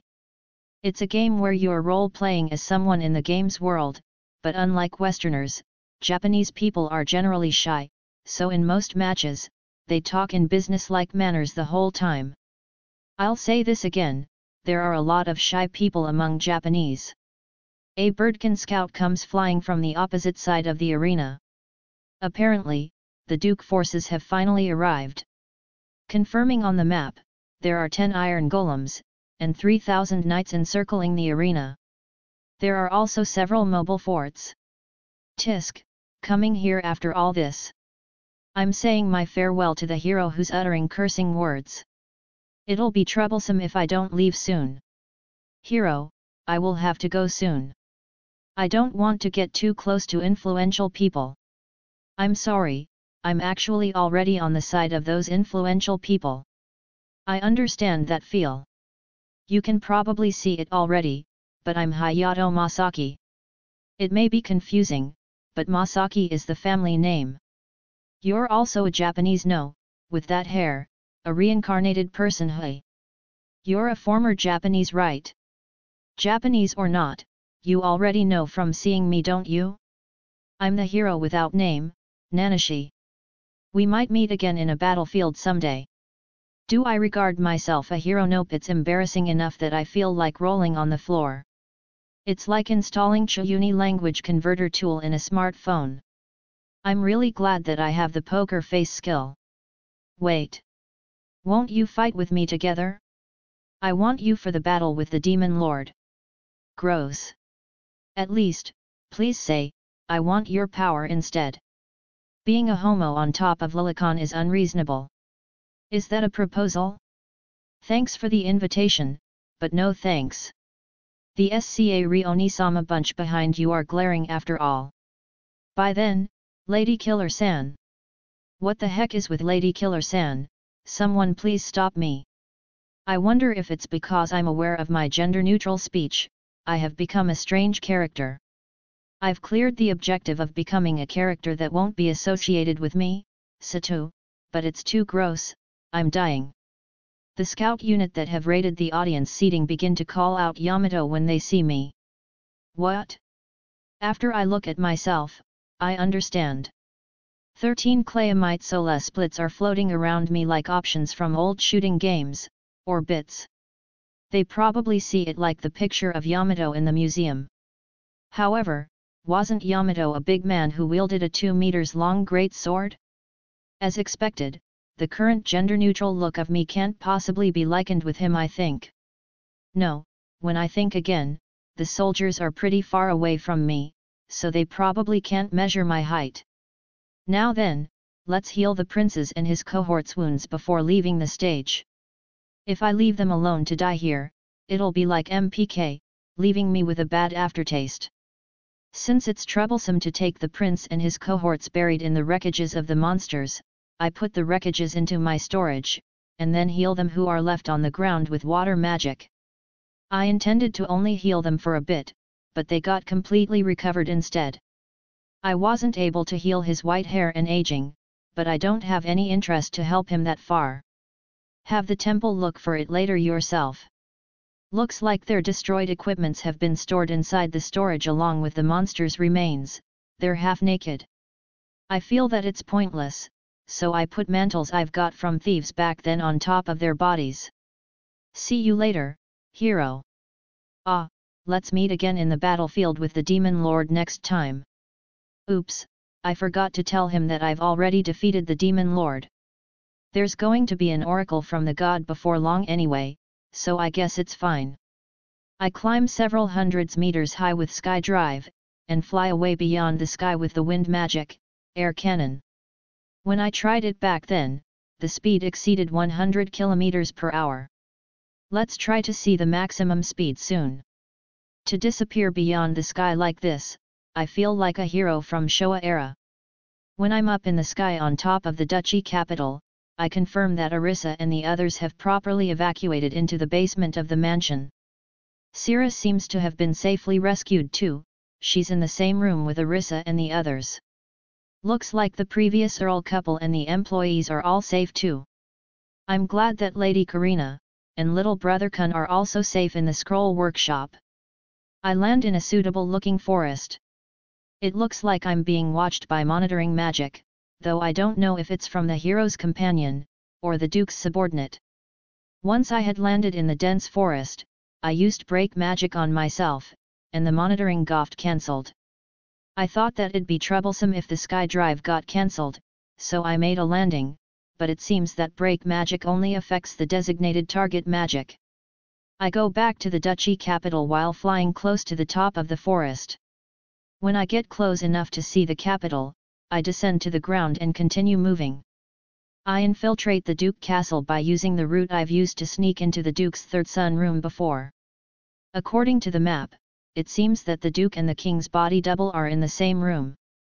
Looks like the hero, followed by Lady Ringrand, and the Imperial Princess Mariest, are coming to the castle to have an audience with them. Since I can't find the other hero's companions and his ship, they've probably gone back to the subspace. Please forgive me for the sudden visit. I've entered the room brazenly, but it seems none of the guards notice me until after I've opened my mouth. Are these guards all right? The guards are coming from the roof by breaking through it, and from the hidden room. It's troublesome to deal with them, so I use magic hand to make them unable to come closer. Who are you? I'm called Nanashi. I answer the Duke-san question. Duke-san instructs the guards with gesture, and they go back to their hiding places. The head Miko-san might have told him about me, but to be in the same room as a suspicious person without guards like this, quite a daring person. Only the Duke's butler remains. If this was a manga, he'd be a dexterous type, but this butler seems to be of domestic affair type. I'll listen to your business. It's nothing much. I've come here to return this. I unwrap the cloth while saying so, and hand over the holy sword Kyousoukyoku. Since they asked me how I got it, I told them the course of events honestly. For some reason, they were surprised when I talked about how the holy sword split into 13 when I recited the holy verse. This is too abrupt, I cannot believe you. There have been several people who can make the sword dance by reciting the holy verse, but there were none who could release the true form of the holy sword. They asked me to demonstrate if I really could do it, but isn't it bad to draw a sword before the king, regardless if he's a body double? You don't need to worry. I've heard the story from the head Miko. If the story about you defeating the demon lord is true, then you can kill us even without drawing a sword. You're awful, Duke-san. It is a fact, but you're going to shatter the guards' prides. Since I've already transferred all the mana that I put into Kyousoukyoku to other holy swords, I charge mana into it once again. It's fine with 500 MP, right? Not only the Duke, and the King, even the hiding guards are also surprised to see the holy sword growing. Just like before, Kyousoukyoku splits into 13 swords and floats around my body. Ooh, the legend is true after all. Beautiful, that painting truly wasn't an imaginary work. They're too surprised. The body double-san even looks like he's going to go into spasm anytime, scary. Even getting excited should be done in moderation, okay. Since it looks like they've admired enough, I release the excited state of the sword, and transition it back into one sword. I retrieve the MP that I've put into the sword, wrap it with a cloth and pass it to the body double-san. You can keep holding it. Is it fine to do so without getting permission from the royal capital? Hey now, body double-san, you shouldn't say thing like that without getting permission from the real king, alright? I vaguely ask if it's alright to do it without the permission from the real king. The Duke also nods when I glance at him. It is the spirit of the ancestor King Yamato-sama. I don't really understand, but maybe there's some kind of will left behind? It's a convenient sword, but it's not like I'm in trouble even without it. Let's make up something suitable as a reason to give it back. Don't you need it for the defense of the royal capital? I don't mind, there is another holy sword in the royal capital. Ah, that casted holy sword, hey. I've made swords with the same technique myself, so I know, that sword is weak even compared to Gjallarhorn. It could cope with lower demons, but it probably wouldn't be able to match upper demons. I have swords already, so I want to refuse, but it seems that once the sword has decided on its master, it will go back to its master if anyone draws it out. Normally, the master is decided with a dedicated ceremony, but it seems the case this time is extremely unusual. Looks like they really want personnel who can subjugate the demon lord. When I receive the holy sword and the mood becomes hard for me to refuse, the talks about service, peerage, and such comes out. Of course, since I don't have any such intention, I gently refuse it. It's already quite enough. I got interested when there was a talk of marrying the princess, but when I heard that she was a 9-year-old princess who hadn't got a fiancé, that interest disappeared. Tell that to Hayato instead. Since I feel bad for taking the holy sword for free, I decide to trade it with the famous holy sword in Shiga Kingdom. This is the holy sword Gjallarhorn that was stolen by the demonic man 17 years ago. Ooh! God! The holy sword tempered by the ancestor King Yamato-sama has returned once again to the Shiga Kingdom. I didn't think that they would be this delighted. It might have been better if I returned it earlier. By demonic man it must be Zenhui. Since the hero and his party have arrived in the castle, I decide to bid my farewell. The arena is ruined, so the final is postponed for 1 month, but a banquet ceremony is going to be held under the pretext of upper demon subjugation. It seems they've decided that the great monstrous fish were just illusions that the demon used. Late night at that day, I make a casted holy sword the size of one-handed sword modeled after Kyousoukyoku in one section of the underground labyrinth. The Kyousoukyoku sheath is among the garbages that I've put into the storage, so I reproduce it with the exact same look. Counterfeit skill acquired. Title Holy Swords Blacksmith acquired. Title Counterfeit Specialist acquired. At dawn, I sneak to Body Double Sand's bedroom and leave the replica on the bedside. I put a note that says, "I've prepared the replica, please use it as you see fit," together with the replica. With this, even the nitpicking nobles of pedigree can probably be effectively deceived. If the Kingdom Protector Holy Sword went missing, they would find someone to blame even if the Duke and the King had given their permissions. However, I'd have preferred a beautiful woman's bedroom if I had to sneak in anyway. 8-22. The Hero and Satu. Satu's here. People have different sense of values, but the saying, "the grass is greener on the other side of the fence," exist in any country.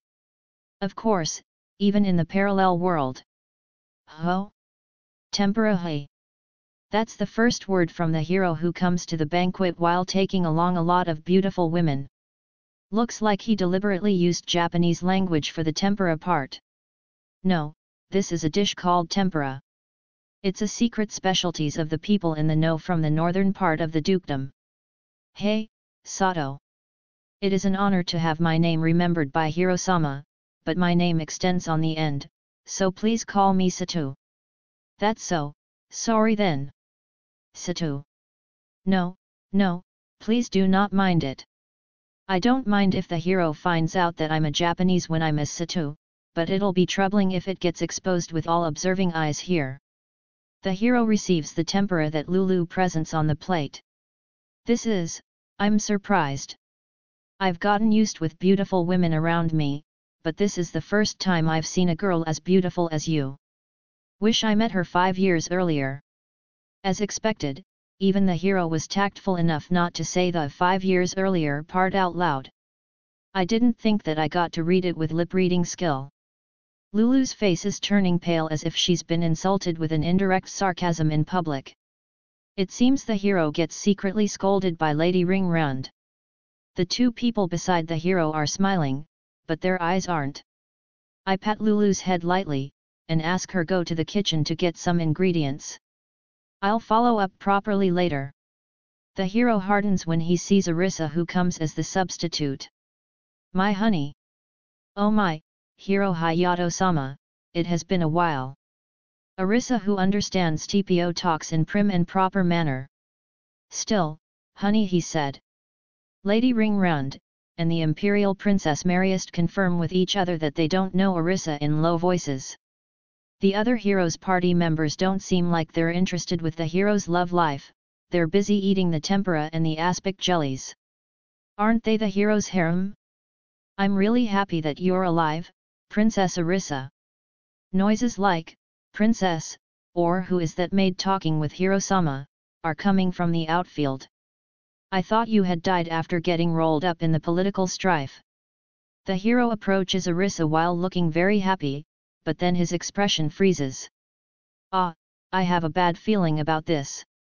We move for a bit, and now there's a table between me and the hero. Oi, Satu.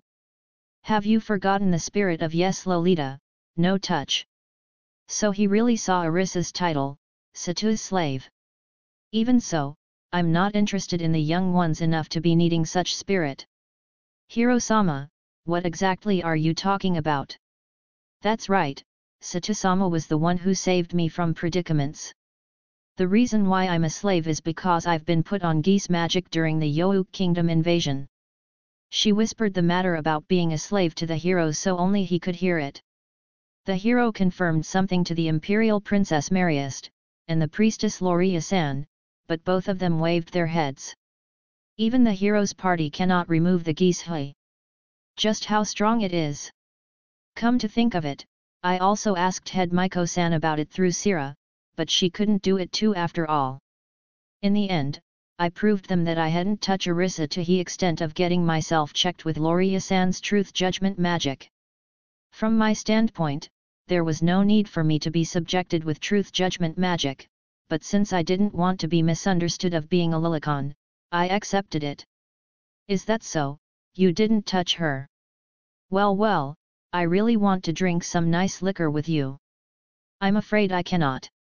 It seems like he'll talk about little girls all night long until I vomit.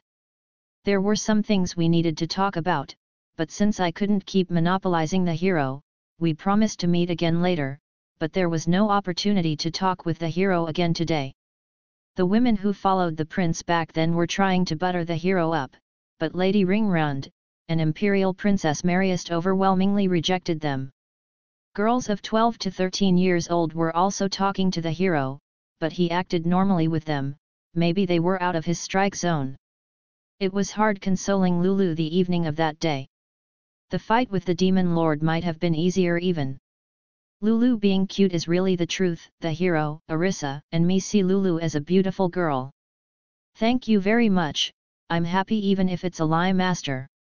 Even after I whispered sweet lines close to Lulu's ear, she only perceived it as consolation words. When I told her that she could request her favorite dishes, she told me every kind of sweets that I had made until now. I'm very happy that she's reached the point where she can say something selfish. Since it'll take too much time to make them, I take out the finished sweets I've put in the storage on the kitchen, and bring them to the dining room where Lulu is waiting. I knew that Mia, Poki, and Tama are waiting beside Lulu, so I had prepared the shares for 4 people. Of course, there's nothing for Arisa and me. Arisa has been taking excess calories lately, so she's presently forbidden from sweets. I don't need to do the diet, but I'm abstaining from indulgence food to accompany Arisa. Today I've made a new cake to surprise Lulu. It's a custard pie made from a type of fruit which has the same name as Lulu. This Lulu fruit looks really unappetizing when it's unpeeled, it's a fruit of misfortune. In addition, when eaten raw, it's so sour, not something that should be eaten. However, when it's heated, it strangely turns into a peach-like fruit. From what I've heard from the person who's given me this fruit, they process it by pickling them, not heating. My new creation today is Lulu custard pie. Lulu hesitated when she heard the name, but as if giving up, she cut a mouthful and put it into her mouth. It's delicious. Large drops of tears are falling on Lulu's cheeks. Hey! I didn't expect this development. That sour fruit becomes this delicious. Moreover, the color looks beautiful, right? Yes, thank you very much. I understand what master is trying to say somehow. That is good above all. Lulu continues eating the pie on the large platter while crying. I wipe the mouth of Mia, who's watching that intensely, with a handkerchief. I take out the prepared pie from the storage from under the table, and cut it for 3 people's shares. Delicious. Sweet. 100 points Nanodesu. I have to keep dieting. It's alright with just a mouthful, a mouthful. Arisa is saying that like a bad loser, no good. She's absolutely going to say just another one. That day, I slept together with Lulu, and whispered, "Lulu, you're cute," until she went asleep. Since Poki and the others played Janken, I had a feeling that it had been decided there would be a daily special of whispering from tonight on. Please drop that expectation, by all means. Soothing skill acquired. The next day, I'm going to accompany Lady Sira to the orphanage in the morning, and visit the barrier pillar workshop in the afternoon. Although there's a missionary purpose for doing the consolation visit to the orphanage, it's still called consolation visit, so the main objective is healing the children who are sick with healing magic. Our little girls are very popular here. Poki and Arisa are particularly popular, strange plays, and learning cards are being spread around. I've warned Arisa to take care with the culture hazard for once, but it's all up to her for the self-restraint. I'm not bringing Lulu and Nana today. Since children don't hesitate to speak what they think, they will most likely say hurtful things to Lulu in barrage, so I leave her behind. The reason why I don't bring Nana is because she wants to take the young Orga children back home. Oh no! Hiro-sama is coming for consolation visit. What should I do? Maybe I should use some makeup. The nursery workers, or rather, the Oni-san staffs are getting excited. Wait, aren't you all married? When the hero Hayato comes, the boys and the Oni-san staffs follow him around. Putting aside the children, I'm envious of him being pampered by not only the beautiful women, but also the soothing staff members. Furthermore, before I knew it, the director's daughter who's unusually unapproachable has followed him too. Dang you good-looking guy, go explode. Chevalier-sama, look at this. Yuina has made one too, look at this. I'm being surrounded by groups of 5 to 6 years old little girls. They've made shell accessories I've taught before. Although they're rough, each of them has characteristics of their own, interesting. Even though the hero is surrounded by beautiful women, I'm stuck babysitting the children. I can feel the gap in society. Since my eyes met with Hiro's, I greeted him. I couldn't get away from the little girls, so we were slightly apart. For some reason, he looked awfully envious. I wonder why. It can't be, even if he's a lilicon, are these such young girls included on his targets? It can't be indeed. About the trouble from Lady Ringround who saw me getting along with Lady Sira during the consolation visit, since it's redundant, I'm omitting it. The visit to the barrier pillar workshop are only with my own companions that hasn't happened for a while. The tour continues while I'm joining hands with Poki and Tama. Barrier pillar seems to be a magic tool that's mainly for preventing monsters from invading villages. Its effect can reach 100 meters wide in radius with just one standing.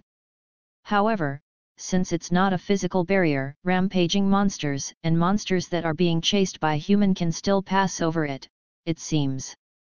The barrier pillar can function by absorbing mana from the earth vein, but since that'll wither the land, local spell users supply the mana every few days instead. The pillar is made of many magic cores, so there's some concern of thievery, but after it's erected on a land, it's casted with fixture magic, so it won't be easy to steal the pillar. Looks like even thieves who have attacked a village don't bother with the barrier pillar. It seems that the lord of the region will deploy their army for certain if anyone put their hands on the barrier pillar. I wonder if the story is too difficult. Poki and Tama have fallen asleep while holding both my hands, so I carry the two in corpse poses on both my arms, and continue the workshop tour. Liza offered to change for me, so I left the two to her along the way. They're cute when they're awake, but there are cuteness that are different than the usual when they're sleeping. Peace is the best after all. 8-23. The hero and Satu, 2. Satu's here.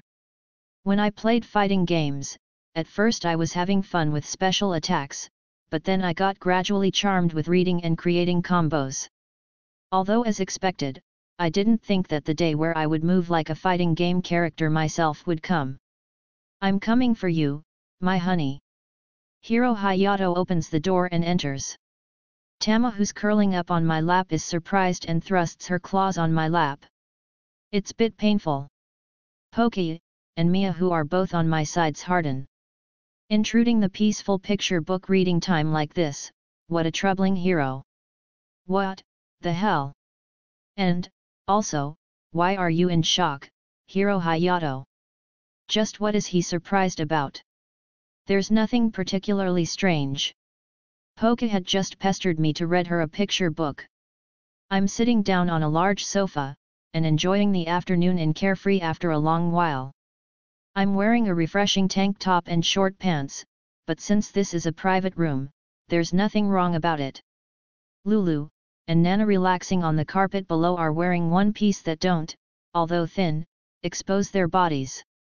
Liza was listening to me reading the picture book while calmly standing like meditating with her eyes closed. I can sense slight anger on her eyes.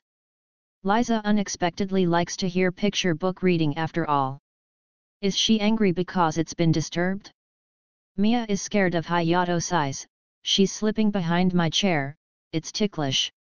Oh my, Hiro-sama, entering a room without even knocking like this, that's a bad manner, you know. Even though Arisa is saying that in prim and proper manner, she's doing it while caressing my leg, it's a bit laughable. Geez, please stop with the sexual harassment while you're pretending to listen to the picture book. Let's fight, Satu. You have angered me. The hero who screams with a face that looks as if it's crying blood gets pinned down by Lady Ringround and her group from behind. Good grief, I don't understand what he's going on about. I change my clothes to easy-to-move night clothes so as to keep me off from being impolite to Princess Mariest, and go out. I don't intend to fight the hero in the least, but I cannot not go to where the hero and his companions are waiting. Are you really going to fight? Of course not. Lulu asked worryingly. I replied lightly. Even if I fight, it'll only expose my true power, there's no advantage to it. You've come at last, Satu. The hero who is being swarmed by big-breasted maid-san from the main building while shouldering erendite is on the arbor of the courtyard. Let's have a fair fight. I refuse. The hero challenged me to a fight while pointing erendite straight here. I flatly refused while smiling. It seems the hero didn't expect that he'd be refused, he looked befuddled. I'd like to ask him for an hour why he thought that I wouldn't refuse. After all, even if we fight, there are only disadvantages for me, right? Let's hear your reason. There's nothing for me to gain in the fight. You don't say that it's because you can't win, hey? The hero asked, and Princess Mariest retorted. Of course, there's also the fact that there's no odds of me winning, but even if, by any chance, I win, there is no benefit for me. It's useless to fight, right? To cross swords with the hero, it's a very rare honor even in the Empire, you know. You really want me to fight the hero, don't you? Please pass that honor to the knights, and people who fight in battle tournaments instead. You don't think that you will lose to Hayato either, right? Mariest-sama, that's an unreasonable thing to say. He's the hero-sama, see? There is no way I can win against an existence that can match the Demon Lord. I don't think I would definitely win against a veteran warrior in a straight swordsmanship fight, although it'd be a different story if it was an anything-goes fight. In fact, I had been ripped apart like getting checkmated in a chess match when I fought against Elder Dahar, even if I was hiding my ability. Really? You're not harboring admiration, envy, jealousy, and also fear even when you're in front of an absolute strong. Am I wrong? I guess so. Oi Mary! Don't hinder my fight with difficult talks. Oh my, I'm sorry. This child's reaction is quite unusual, so I just inadvertently. Now then, going back to the main problem, what should I do? Come to think of it, Arisa sure is quiet. Gufufufu, please don't fight for me, what a delicious situation. What are you saying in whisper? Alright, then let's do it like this. You're betting Princess Arisa. As for me, I will grant you anything I can do. Something big comes out. Then, I'd like his ship. The dimensional warship, his holy sword, and his holy armor are the properties of the Empire, so those are off limits. Princess Mariest firmly tells me as if she's read my mind. I've heard from Baron Munoz long talk that the hero appears with a holy sword when he's summoned. I wonder if that's not true? I can collect information as Nanashi, so I don't particularly need to do it as Satu. That's right, let's make him an insurance for the time where I alone am not sufficient. I can't cope if demon lords appear in two different locations at the same time after all. Moreover, if I have some connection to Saga Empire, I can take shelter there if I lose my place in Shiga Kingdom. In the end, it's going to be with the hero and observers. There were 3 conditions I gave him. First, we're going to have the duel in a place where no one is watching. Second, the hero is not going to use unique skills, or active battle skills. Third, if Arisa's ownership is transferred to him, he has to give priority to Arisa's will when he's successfully released her from the geese. However, since Mariest showed her disapproval, one person from each side was given permission to observe. Lady Ringround wanted to come along too, but since various problems would arise if she saw the fight, she was prevented to. I should have also followed the second condition by not using battle skills, but since Arisa insists that it's not fair, they let me use them. The 4 of us have come to an abandoned arena under the duchy capital. I know this place from an acquaintance who lives in the underground passages. It seems to be a place where dark martial art tournament was being held until 100 years ago. Princess Mariest uses light magic to illuminate the room. It's 10 meters high, and there are around 20 meters wide in radius. Since that also includes audience seats, the actual fighting location is smaller. I asked Arisa about her true intention before we got here, and she said that I should deepen my friendship with the hero without going overboard, and exchange information.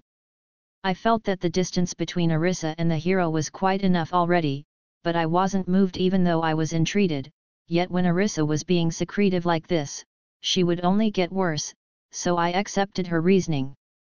The don't go overboard part is difficult since the opponent is the hero, but since it's not a serious fight, it'll probably be fine as long as I don't use weapons from my storage, don't hit him with intermediate magic, and don't use my bare hands to block his sword. Looks like it's fine to have a somewhat showy fight if it's here.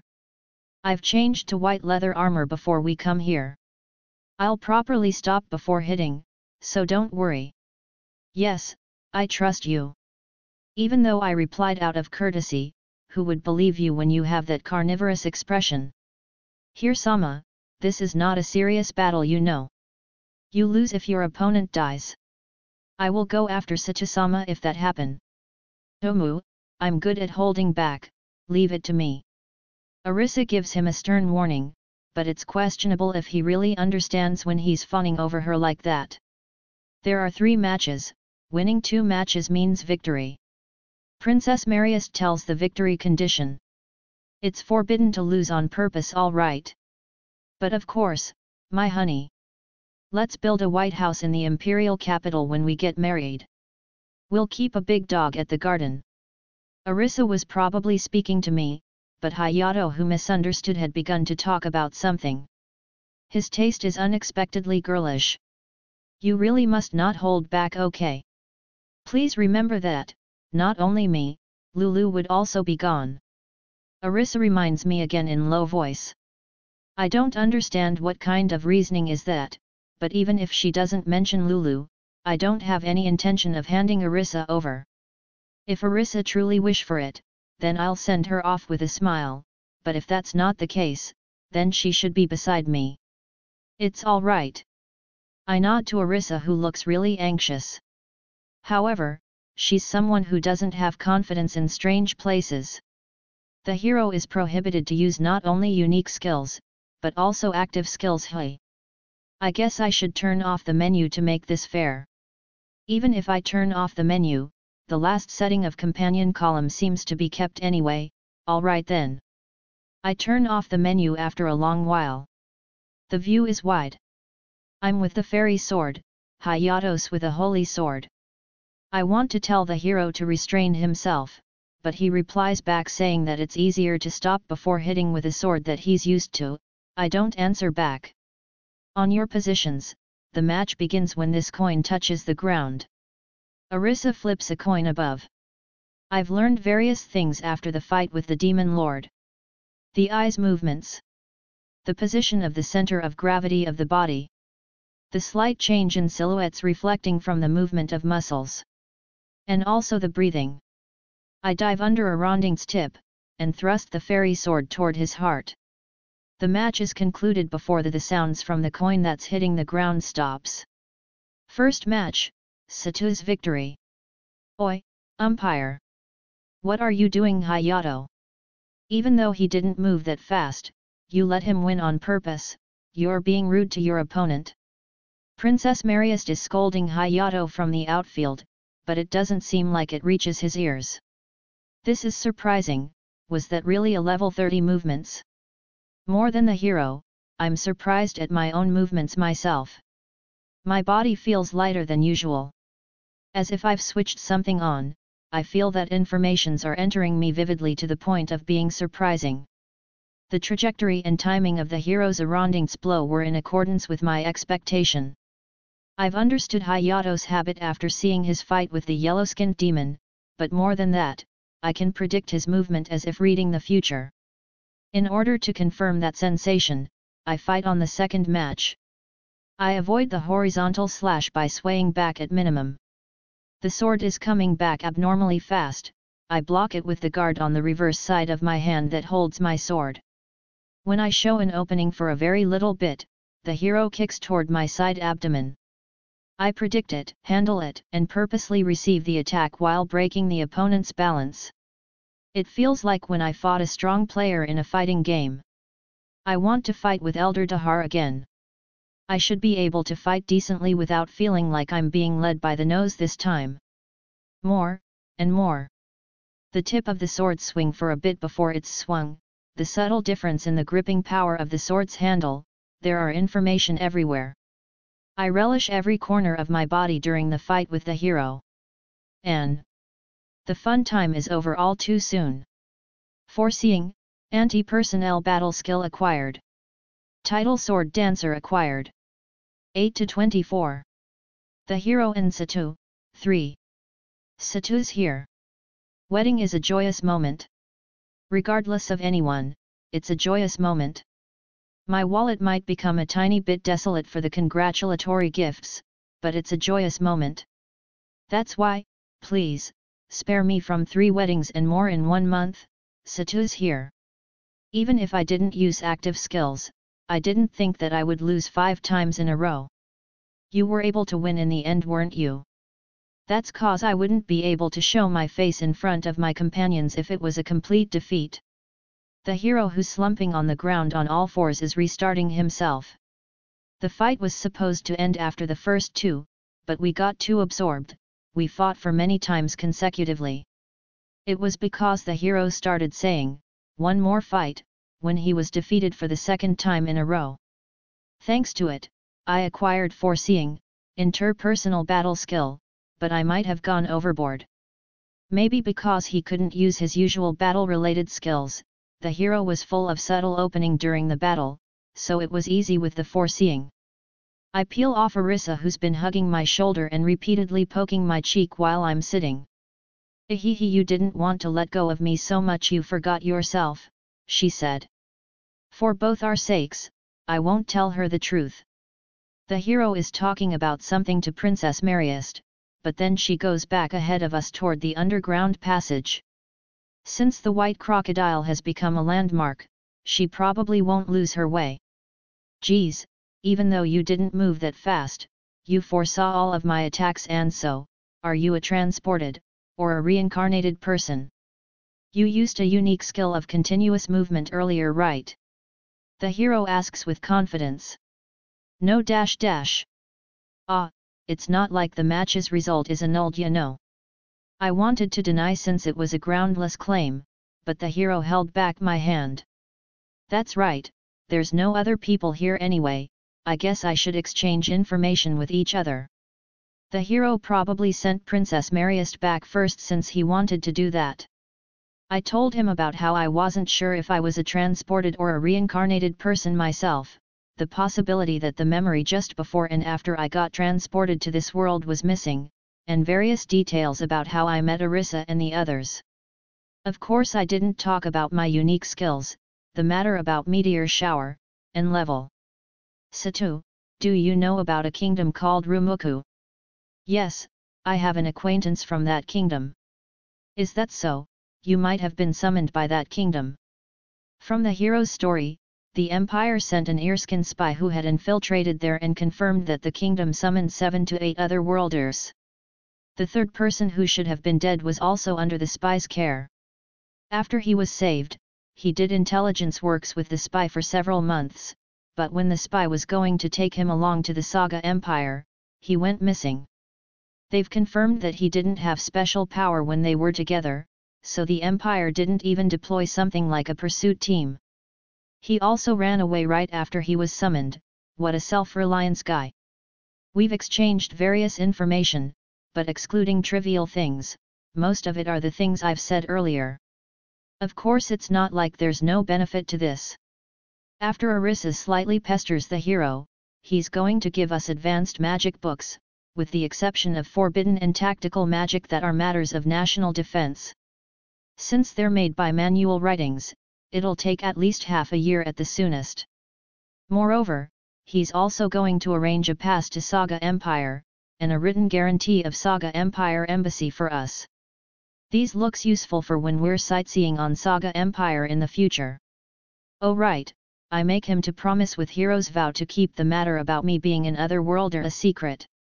I don't know how much I can trust him, but since otherworlders are seemingly decent enough, it probably won't become a big problem. Also, the hero seems to be convinced from my stories that I am the 8th person from Rumuku Kingdom. There is the absurd beautiful girl before, and there's this boy. These two have made me realize that there are still strong people out there. Just level isn't everything, hey. My ears hurt from the hero's words. However, seeing how the words don't seem to have any sarcasm, he doesn't seem to think that that was me. However, beautiful girl, he said, I didn't disguise myself as a woman in particular, and I didn't show my face either, so where did that beautiful came from? Beautiful girl. Yeah, it was a monstrous fellow who mowed down the great fish that appeared in the duchy capital's sky with a single beam, and toyed around with an upper demon like it was a child. Since she had a violet hair, she was probably a reincarnated person. Oh my, that's really amazing, hey. Arisa, your prim and proper way of speaking is disturbed, you know. Apparently, the hero suspects that the masked hero is Arisa. The violet hair certainly matches, and Arisa is hiding her unique skill from the hero. So it's not strange if the hero thinks that she has a unique skill that lets her change into adult form. It can't be helped if he misunderstands. It seems that he doesn't think that I'm Nanashi at all. I'm really glad that I changed my way of talking. Yup, let's decide that it's a good thing. Just in case, I try confirming something with the hero. It seems that a reincarnated person doesn't always have violet hair, but a reincarnated person who has violet hair is sure to have unique skills. Arisa turns her face to me with a swoosh. Even though she moves like Pokey, it feels more like a horror rather than looking cute. She speaks only with her lips without voice. It's you, right? As she asks, I nod. Was it, by any chance, your favorite type? I couldn't see her face, but she was 15 years old. If she was 5 years younger, it might have been dangerous. Spare me from BL. Let's stop using that masked hero way of speaking in the future. Arisa is shaking a little. She's probably enduring from laughing out loud, but it'll expose me to the hero, so please do stop it. Later, when we're practicing at night, Arisa bursts out laughing until she runs out of breath after she hears about the details of the beautiful girl. I'll make better upright clothes later. I promise so in my heart. Later, I'm almost made to wear woman's clothes, but that alone, I refuse firmly. Putting love things aside, I want to meet her once again. I forgot to say thanks to that fellow for saving my life, and protecting the reputation of Hiro. My principle is to give back debt as soon as possible after all. Well now? He certainly said, I won't say thanks though. Was that about me reducing the demon's health? He also wanted to apologize for the rudeness of his companions. Did the hero's companions do anything rude to me? I don't remember any, but I can just ask about it when I'm back to the masked hero mode. Since the hero party are going to stay until the Duke's grandson's marriage, I guess I'll go once until then. Beautiful Nanodesu. White dress. Wonderful, right? White dress are better than kimono for wedding after all. Master, I wish to reproduce the flower decorations that are on the bride. Quite a gorgeous parade this is. She looks very happy. I want to be like that bride. After the wedding of the Duke's grandson, Lady Ringranda's little brother, is over, they're debuting to the commoners on a parade. Since the parade is going to pass through the road exactly in front of the mansion we're staying, everyone is lined up while watching the parade. Lady Karina is attending the wedding with her little brother, so she's not here. I feel that the little brother has been accompanying Lady Karina quite often recently. He's probably a siskin. Pokey and Tama are in high tensions. I guess they're charmed by the wedding dress even though they're still kids. Tama has climbed on top of my head, and Poki is flaying around her arm while grasping my sleeves. Mia is copying Tama, but since it's dangerous, I catch her midway, and let her getting carried by me on my back. Liza is the only calm one, but she's intensely watching the bride, so it's not like she's not interested. Chevalier Sama, a messenger of Viscount Shimon has come. Ah, I'll go soon. I am guided by the mansion maid to meet the visitor. I've checked on the map earlier, the visitor is Natarana-san from the scroll workshop. The ordered scrolls have most likely been completed. Then, these are the requested items. I fully paid the scrolls I ordered at the beginning that had been completed faster than scheduled.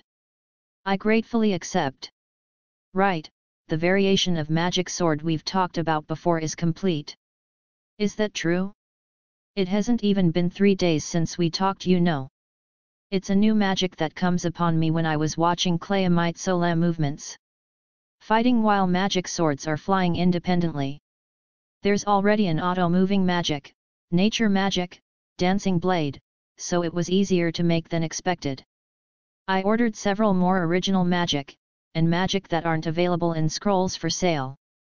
Of course, I pay the advance payment in cash. I'm told that they can only make 3 to 5 scrolls in a month, so it's going to be close to when I'm about to return from Bornean Forest, and thus we're going to hire a trusted trading company to transport them. Since I can visit them alone anytime with SkyDrive, it's fine. I'm providing the dishes for the wedding reception tonight. I somehow feel like a servant of the Duke, but it's not all bad. Heya, Sir Pendragon, I've made the rounds in hurry to come and eat your dishes. You too, Earl Howen, I'm also crazy with the shrimp tempura. Marquis Lloyd, the red pickled gingers are surely easier to eat than the tempura.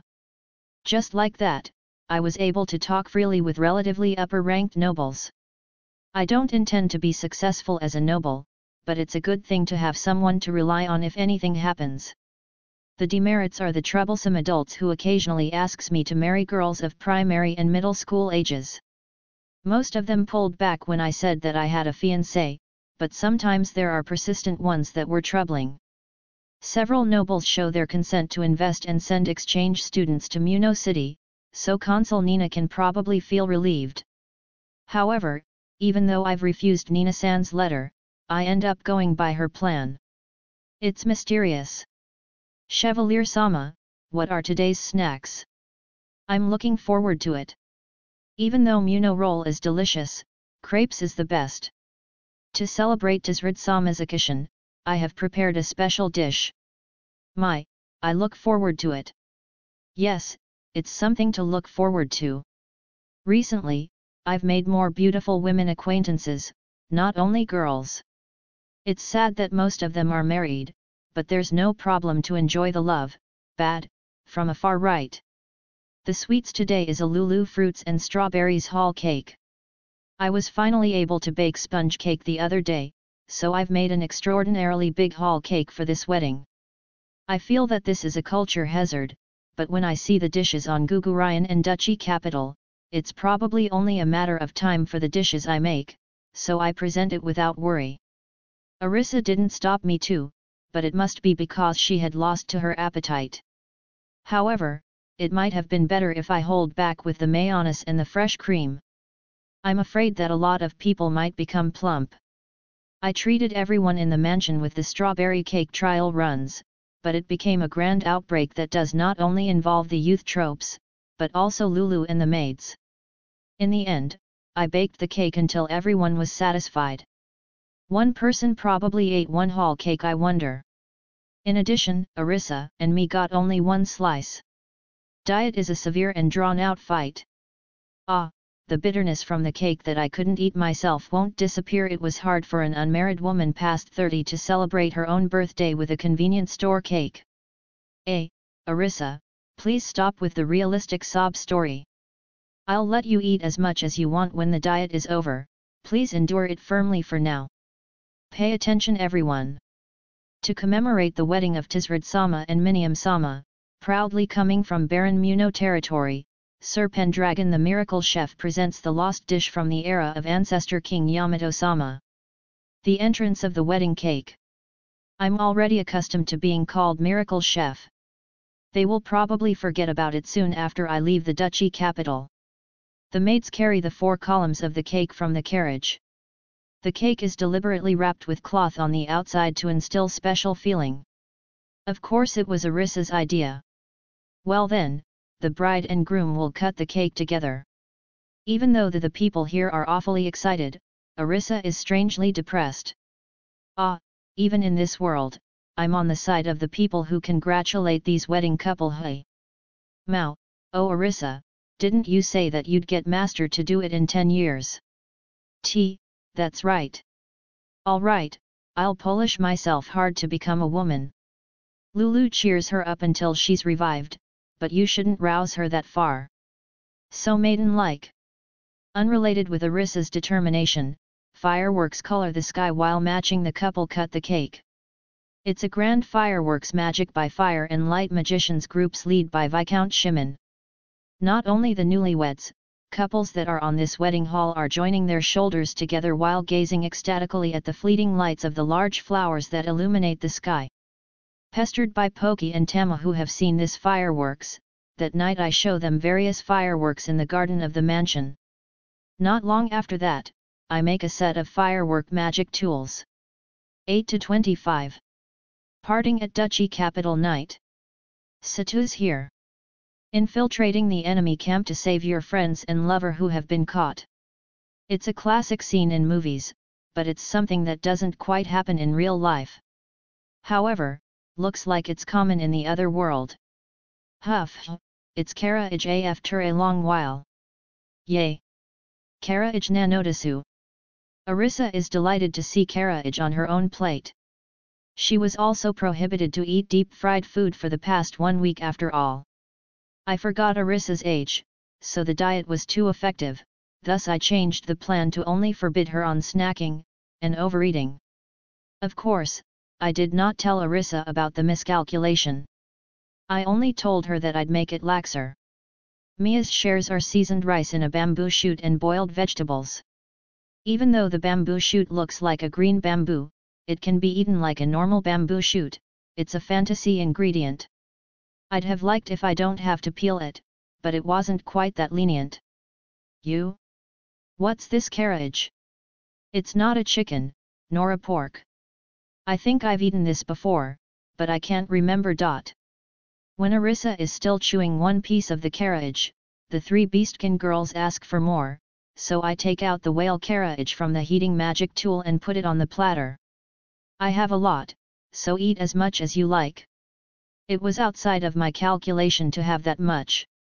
Considering where it comes from, it's not like I cannot hold a whale meat festival carefreely, but it'll be a waste. If I had just acquired it sooner, I could bring it to Baron Muno territory via transporter, but the food situation in the territory has already been improved.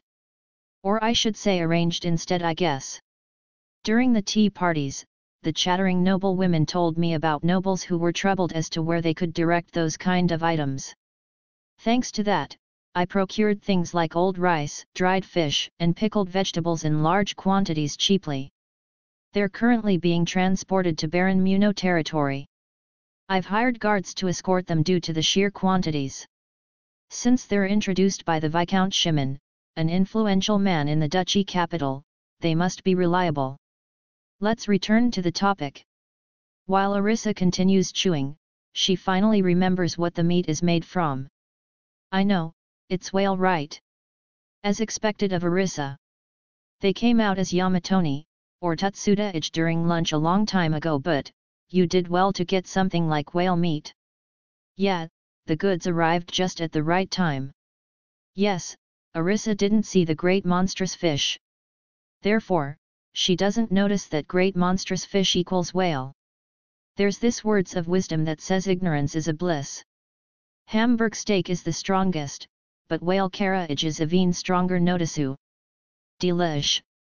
Tama wolfs down the carriage while doing impression like a Nagaya person. I'm glad that it's to their liking. Master, isn't this meat something that's quite expensive? I feel like my power swells up every time I bite it. I wonder. I didn't experience such thing when I food tasted it in advance for poison before, but that might be Liza's expression for the deliciousness. Every biteful the meat is pulsing nanotisu. Pokey. I understand, that you like it, but eat it calmly. Please don't say scary things like pulsing meat. You made me remember Meat Man that came out in an old game. It's truly delicious. Pokey, Tama, I have reserved that carriage. Be content with the carriage on the forks on both of your hands. Ah, Nana, don't eat it so offhandedly, savor the taste more. Lulu, don't be so modest, eat more. And also Liza, calm down. Everyone asks for second helping so much, they can't eat calmly. It might have been a mistake to take the carriage out of the heating magic tool to the large platter. Seasoned bamboo shoot rice and whale carriage go well together, but I should prohibit it. Sato. I have to promise the sulking Mia a new sweets, but well it can't be helped. I should invent more food other than meat. I thought of treating Lady Karina and her maids too, but they were out for the promise with the little brother Kun. We're planning to depart from the duchy capital in the morning of the day after tomorrow, so I guess I should make a bit of feast for tomorrow night. The last day of the dark auction is wrapped in bizarre enthusiasm. The Princess of the Fallen Kingdom is going to be exhibited today, that might be the reason. I feel like this world have poisoned me a bit as I have become someone who can plainly accept the fact that people are being sold like commodities. This auction hall is as large as a theater hall. The first floor is filled with seats for general bidders, while the second floor has box seats like seats for nobles. Since the agent man from before has secured one seat on the noble seating in consideration of me, this time I can bid the exhibited items relaxedly. As expected, the people who work as agents are nicely attentive. They'd make me misunderstand like I'm a VIP if they gave me such service. The first exhibition was for my casted magic sword, and it was immediately won. I tried to offer 10 set of it in jest, but they were all sold just like that. The one who's bought it is the military accountant that has requested it. The casted magic swords have the name Nanashi inscriptions just like before. The swords are sharp-pointed one-handed swords, which are the most popular form in the duchy capital. Actually, there aren't only these 10 casted magic swords, I have scattered another 10 to be exhibited. It's not only swords, I've also mixed in magic halberds among them. I've added it since there's this person who lost the bidding against the military accountant before. I also made 3 times more the same kind medicines as before to be exhibited here. Since the agent is excellent, they're probably going to be sold out soon. There's a rare item called Gift Orb being exhibited. It seems like it can give the user a skill. The one being exhibited now is the Fire Magic Skill Gift Orb. After some fierce competition, it was sold for 200 gold coins. According to the agent's story, gift orbs always get sold at high price. They comes from the Labyrinth City, and only 5 of them appear in the market in a year it seems. Looks like gift orbs that are not used for 10 years will lose their effects. I asked the agent if there's anyone who has chanting skill gift orb, but he doesn't seem to know. It'd be troublesome if he became suspicious, so I didn't ask about chanting in pinpoint. I asked about 5 to 6 skills. The bidding for aerodynamic engine of airship is unexpectedly unpopular. Calling it match fixing would be bad, but it seemed that it was arranged for the powerful nobles who wanted this kind of item. Of course I also didn't bid. When I was visiting the airship garage at the Duke Castle, the factory manager whom I became acquainted with told me that they will be servicing a broken air power engine in a few days, so he was currently in break. It's most likely this one. I'm going to prepare for departure tomorrow, but I'll go there and ask if I can see the exposed parts of the engine. The thing that I wanted the most, research book of ancient language, turned out to be something that went way over my expectation. However I look at it, it looks like a half-size notebook. It's probably a belonging of a transported person. I had told the agent that I would bid up to 40 gold coins, but I raised the limit until 300 gold coins. With this, I'll cry if the note contains things like self-poetries, or grudge notes. Thanks to a guy who competed desperately, the price was raised too much. I could have easily bought it for 10 gold coins if that guy wasn't here, but he opened the bid with 114 gold coins outright. The agent told me the bidder, so I looked at him. Turned out it was an acquaintance. "The heck are you doing, Hiro?" I had prepared myself to compete with the hero again for the next item, an unknown black plank, but since he didn't bid for it for some reason, I was able to buy smartphone for 23 gold coins. I've never seen the phone, and it also has unfamiliar maker, but it's probably a smartphone. I wonder if the battery is drained, the electricity doesn't run even after I've pushed the switch. It's probably something that the human who has research book of ancient language kept. I asked the agent if they could sell me the way they obtained the items. I set the upper limit of the information to be 10 gold coins. And then, the Princess of Fallen Kingdom is exhibited. It's a 9-year-old girl who's completely white.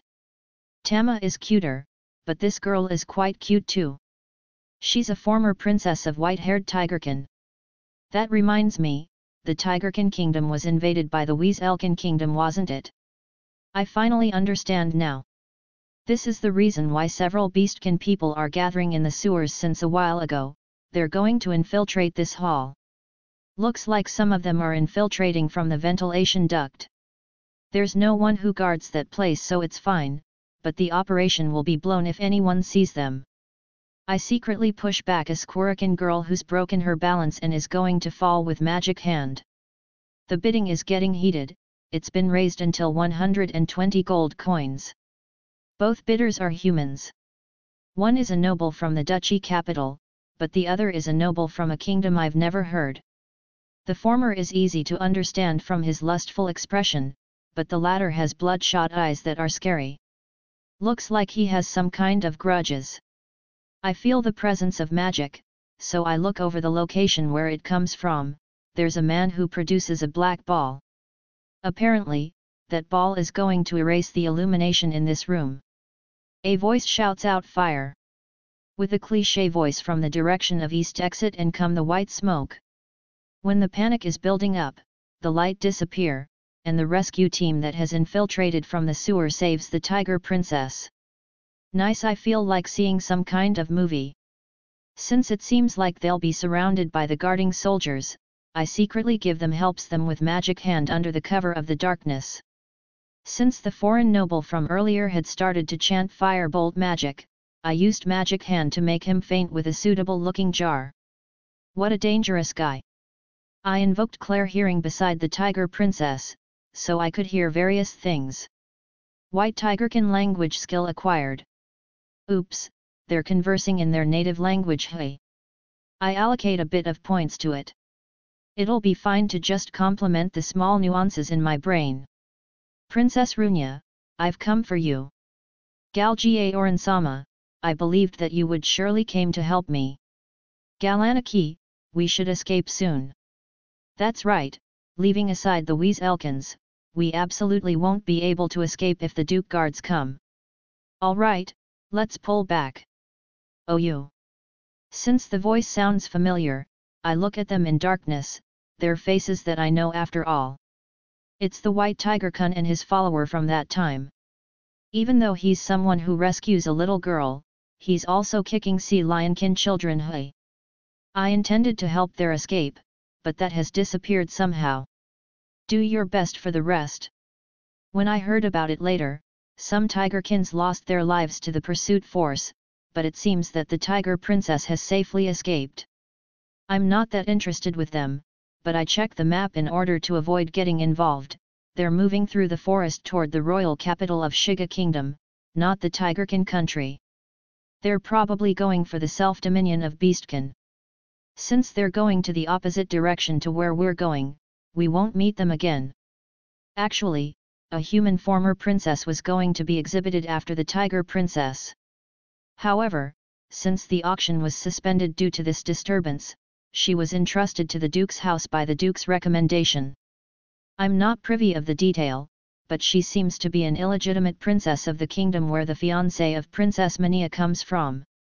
Now, then, after earning abnormal amount of income, and shake off the ones tailing me. Let's go on a stroll on the night town. I have no ulterior motives, I'm just going on a stroll. Even though I returned with candy set as souvenirs, I got accused of playing around at night for some reason. 8-26. Parting at Duchy Capital Night, 2. Satu's here. I'm reminded of my graduation when I hear the word departure. I don't make a connection between departure and final farewell, maybe because I come from a world where it doesn't even take 2 to 3 days to meet people on the other side of the planet. Is it a bit heavier on the other world? The result of the dark auction last night is better than I've thought.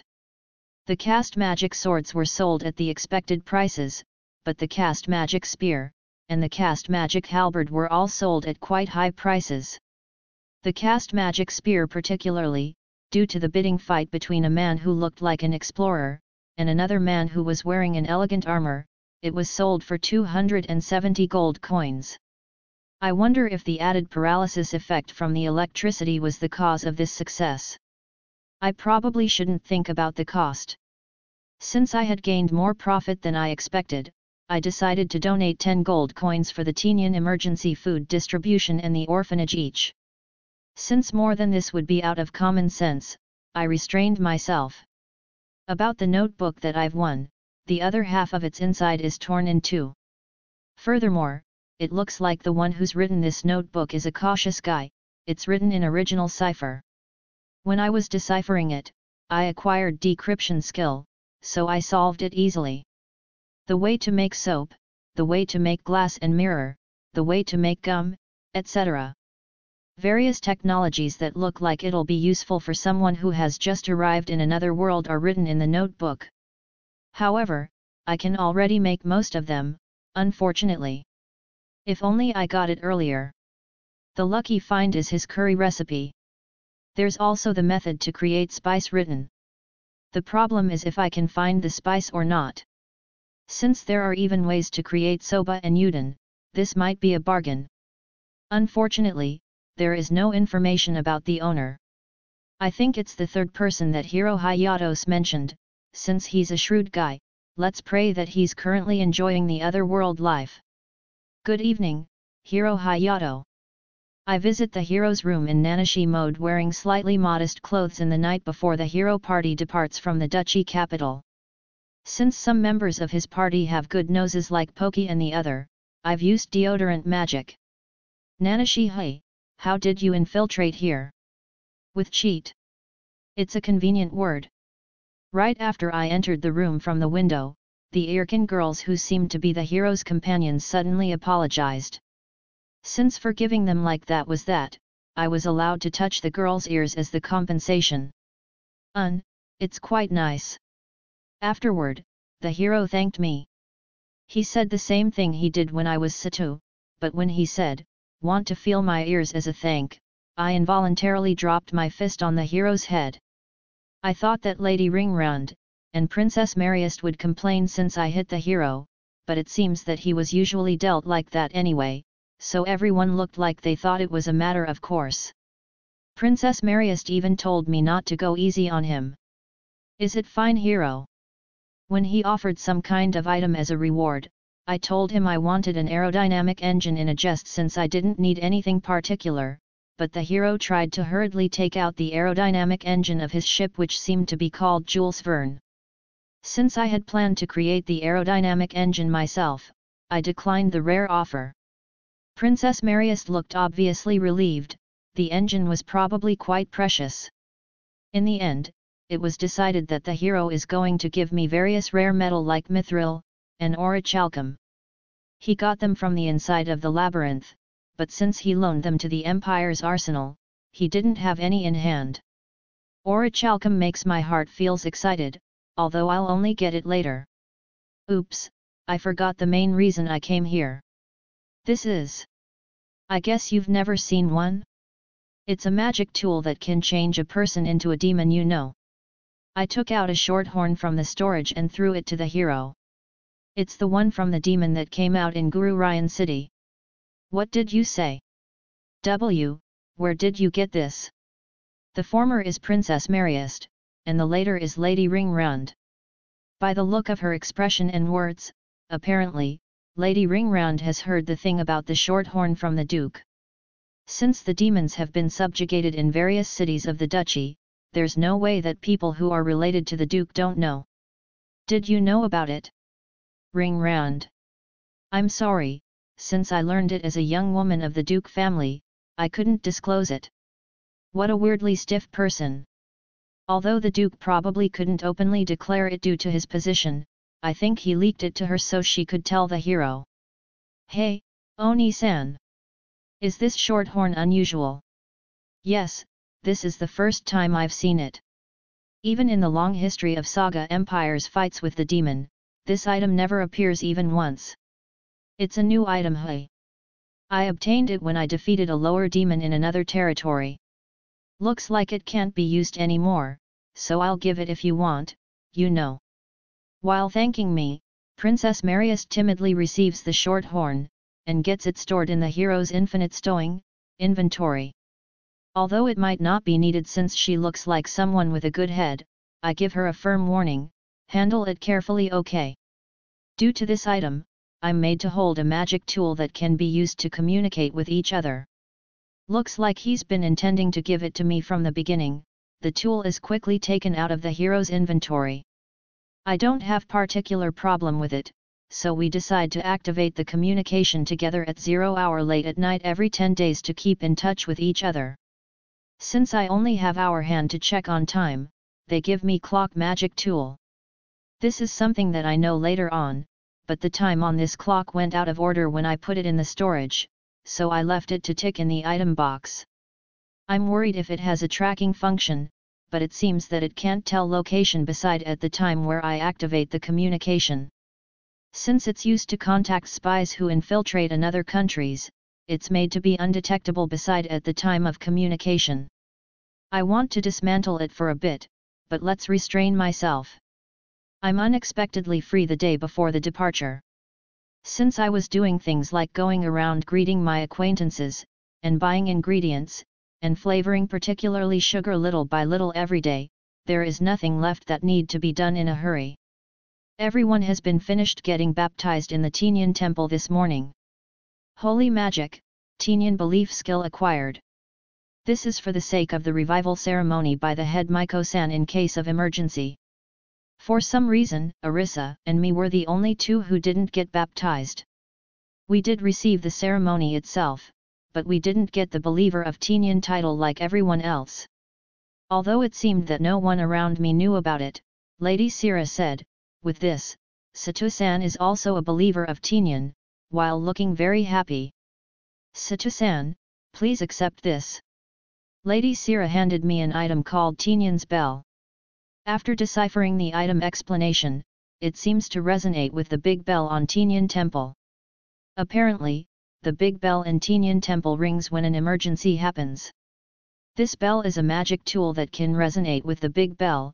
It can sense the danger even if they're separated with the distance between the royal capital and the duchy capital. Looks like it only acts as the receptor. Look, I have it too. We have a matching pair, right? That's right. I cannot reject Lady Sira, who's genuinely happy. I take it obediently. It's probably, or rather, it's 9 out 10 that it was instigated by the head Miko-san, but I still wore the bell. When we've returned to the mansion after the baptism, some visitors are waiting. It's the next Baron Muno, the little brother-kun of Lady Karina. He doesn't have an appointment, but he's the young lord of my employer after all. I guess it's fine. Sir Pendragon, please forgive me for intruding suddenly. Young lord is always welcome to visit me. I'm going to the airship garage in the noon, so let's finish this quickly. Let's hear it frankly then.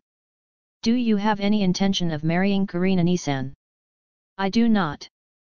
Oops, I should have been a bit more indirect. The little brother-kun is angry with red face. Are you throwing away my big sister after you've done playing around with her? Just because you're a direct retainer of father. It's a misunderstanding. Although it's rather rude of me, I cover the words of the enraged little brother-kun with another. I'll say this again, it's a misunderstanding. Karina-sama and me are not in a relationship, you know. However, weren't you two getting along well like a couple during the banquet at Guru Ryan City? The way he says it as if it's be better if we don't get along. Yusuke. The viceroy had sent invitations for both Karina-sama and me to attend the banquet. Since we both didn't have a partner, I went together with Karina-sama. Thanks to that, I had to shell out some big expenses, but since I was able to see the volume and the valley, I don't have any regret. That was a good scenery. Orion. What are you doing exactly? Ah, even though I purposely didn't call his name. Lady Karina, you're heartless. The little brother-kun's name is Orion Muno. He's the victim of Baron Muno's hero hobby like me. Well, I chose it myself in my case, so victim isn't quite right. Now then, I guess I should work out the misunderstanding. Karina-sama. What is it? Karina-sama replies with a slight caution. Do you like me? That. Anu. There's no way that's true. Thing like me liking Satu, there is absolutely no way that can happen. So it's true, this type does self-destruct if openly confronted. I was slightly troubled in case she answered yes, but I wouldn't be this cold-hearted if she was that sweet. Orion-sama, as you can see, the rumor about us being lovers is groundless. Karina-sama is more suited to a young man from old and honorable lines of a great noble. You, Tomu, I'm glad that you know your place as a chevalier. Please take care of me from now on. Yes, likewise. In other words, Orion-kun probably came to warn an upstart noble that he was not a match for his relative. I pray that it's not aggravated by the siskin. This Orion-kun seems to be engaged with the Duke's daughter who has different mother than Lady Ringround and Sira. Since the partner is still 7 years old, the marriage is still a talk for the future. I visited the Duke airship garage in the afternoon since they were going to dismantle the previously mentioned aerodynamic engine. When I was going to the garage, I looked for the moving person in the painting before, but I couldn't see it since the hanged paintings had changed. I wondered if they're rotating it every day. I asked a maid-san who were taking care of other artworks, but she said that she didn't know such painting while looking at me dubiously. That reminds me, when I talked about it during the tea party back then they thought I was just boasting. I wonder if I was half asleep and was mistaken. It's a mysterious story. There were unusually lot of people in the garage, so I couldn't see the engine closely. It couldn't be helped, so I moved away for a bit and used distance view to inspect the engine. The aerodynamic engine was like an air cooling radiator with many fins. Looks like the fin parts are made from air fish's materials. It seems the fin gains buoyancy by sending magic through the air. Since it doesn't look like how hot air balloons work, the mechanism doesn't follow the law of physics that I know. When I check my storage, several parasites that crippled the prints have parts that can be made into fins on them, so I dive to the labyrinth late at night, and dismantle them. Since they can't be used as is, I'll process them along the way to Bornean Forest. I had materials from the land reclamation back then, so I made an ark that could even hold the wagon. I intend to put the aerodynamic engine in this ark. I might possibly carry it with magic hand until the completion of the aerodynamic engine. However, I guess this is the last time I can use this place. Since it's truly convenient, I'd even like to settle down in the duchy capital. Next morning, the previous Earl couple with all their employees sent us off as we departed from the duchy capital. Lady Karina had also wanted to tag along, but since I left her with the large amount of documents and letters for Nina-san, she reluctantly agreed to go back to Baron Muno territory. There are collections of recipes for Geltsan in Muno City among the documents. Since I had sent the necessary ingredients in advance, it's probably all right. I also entrusted cast magic swords for Sir Zoder, and Hauto. Since I made it with fluid control magic that I had acquired, their structures are completely different than the ones I sold in the dark auction. The outer appearances of the swords are rounded like the ones I've made for Poki and the others as their peculiar characteristics. I wonder if you can imagine it if I say that they look like sword-length stretched rice spoons? I've made the sword's tip looks like a sharpened reverse R for stabbing. They have Satopen dragon inscriptions, not Nanashi. Also, I secretly give the maid manager, Pina, the traveling expense for their trip back. I heard remarks that young unmarried women shouldn't do like getting spared from sleeping in the barn since they were working as merchants' escorts during the long journey, so please enjoy the return trip at least. When the ship has begun to depart, Lady Sira comes to see us off. Please stop waving your hands while crying like it's a final farewell. I feel a bit embarrassed. After spending 1 day and 1 night, we got off the ship in a town along the way that had less than 10,000 total population. From there, we're traveling on the wagon after a long time off. Along the way to Bornean Forest, there's going to be another town with the same scale as this one, but beside that, there are only several villages. I'm glad that at least it's not an unexplored region. Now, let's go to the Elven Forest. Intermission, dance and tea party. Tomorrow is my debut in the upper society at last. Even though I had been asking mother for a long time, she didn't let me to because it was still too early for me, she said. But, at last. Yes, I've finally gotten permission to attend the ball at last. You're really lucky, Lena. It looks like Oni-sama is vexed to see me debuts at my 12 years old age since Oni-sama didn't debut in the upper society until she was 14. But. Since the permission comes suddenly, I have to use an old dress that mother used during her childhood. I can't say such spoiled thing like wanting a new dress like Oni-sama. If I said that, the talk about going the ball would be likely gone. Oh, the castle. It's the castle. Wait, Lena. Your mouth. You're a lady from today on, pay attention to childlike gestures. My, OFIA, you were also like that when you saw the castle for the first time. You two are really sitters. Hey, Tina. Please don't do that in front of Lena. There's this thing called older sister's dignity. Oni-sama is talking about something with Tina-san of Viscount Brat's house, but it passes through my ears.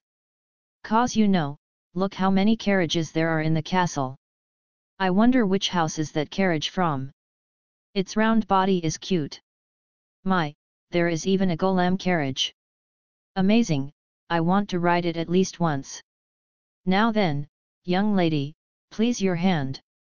The castle footman opened the door, and father who was waiting outside held out his hand. Father is going to be my escort today. Hey, FIA. Why isn't the next Baron Ito-sama escorting you? No way, Tina. That love is already over. Today the prince has especially come from the royal capital. If you're aiming too high, you'll miss your chance to get married, you know. You're one to say that, Tina. Rather than that. Even if aiming for the prince is impossible, I can still go for his accompanying holy knight or the other attendant who has a promising future. There are a lot among influential nobles who are engaged even before they're 10, but for middle nobles like us, many are still unmarried even after they become adult. There are some who have too high of ideals, they remain single even after they're over 20, but as for myself, I wanted to get married by 17 years old at least. I'm alright with the other person looking ordinary, he just has to be gentle. Oh wow, amazing. I have a bad head if I do say so myself, I don't have any other word beside that. Father escort me to the ballroom with more than 100 gentlemen and ladies who are having pleasant talks. But it was too early to be surprised. Lena, this small hall is a waiting room for people who are debuting in the upper society. There's this many people who are debuting. I wonder if everyone is aiming for the prince after all?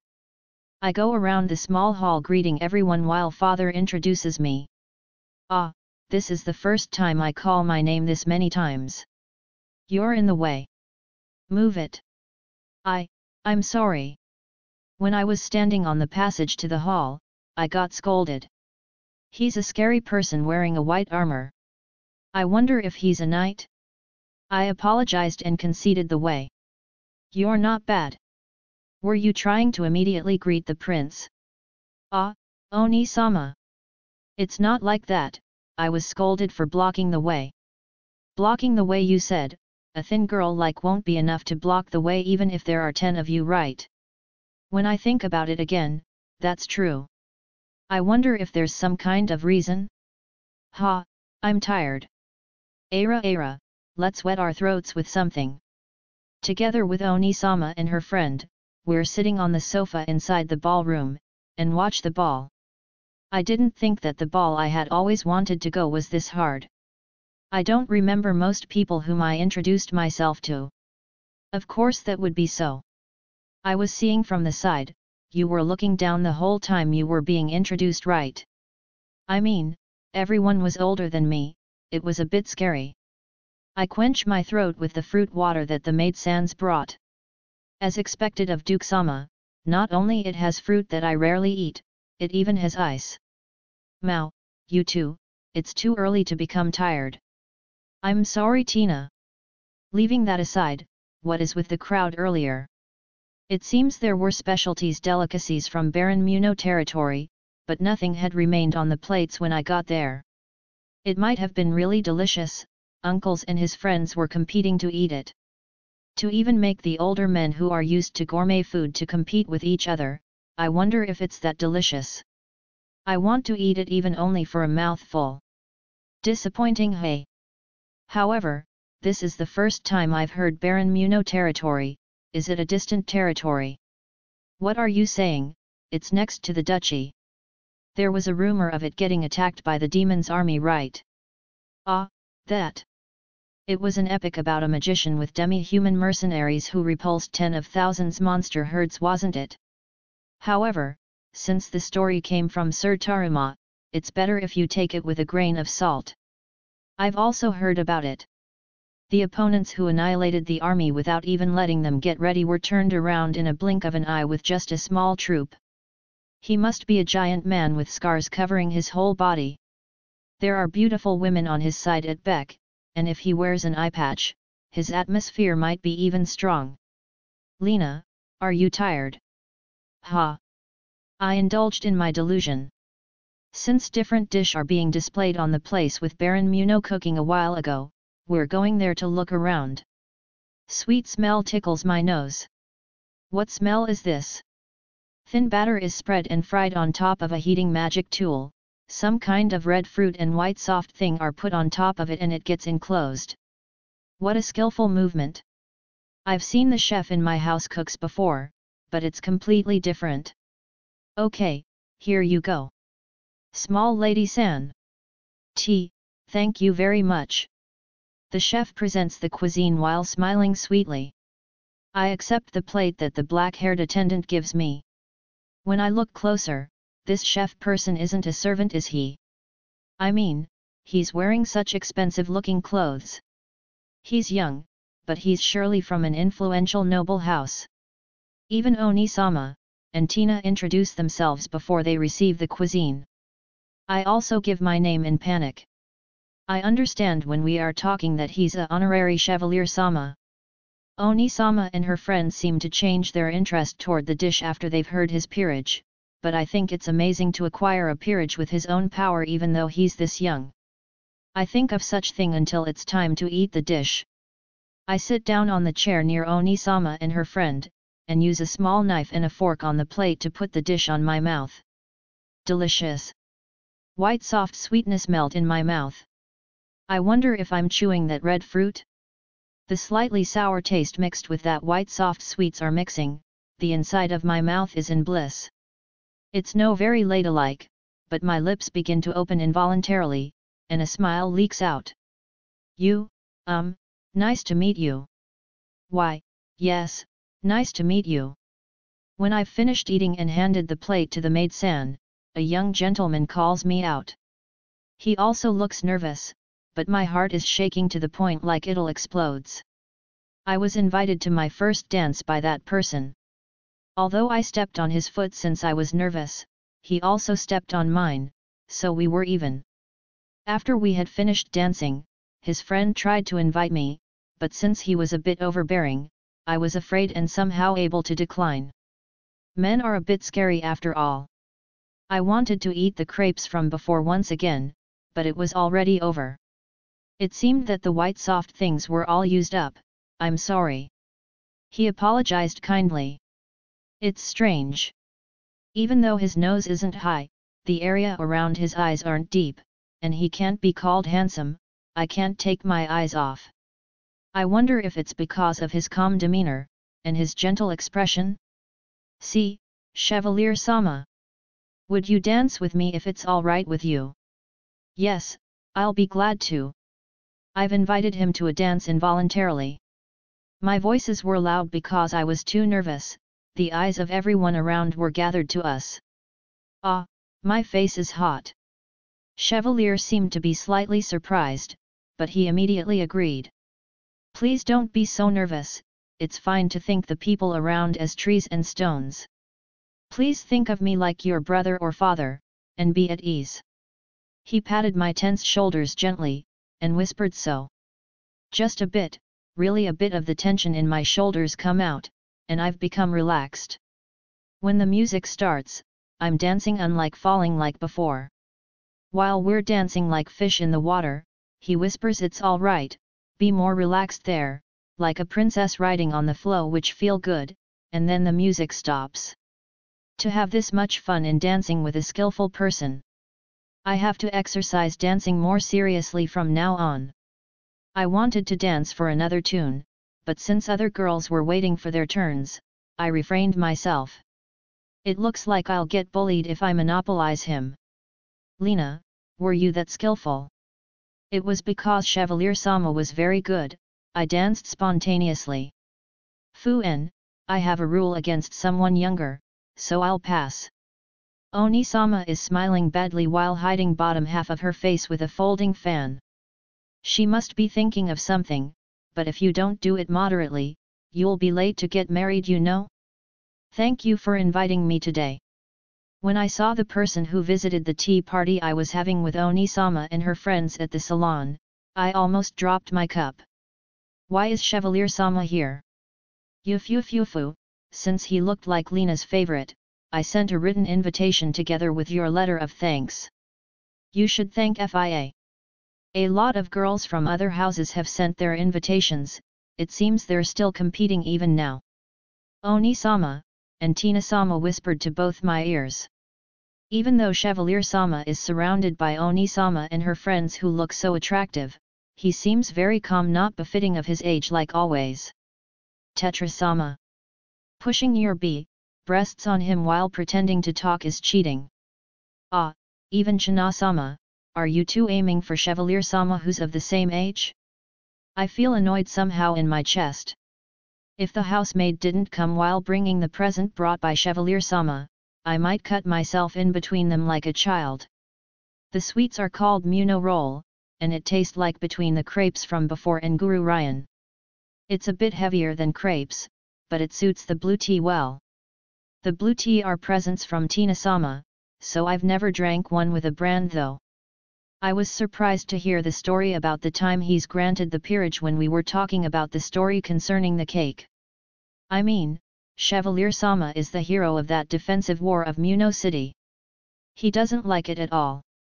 I mean, his hair is silky, his arms are slender and supple, they hardly look like they swing a staff or a sword. Since he had some business, he unfortunately couldn't accept the invitation to a dinner tonight.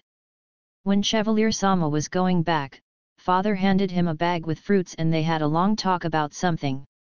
Those fruits are something from the orchard of our house.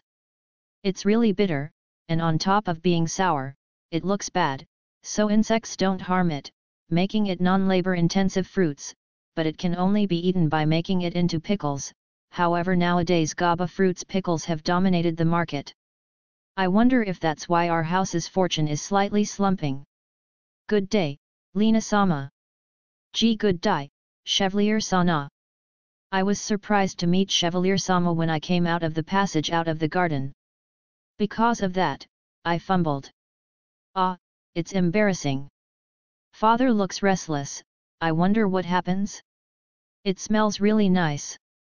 It looks like the black-haired attendant of Chevalier-sama hands over a white box. What kind of sweets are those, I wonder? Ah, even though I know it's improper, my lips are loosing. This is, Sir Pendragon. Were you really able to make a new use for that fruit? Yes, I baked a cake using that fruit.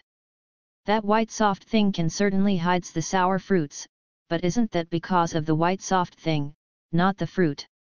As a proof, that fruit's color become completely different because the slices have been wrapped with a lot of that white soft thing. It doesn't look like that fruit. Have you put something else inside? No, the one on the top is that fruit. It changes color when heated. Heating fruits? You usually cool them with well water. To make that brown fruit becomes pink. The color looks really beautiful. The maids cut it, and I timidly put the cake on my mouth. People are just staring at it, and no one eats it. Amazing! It softly melts. The texture is different than crepes, it's different than any sweets I've ever eaten. This time, I put the sour part of the fruit on my mouth while being prepared. It's soft, sweet and smooth. As I chew, the fiber feels different than strawberry, or apple. I want to eat a bit more. However, unfortunately, it seems to be over with one slice. The fork on the plate with the remaining white soft thing is taken, I endure the impulse to eat it. I'm already a lady who's made her upper society debut. I'm thinking of presenting this cake for the wedding of Tizard-sama. Ah, father is trembling with Chevalier-sama's bomb remark. It's a terribly great honor to have the fruit used as a dish for the wedding of the next Duke-sama. I understand the feeling of father who nods with trembling body from the unexpected offer. Perhaps, this cheap fruits can sell more, and our house's finance will become better maybe. I was called to father's room this night, and got asked if I wanted to send marriage proposal to Chevalier-sama. Even though father hated and called honorary nobles shams in all his life. Ehehe, Lena Pendragon et. It'd be nice if Chevalier-sama accepts. And then, the two of us will dance every night. It must be fun, no doubt about it. I've eaten a delicious cake, and heard a wonderful story, it seems I will sleep pleasantly today. It'd be nice if tomorrow is also a good day. Intermission, Orc Alchemist. I am of the ancient perished race Gyeho the Orc. The descendant of fools who followed the demon lord, made an enemy of the whole world and got themselves destroyed several hundreds years ago. There should be several groups hiding around the world even now, but no race would probably accept us. Even though the Orc Empire has been destroyed more than 600 years ago, the world never forgets the crime committed by orcs. Since we're long-lived, we have learned the wisdom and techniques to survive with subsistence on the corners of the world, we are already unsuited to appear on the world. Gyeho. Are you Hui? What's wrong? Did a guest come to the shop? Yup, it's the usual masked guest. This place is rarely visited by human even for a place situated at the downtown outside of the duchy capital Great Wall. Since it's located beside the sewage filtration facility, the stench is quite terrible, beastkins who have sharp noses also rarely come near it. Although, if this filtration facility that was built at the time of Orc Empire didn't exist, the mother large river would have been more polluted. When I think so, I can forgive this stench. No, sorry, this stench is unbearable after all. I put on the usual perfumed mask, wear the hood, and go to the shop's front. How long do you intend to make me wait?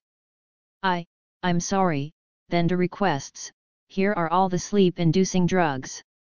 When I'm talking to a guest, I always talk with stutters, and use a strange accent. If the other person looks down on me, it's a success. Wonder why is this man always this exasperated whenever he comes here? I think he should relax his mind a bit more, but there is no need to give an advice. He'd only snap back if I gave him one. I will not do useless thing. I begin explaining the small bottles that has been passed to and lined up on the counter. Even though he probably ignores it, I don't want to forego my work ethic. One small bottle-ish, 6 silver coins. Here are 3 bottles, how many gold coins ish that? Fun, you savages, can't you count? It's 3 gold coins. Famu, he didn't lower it too much. I'll let it off if it's just by 3 silver coins. As expected of Noble-sama. Why, you count fast, Hugh. Fun, this kind of things are easy for those who are of Shiga Kingdom nobles. Even though the thing about him being a noble should have been a secret, he plainly admitted it. But well, this guy's wallet is adorned with his metal family crest, so there's no need for him to imply it. Since the man himself seems like he wants to hide his identity, I'll keep silent. The man lined up 3 gold coins on the counter, took the bottles into a leather case, and went out. He's probably not going to use them for something decent, but I have stopped worrying such thing 400 years ago. I guess I'll give these gold coins to Arohan's community. I don't need thing like money for living in the sewer of the duchy capital. Gaho, that. There certainly is a suspicious group at the place she's pointing. I've seen those clothes. They were the same people who shouted crazy doctrine, we should become demons in order to not get destroyed by the demon lord, on the downtown square. They're called Wings of Liberty, a fanatic group. The ruin of the labyrinth should be up ahead. The labyrinth is completely dead anyway, and the teleport device to the underground labyrinth should be sealed off. High-level cipher has been applied on the seal that no normal humans can possibly solve. Yes, let's believe they cannot enter. Hugh leaves that place, and I approach the group. When I check them with appraisal skill, there's one with abnormal status, demonic possession. I don't know what kind of demon is it, but I'm bad with fighting. I will flee from here. Before the effect of invisibility skill wears off, I've left the scene. Let me hide here, Gaho. Bloodstained Arohan falls down into the shop. Looks like he quarreled with a wolfkin man. Of all thing to do for an orc, how pitiable. A young man who hasn't even lived for 50 years doing as he pleases like this, truly sad. Right now is the season of the martial art tournament that opens once every 3 years. There are a lot of rowdy people strutting around, so someone who can't restrain his arms shouldn't have gone out. I leave the treatment of Arohan to Hugh, and go outside the shop. It'll be troublesome if the authority comes here. Famu, I haven't seen a wolfkin in 200 years, do they have 4 arms now? They should have 1 head if I'm not mistaken, but isn't there another head beside the hairless one? Now then, let's stop the self-concealment around here. Apparently it's a lower-class demon called Shorthorn Demon. It has decaying poison on its claws, a bothersome thing. Its saliva is a strong acid. How's the body doesn't get dissolved? I can't let it runs amok in my shop right in front of my eyes. I'm bad at fighting, but let's push it out to some place away from the shop.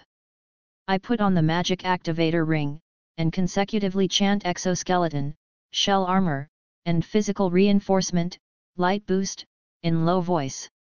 They were lower class magic, but I gave priority to the shortness of the chanting. I pull out a wooden pillar nearby and set it up. The demon who's playing around with the chivalrous mercenary man is turning toward me. Before it stopped turning, and in unnatural stance, I strike it with the pillar with all my might, and push it away to an open space at the opposite side of the street. People are running from the open space like they're rolling. There are demi-human mercenaries nearby who are chivalrously assaulting the demon in succession. What a brave thing to do! I guess I'll go against my principle, and help them here. Alas, I don't want to see those brave young men fall victim to the demon's claws. I drank the reserved magic augment medicine. It's working. Exploding flame dragon, drag Ignis. The mercenaries who were holding down the demon got rolled up on the magic for a bit, just for a bit.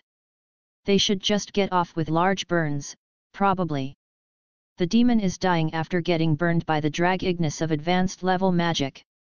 Even though I've become weaker with ages, to not die after it got hit by that much magic, quite resilient. I pick a spear that has fallen below and throw it to the demon who's inching forward despite its burn. The spear that was thrown with physical reinforcement in effect pierces deep into the demon, killing it.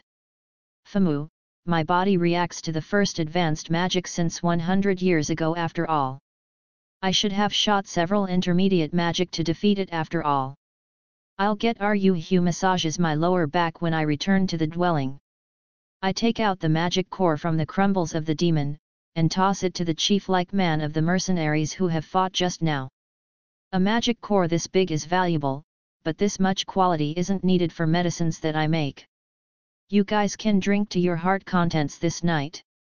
While the chief is thinking over picking the magic core, I pick up the demon horn that's fallen near my feet. It's an item called short horn according to the appraisal skill. Since the explanations that float in my mind are written in demon language, I'll check it on the dictionary when I return. The content that I got from checking the dictionary was shocking. That thing is an item that transforms a person into a demon. The demon that I defeated was probably the form of a young wolfkin that had been transformed. Dreadful. Demon no. I'm worried that people will not retain their reason if the existence of this item becomes known. I can't help but wish that the nightmare of demi-human hunting from 400 years ago won't rampage on this land once again. Around 3 days after that, I feel turbulent waves from the underground. Don't tell me that the ancient great demon lord will revive. I hope it's just an unfounded fear. I can feel intense tremors since a while ago. There shouldn't be a hypocenter in this land. If this is caused by someone's fight, it must be between the hero and the demon lord. However, at the very least, I hope it's not dragons. Ryuhyu, who finally couldn't keep still in the dwelling, went to the underground passage where the Wings of Liberty group occupied for reconnaissance. It's not like I'm not worried, but there's probably no human that can see through Ryuhyu's invisibility, although it's not quite at my level. A few minutes after the underground tremors had stopped, Ryuhyu returned like she was tumbling. Oh no, Gaho! My face might have been seen. As I understand, looks like her face was seen by a masked man who was flying at high speed when she was moving in the underground passage. To see through Ryuhyu invisibility. I should be surprised at that, but why was he flying in an underground passage? I'm a bit lost at whether I should question that or not. If he was flying in high speed, then it should just have been in an instant.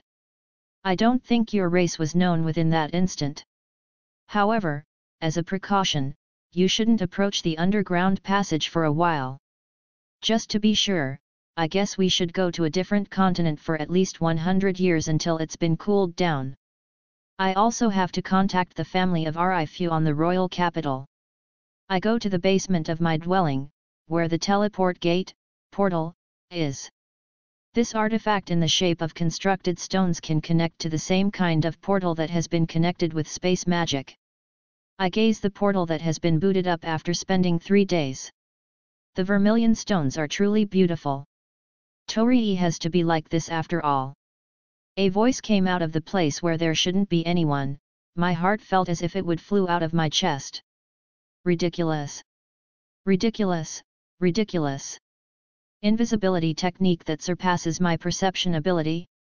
There wasn't any report from the conspicuous white crocodile familiars that I had made to lurk. Were them all eluded? Impossible.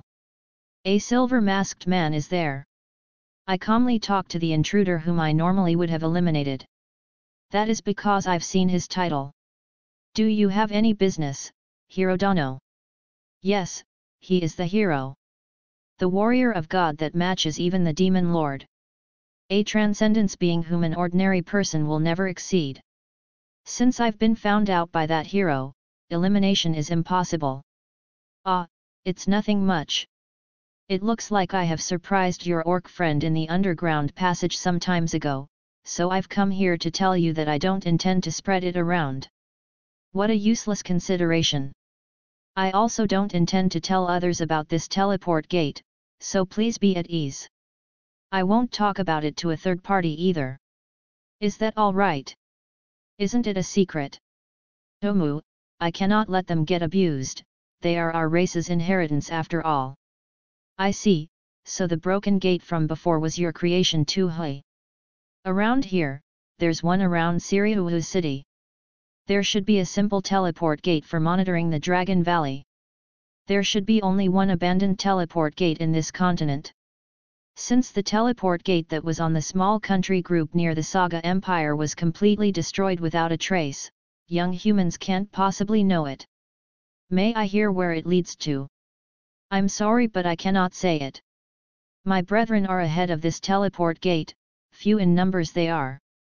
I cannot disclose it for the sake of their safety.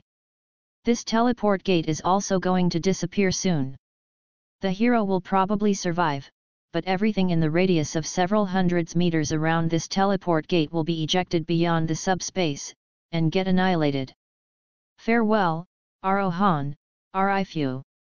Please forgive me for going to the samsara together with Ryuhu ahead of you. From the teleport gate fills the open space. It abruptly disappears. Death is quite disappointing. Darkness and silence wrap this body. I'm sorry for ruining the mood, but since it was dangerous, I've dispersed the mana from the teleport gate. If I left it on rampage, it might affect not only this duchy capital, but even the royal capital, and this continent after all. He's said that extremely easily, but dispersing mana from a rampaging teleport gate isn't a technique of human. Moreover, for him to recognize the destination of this teleport gate that I have protected with my life, regrettable. Right then, I'll vow with the name of Hiro, and the Parian god that I will not tell this to others. To even promise in the name of God. It's impossible for him to break the vow he's made in the name of his god. My see-through skill also tells me that he's not lying. Let's believe on him, the hero, here. This is how I meet Nanashi, the hero with a strange name. While drinking the liquor and eating the snacks he has brought with relish, I begin to talk about the old story of the orcs after he begs for it. When I tell him that this sewer and the clean water facility are the heritages of orc, he exceedingly admires it. We even purposely go to the clean water facility for him to study the construction. What a diligent man. I begin to involuntarily talk like an old man about my various past successes, boastful stories, schemes, and even hardships. He listened to it to the end happily without looking tired. Truly a strange youth. However, what the Wild Boar King did is surely a crime. To fight the whole world that even drag its own race. It couldn't be helped, Nanashi.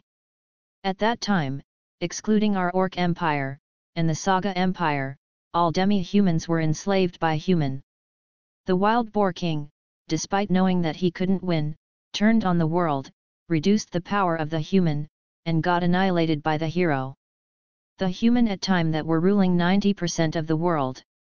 When the ancient empire which controlled the majority of the world was destroyed, the orcs' battles were over. The Wild Boar King, who had become the Demon Lord and couldn't maintain its ego, probably marched toward the Saga Empire, which was the only empire that protected demi-human, to seek its own death. I won't forget the sight of the hero who tried, until shedding tears of blood, to stop the death march of our brethren who had been manipulated by the 5 upper-class demons. The hero ordered for the heavenly dragon's light breath with trembling voice while warped with crying voice. Exactly because he found a nation that we didn't harbor our meaningless ambition, and lay dormant underground. He left a single great sword as a proof of our friendship when he was leaving the duchy capital. There is no inscription. Thus, I will give it the name. Name order. Holy Sword Nanashi. We will hand down our treasure until the final moment when orcs perish. Intermission, Teenyan Head Maiko First Part. Head Maiko-sama. It's terrible. Mao, what a hopeless child. To lack composure when he's going to be 40 like that, I think it's a bit problematic. Maybe I should better give him some stern advice now? What's wrong, head priest? You are higher than me in the temple, so you shouldn't use Sama to call me. I'm sorry, head Maiko-sama. No, this isn't the time to talk about that. Calm down. What's happened? Maiko Dano of Parian Temple, and even of Garlean Temple have been kidnapped by someone. Such thing. Kidnapping the Maiko of Oracle in the middle of Demon Lord season like this. There are 7 Miko who have received oracles in this duchy capital. They are Sira and me, head Miko of Urian Temple and Zakuan Temple, the apprentice Miko of Haraluan Temple, and the 2 kidnapped Miko. Normally, one would have sufficed, but last month, by Duke Sama's order, every temple was to undertake an oracle for hints of the Demon Lord revival. Yet, instead of narrowing down the possible revival location, each temple received different response. Although it's normal for the details to be different between people who receive oracles depending on their gods, this is the first time the difference is this much. My oracle points toward the duchy capital. If possible, I want it to be a miss, but it's the same place as the prediction of the location of the Demon Lord revival 66 years ago. There is no mistake that the Demon Lord will be revived here. Before, there was a hero near me, but that person has left us, and gone back to the original world. No good, aren't I, wishing for something that doesn't exist? The oracle that Sira's received points to another continent. Even though our oracles are from the same god, I wonder why do we receive different ones? For me to try guessing what the god is thinking, it's really not clergy-like at all, isn't it? Oh right, Sira. This isn't the time to get lost in thoughts. Head priest, check the place where Sira is. Yes, head Miko-sama. I admonish the head priest who have begun to run in a hurry to make him order other people for it. Mao, what are you doing being the gopher yourself? I ask the head priest to contact His Excellency the Duke if Sira's whereabouts can't be confirmed. Since this child is flustered like this, he looks like he'll just collapse. Even though the priests have looked everywhere, Sira's whereabout is still unknown. The matter about the 3 kidnapped Miko have reached His Excellency the Duke too, and his knight and guard subordinates are searching the duchy capital even now. Although I haven't got the report from the bell tower, since I can see that the lights from the ships outside the harbor aren't moving, the harbor is probably blockaded. That's relieving. However, since the opponents have defended against our detection magic, it looks like they have a powerful magician that can use advanced level magic, or a person who holds powerful artifacts. I wonder if it's that group who were spreading rumors about the end, Wings of Liberty, that the priests had been talking about. Sira, please come back safely. I take the resurrection artifact that's hanging on my neck on my palm, and pour mana into it, even though I know that this is for nothing but a piece of my mind. Not good, it's impossible to pour mana into the artifact when my heart is disarranged. This isn't because I'm bad at using magic tools at all, but one needs delicate mana control to pour mana into an artifact. Like putting a thread to the pinhole of a needle on the ground from the top of a tower, that is how precise yet with a far-off mind the work is. Having a disturbed mind is like sending wind to the hanging thread. There's no way the thread can get through the pinhole. I'll use the forbidden mind magic to put my mind back at ease. Tinyan-sama, please give your protection to your believer. I woke up in my room that's begun sinking into darkness. Looks like I've fainted. It can't be helped with my age, right? To faint while I was pouring mana into the resurrection artifact like this. Fainted? Losing consciousness in this consecration? I can't believe it. This place is near the sanctuary where ritual magic is held, and is filled with divinity. Even for an old woman like me, I'm just like a young woman. That's too exaggerated, isn't it? Although I can move as well as a youngster, fainting in such place like this, maybe I don't have much time left. I'm already 80 years old after all. It might be a good time to soon go on a journey to where my friends who had died earlier went. I didn't notice it before when I was lost in such thought, but there's no shaking today, is it? I'm glad that the tremors that had been assaulting the duchy capital for the past several days is gone. It was troubling to deal with nobles who came almost every day while asking, is it going to be all right? You know. Though since they're donating, the head priest doesn't seem like he has any complaint. I'd like to entrust the admonishment job to the high priest soon. I wonder if I'm really going senile. There were many assassins who had intruded upon this sanctuary before, but this is the first time one has gotten so close. Wonder if my crisis perception skill is getting rusty? While feeling dubious with the lack of thirst of blood from the intruder, I take the initiative to greet him. Aira, the assassin tonight is quite excellent. The one who appears from the shadow as if gliding on the ground is a young boy wearing a white mask. There are two wrapped clothes in his shoulder. Are those people? Is he an assassin who also happens to be a kidnapper, I wonder? I could see with status check, but I couldn't see his name. Since I could see the name of the two people on his shoulder, it wasn't like the skill wasn't invoked. The two are the Miko of Parian and Garlean who have been kidnapped together with Sira. His level is 70 like the hero of Saga Empire, but his title is Saint. He can't be called anything but abnormal to have such level at his age, even though he's not the summoned hero of Saga Empire. Moreover, that Saint title. Although there are other people who have Saintess title like me, there shouldn't have been anyone with Saint title for the last 100 years here. I wonder who? I'd have consented if he had the title of hero instead. Nice to meet you, Utenian head Miko Dano. I am Nanashi. Hey, Nanashi-san. Won't you show your face? It's hard to talk with that mask. I endure hard not to let my voice trembles. Hey, what about Sira? I want to ask that. However, my intuition as a Miko has told me.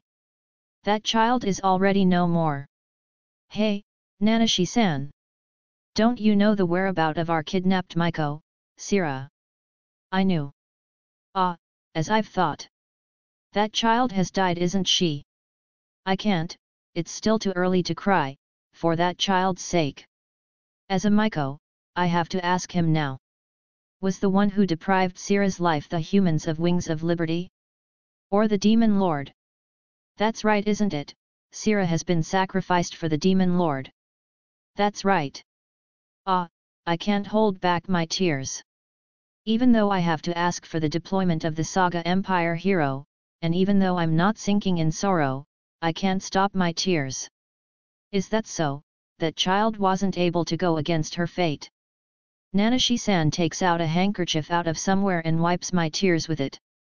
Although he's wearing a strange mask, he's a gentleman, isn't he? I talked to him about the catastrophe that would befall this land while crying. In order to pull him as a war potential before the hero arrives here. He gave indifferent replies when he heard the story about the Demon Lord revival. Does it not feel real to him? Or perhaps he has already exterminated it. That can't be right. Utenian head Miko Dano, are you able to use resurrection magic? Yes, I'm able to. I answer Nanashi-san's sudden question. He probably wants to bring me to where the Sira's body is, and use resurrection magic, but that's impossible. This resurrection artifact hasn't been filled with enough mana to be usable. What, that sort of thing's hey? Nanashi-san took the resurrection artifact from my chest, and began to dazzlingly pour mana into it. It's an unbelievable sight. Doing the precise mana filling just like that. Normally you'd need 1 hour just to adjust the mana before you even begin to fill it. However, he still has the body of human after all. The amount of mana isn't something that can be filled by a person alone. While this is happening, the 30 minutes after death condition becomes the shackles and resurrection will be impossible. Excuse me for a bit. Nanashi-san takes out a holy sword just like when he took the handkerchief earlier. It's accompanied by brilliant holy light that brighten this room as if it's daylight. Even though it's this bright, it's a gentle light that doesn't hurt my eyes. I've never seen a holy sword with this much overflowing power. I can feel an order magnitude different in strength compared to the holy sword that my hero-sama wielded, Joyuse. But, what is it for? I don't think that it's to hurt me. Just what on earth? I'll fill it up right away, so please excuse my discourtesy. Nanashi-san is absorbing the holy light from the holy sword as if pulsing.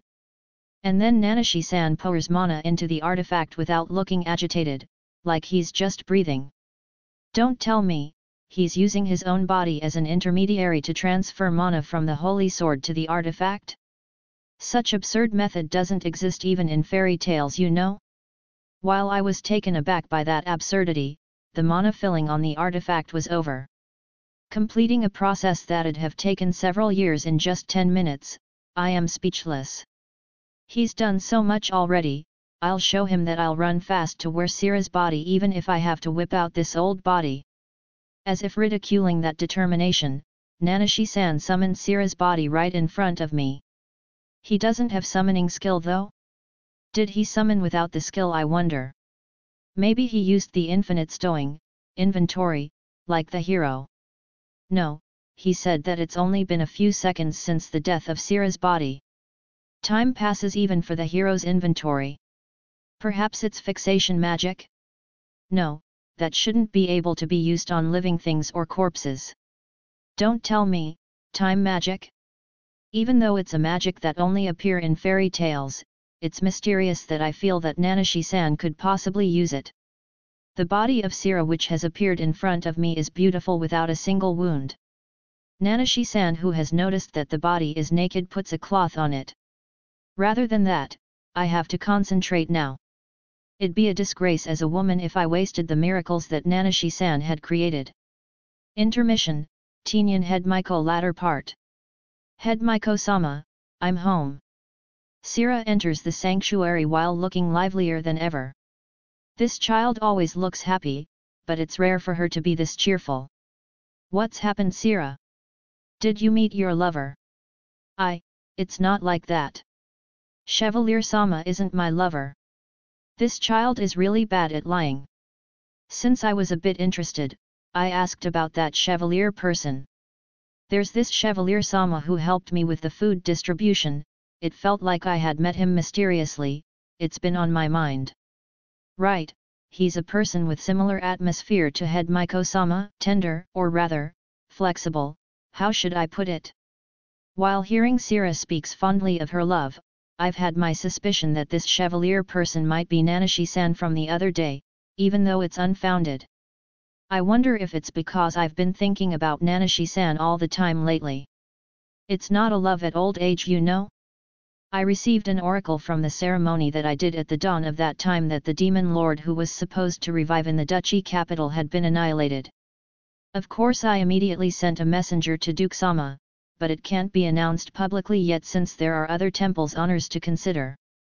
Of course, the king had promised that he would definitely announce it, so the announcement about the annihilation of the demon lord would probably be told during the kingdom conference in the spring. Head Maiko-sama, you look really happy about something, you know? Did you get a lover? Yufufu, I was just engrossed with thoughts about Nanashi. It looked like she wanted to counter, but she's still soft. Hey. To be so upset about my joke. Yufufu, her heart is restless like she's really in love. When the Demon Lord season is over, it might be a good time for me to retire from Head Maiko position soon. I don't think that Sira will forget her duty, but let's give her a warning to keep the relationship at healthy scope just to be sure. Maiko won't be able to receive oracles if she loses her virginity. It might be cruel for a teenage girl, but she has to wait until an oracle that states the Demon Lord season is over descends. I met Sira's lover. It might be better to call him a candidate of one in the Duke Castle. He's really popular, and surrounded by girls. Ara, oh Sira. If you have such face, he'll laugh at you, you know? Still, what a nice smell. It's not just sweetness from sugar. I know that it's out of stock. However, this voice. It's exactly like Nanashi-san though. I wonder if he's his twin brother? His level is half of Nanashi's, and even his skills composition is different after all. The things that are the same are his age, voice, and hair color. I guess his height is about the same too. Since I was together with old acquaintances from Parian and Garlean temples who I had happened to meet across when I was congratulating Tisrad-sama for his wedding, I whispered him, Satu, leading words directly, but rather than getting shaken, he was perplexed instead. Looks like I was mistaken. I might be thinking about Nanashi-san too much. Yufufu, I shouldn't be one to make fun of Sira. I look like a maiden in love. Good evening, Head Maiko-sama. He's really elusive, isn't he? How did he invade, I wonder? I didn't feel feedback from space magic, so I think it's not that. I've come here today to ask about the oracle regarding Demon Lord. Era? You've annihilated it, right? It must have been defeated by a passing hero. He wants to play dumb that it's not him to the end. Hey! You won't announce that the Demon Lord has been defeated. I've told His Excellency the Duke directly, but the annihilated oracle haven't come to the other temples, so we can't announce that the Demon Lord has been annihilated from Tianyan Temple alone. Each temple is most likely questioning whether each of the foretold Demon Lord is annihilated, not the one in the duchy capital underground. In other words, the Demon Lord season this time is not over yet. In that regards, the fact that the duchy capital is already excluded from that might be a small blessing. Thanks to Nanashi-san. Just in case, I tell Nanashi-san about that, but he too has already expected it. He simply murmured, so, it's like that after all. His atmosphere is like, it's just demon lords, they can come at me no matter how many. It's very fun to guess the invisible expression behind that mask. Nanashi-san put the filled resurrection artifact on my neck. It's really amazing. I wonder if it's the prejudice of old age which make me thinks that the labor of nearly 20 years is fruitless. Thank you, Nanashi-san. However, I mustn't forget to thank you. Although I asked him about Chevalier Pendragon, he only replied, that young noble who they call Miracle Chef, right, and he didn't seem to know the detail. I wonder if it's just my imagination that his don't-know manner looks exactly like him, Satu's. The indulgence that I've prepared will become a waste if he, Satu, really is an acquaintance of Nanashi-san. I wonder what'd happen if that third prince meets Nanashi-san? I can't help but feel a bad premonition. I had hoped that the king didn't send such troublemaker during this difficult time. It's not that, is it? That king shouldn't have been one to do such mistake. That unbending king should be able to predict 3 moves ahead for sure. I see, he's getting rid the nuisance the prince. The king has predicted that the demon lord will appear on the labyrinth city. To push aside the prince to the uncertain element, the duchy capital. I have to complain directly to the king. I don't know whether he'll accept it or not, but I will hand over the indulgence to Nanashi-san in case he eliminates the third prince by mistake. I actually wanted to give him the Bell of Tianyan, but I couldn't bring myself to since I was afraid I'd incur his displeasure. It's a bit unlike me, isn't it? The world crisis came unexpectedly early. Despair? I think that word is more hopeful than the scene right now. At the Duke Castle scene from the sanctuary, the great monstrous fish, Tofgzira, emerges from the huge summoning circle nearby. It's the incarnation of destruction that brought about the deaths of many countries during the time of Yamato-sama. The aerial fortress that the great demon lord employed. I can't see the status since it's too far, but I can't let out words from its overwhelming presence. Thinking that it'd be fine as long as Nanashi-san is here might be too optimistic of me. I collapse on the sofa without even having the margin to worry about Zira, who has gone out. Several of the monster that can destroy the duchy capital alone appear from the summoning circle and swim to the arena.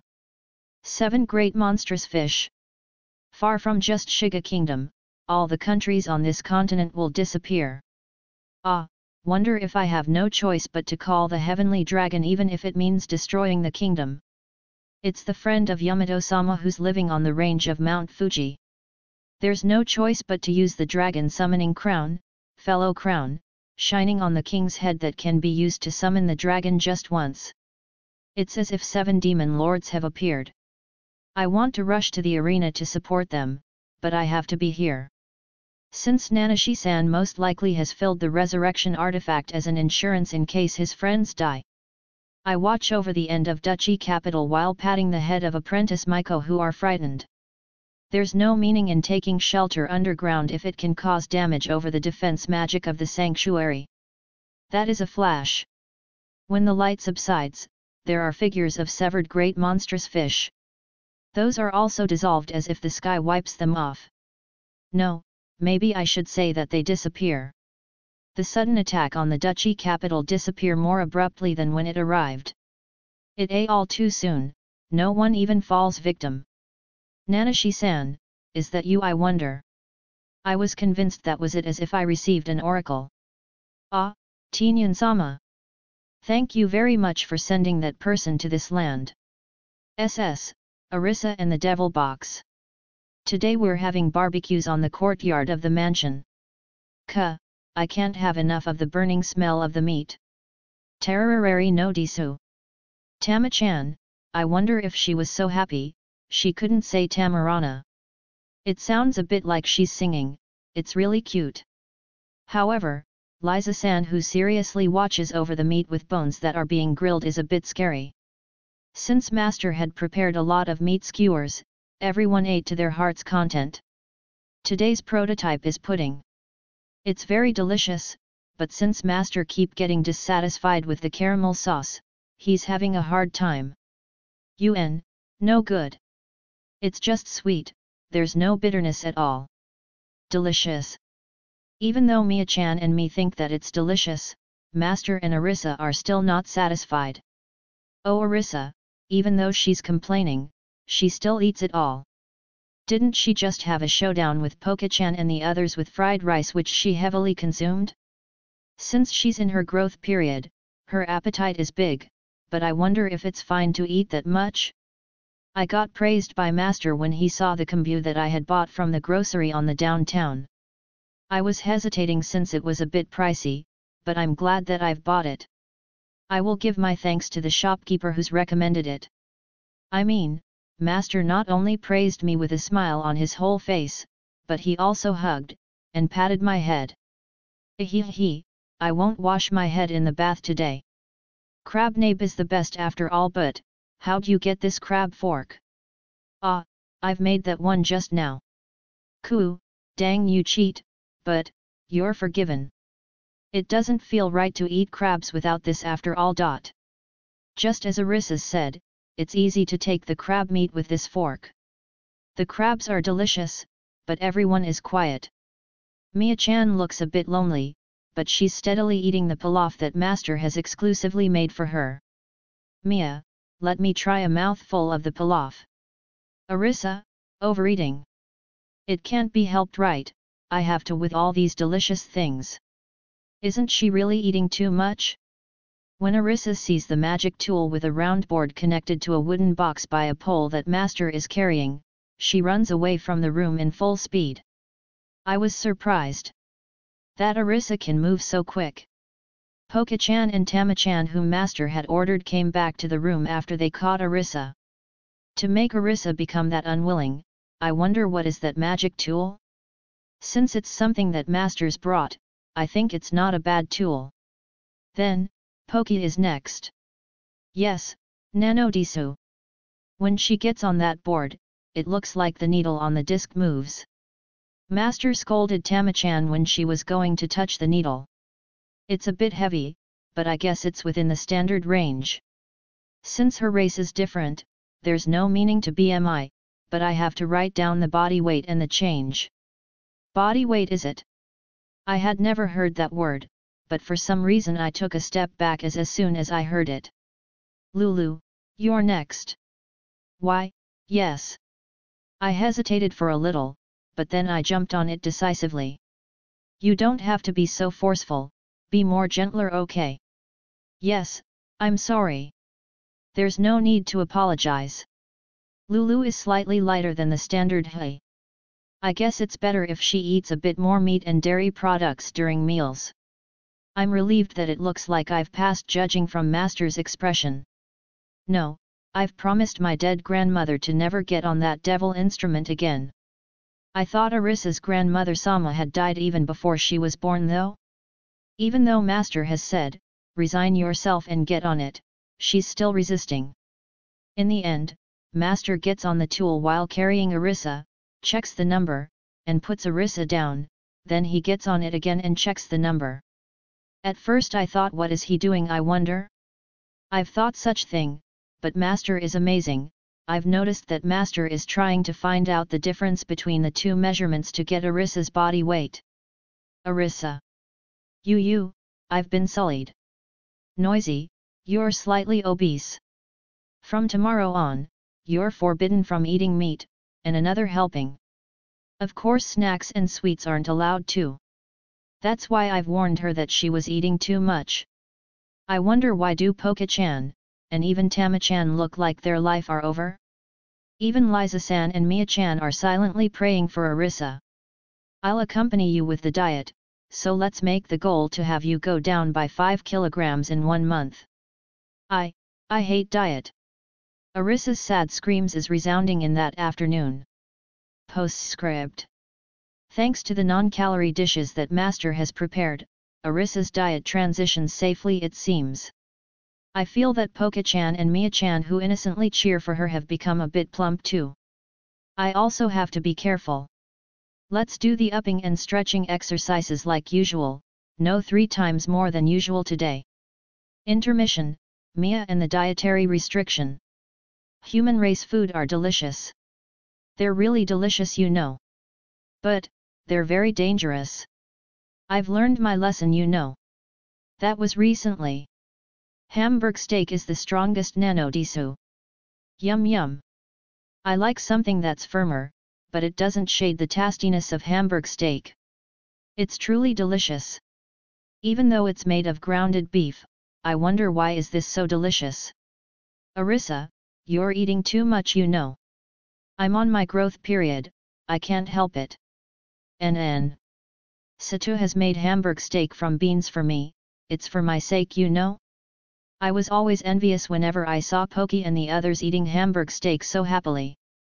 That's why I taste this Hamburg steak 1 bite at a time. I mean, it'd be wasteful if I ate it too fast right? Does it suit your taste? NN. Mao, it's the best. I'm in bliss. I don't know how is he able to make this delicious dish from beans. It's mysterious. The grated daikon on top of the Hamburg steak is a bit bitter, but it brings out the sweetness of the carrots. Of course it matches well with rice too you know. After the meal, I dive onto Satu's lap while feeling happy. I jumped you know.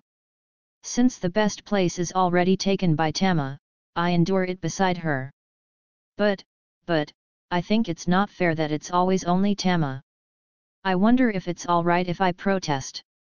It was delicious. I want to eat again notisu. NN, delish. Words of gratitude are difficult. It's also embarrassing if I talk long, I wonder if it's transmitted well? It did right. Arisa, you're going to get fat if you eat sweet things right after meal. It's a dessert. Sweet things go into another belly, so it's fine. Arisa is amazing. She's still going to eat more even after eating that much. Even Poki and Tama are taking a bite from Arisa.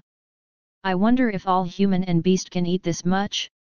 No, they don't. Lulu and Satu don't eat that much. Fish are delicious, but you have to eat meat once in a while after all. Arisa isn't a picky eater, she can eat anything, she's a good girl. Sweets go into another belly don't they? Yummy, crepes. Why is sampling food this delicious I wonder? NN. These many varying tastes, it's a wonder. Sato can use cooking magic. He must be. But, I think sampling is just for 1 biteful. If you eat the same amount of shares as Arisa is eating, you won't be able to eat during dinner, it's true you know? Arisa. When we're changing our clothes, I call out to Arisa who hardens after she sees her own body. I wonder what's wrong? I'm a bit worried. No well it's nothing. It's child's body right? Yes, this is because of the child's body. What is she persuading herself for? I wonder if she's not? However, she looks like that. It's finally here, sponge cake. Hey, it has to be with fresh cream and strawberries after all right. To be able to eat cakes even in this world, truly a bliss. She really likes it. She does, doesn't she? Eating half of that big cake alone. I stop to reflect when I taste it for a mouthful, I mean, it's so delicious. It's too delicious. Afterwards, everyone is eating greedily. I mean, it's delicious. Everyone, get on this one by one. Satug brings some kind of magic tool that looks like a box, or rather, a stand. When I get on it, the needle attached on the side is spinning, round and round. I want to touch it, but since Tama was scolded for trying to touch it, I endure it. I endured it, you know? Arisa grimaces when she sees the stand. I wonder why? No. I've bid farewell to that devil instrument in my past life. I've promised in my heart to never get on it again. Arisa refuses with all her might. She hates it so much. However, she gets on it after Satu unusually order her. Arisa is saying, clothes. My clothes must have been heavy, but that clothes are made of thin cotton, it's very light, you know? It's as light as a feather. Satu tells Arisa with words that I've never heard before. I wonder what obese is? It's on my mind. Arisa, snacks are forbidden until you lose 5 kilograms. I'll take off deep fried stuffs from the menu. NYU. Fried stuffs are gone, for everyone. W, wait a minute, notisu. Fried stuffs are essential, nano disu. I feel sorry for Arisa if it's only her, so I'll change the menu to stuffs with less fat. Fat? The decrease of oily stuffs is to my liking. But, Poki and Tama look heartbroken. Poka Tama, they're hugging with pitiable voices. Liza is also looking at the sky as if enduring something. Is it hard, I wonder? But, it seems necessary to cure Arisa from her plumpness. Satu said so. I think her plump stomach looks cute. Is it a sickness, I wonder? It's a sickness, isn't it? Let's all cooperate together to cure Arisa's plumpness. Do your best, Arisa. I'm cheering on you, do your best. I hate diet. How long does Arisa's scream continue to echo? This is the first time I know that delicious meals can be dangerous. Satu, you're a dangerous person, aren't you? Intermission, Hi Maiko. Ring round. Voice of a young girl echoes in the spacious private room. Ring round. A girl is slapping the cushion she's carrying to the sofa as if she's spitting out her black emotion inside. Ryan, Gron, Day. With the strength of a powerless girl, she only makes light sounds, poof, and the waterfowl feathers don't even fly out. She probably doesn't normally exercise. The girl runs out of breath after only swinging the cushion for a few minutes. A muffled laugh leaked out of a boy then. Who? The girl's anger is revived along with the settling of her rough breath. That is because she had ordered the maids in this room to clear out of this room before she began acting violently. You're in a bad mood, hey, Sira. The one who comes out of the shadow while smiling is the girl's, Sira's, older brother, Tisrid Oyagok. The name of the one whom Sira was screaming about since earlier is of the two's older sister. Tisrid Ni Isama. Entering without making a sound is rude. Sorry. The boy who is smiling kindly eludes the threatening attitude of Sira like a willow tree. He seems a bit mature for his 10 years old age. You were calling Rinansama, what's happened? Did you hear some backbiting from gossiping maids again? He seems to have hit the nail on the head. Sira puffs her reddening cheeks, and turns away. She normally seldom shows such childish actions, but it's not that rare in front of her brother, Tisrid. Humph, it's just like usual. Hey, did you hear? Ringrandasama has restored the lost magic, they said. You've just heard that old story now? This time she led the holy knights and exterminated the floor master of the labyrinth under the labyrinth city. The proof is with the lightning magic sword she's obtained, you know. Oh my, I wonder just how many hundreds of gold coins is a magic sword from a labyrinth? She's really amazing. They said. Furthermore, in the end they said, compared to her, Sirasama is normal, isn't she? Don't you think that it's none of their business? I know that myself already. Only the younger sister of a genius older sister knows the hardship of having a genius as an older sister. The boy smiles bitterly while listening to his little sister who mimics the maids' voices. That is because he has just heard similar talks with the position of his sister replaced with himself from the butlers and the maids. Therefore he purposely came here to cheer his sister up who must be in the same circumstance. He's really just cheering for his little sister. He's not a wimp who licks each other's wounds. If he is like that, in the future he won't be able to unite the foolish, sly old nobles who are spanning over this vast territory passed down from his grandfather and father. Sira, stop comparing yourself with Nei-san.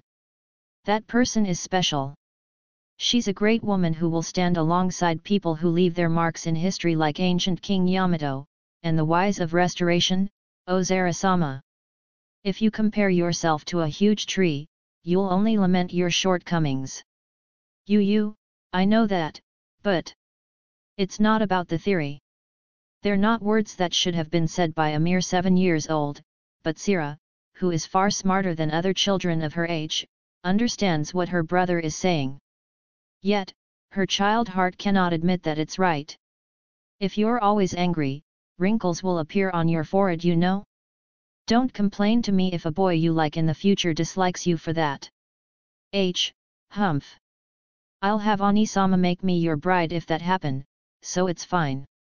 Sira rubs her forehead even while saying abusive words, although it's slightly cute to her elder brother. Her young girl's mind seems to be growing quickly. Baptism. Yeah, the head Maiko of Utenian will do it personally. That's amazing. I'm glad for you, Sira.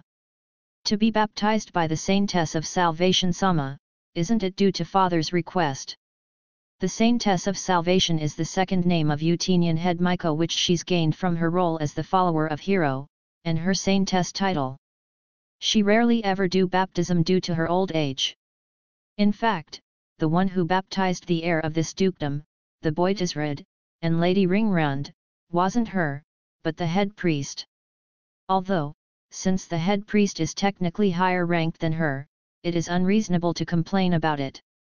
Sira is having a smile on her whole face while being hugged by her father and older brother. She likes being special. Since her older sister is too excellent, most special things went to her sister after all. After 3 weeks of preparation, Sira proceeds toward the Tenian temple accompanied by her older brother.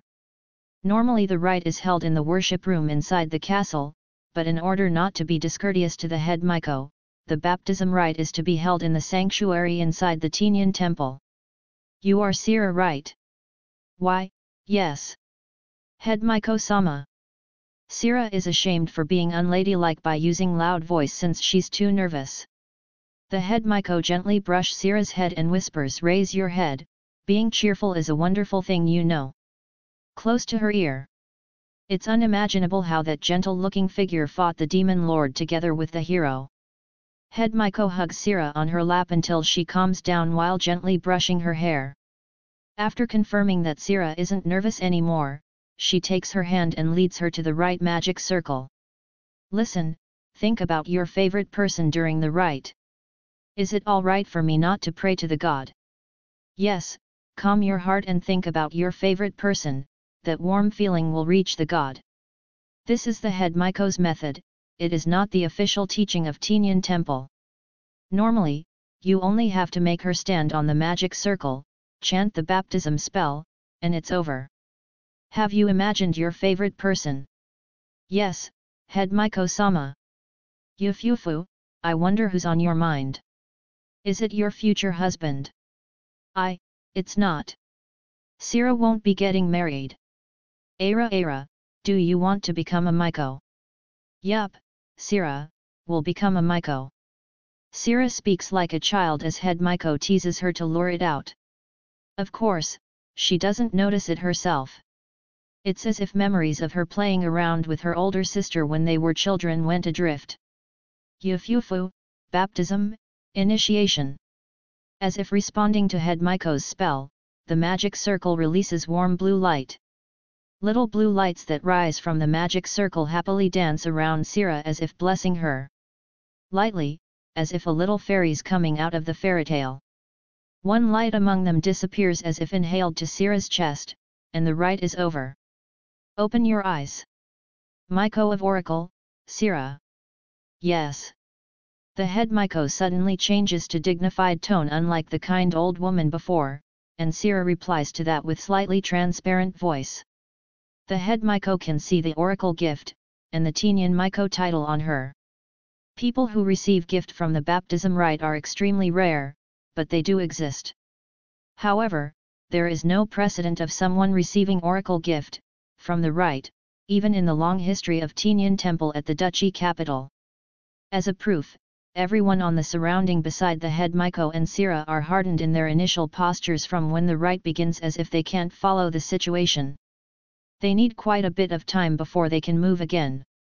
Sira Oiagok, will you leave the house of Oiagok and serve on Tinyan's side? Yes, head Miko-sama. Then, from now on, you are just Sira. Now, stand up, Sira. Tinyan Temple welcomes you. After the formality dialogues are over, the girl throws away the wealth and social position of the daughter of Oiagok's house, and enters into Miko apprenticeship of Tinyan Temple. There was no one who objected, including the girl herself. Among the people in this duchy capital, the 200,000 of them, there are only 7, and among the more than 700,000 people in the whole duchy, there are only 9 people who have oracle gifts, and in order for those gifts to be nurtured with the techniques owned by the temple's uncertainty, there is no choice for them but to live in. Although it has some limit, this gift has power to ask a question directly to the god. This is the only mean to receive divination about great disasters from the god. Therefore, the training of Miko of Oracle are fierce. Sira, Relina, Rosa, line up here. Listen, you're safe as long as you are inside that magic circle. Do not lose your composure. The 3 girls are clad in different kinds of Miko clothes. Each have symbols that signify Tinyan, Parian, and Garlean sewed on the clothes. Relina and Rosa are 9 years old, 1 year younger than Sira. They're girls who became Miko 1 year after Sira. The 2 are Sira's blood relatives. They are special girls who have oracle gifts since birth. This place is a secret graveyard that's shared by the joint of 7 temples in the duchy capital. It's a secret place that only extremely few people know, even among the temples. Kaie. Oh, God. Ka. On the other side of the magic circle, several undeads are creeping out from the depth of a wide passage blocked with iron bars. It's a nightmarish scene, as if the door to the afterlife has opened. Calm down, Miko apprentices. Now then, put these vengeful ghosts to sleep peacefully. Chant it, the Edict of Blessing. Blessing. The girls strengthen their backs, and wipe their fear with the words of the guarding priests. Bless. Bless.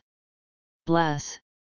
However, these young girls fail the most basic magic due to their extreme mental strains. Besides Sira, the 2 have failed their impatient chanting. Calm down. Relina and Rosa, you 2 chant again. Sira, stand by. After several failings and rebukes from the instructor priest, they finally succeed the chanting. As if ridiculing the girls who feel relieved, the undeads from the other side of the iron bars are throwing their detached arms and feelers noisily. Bless only gives minimal damage to the undeads.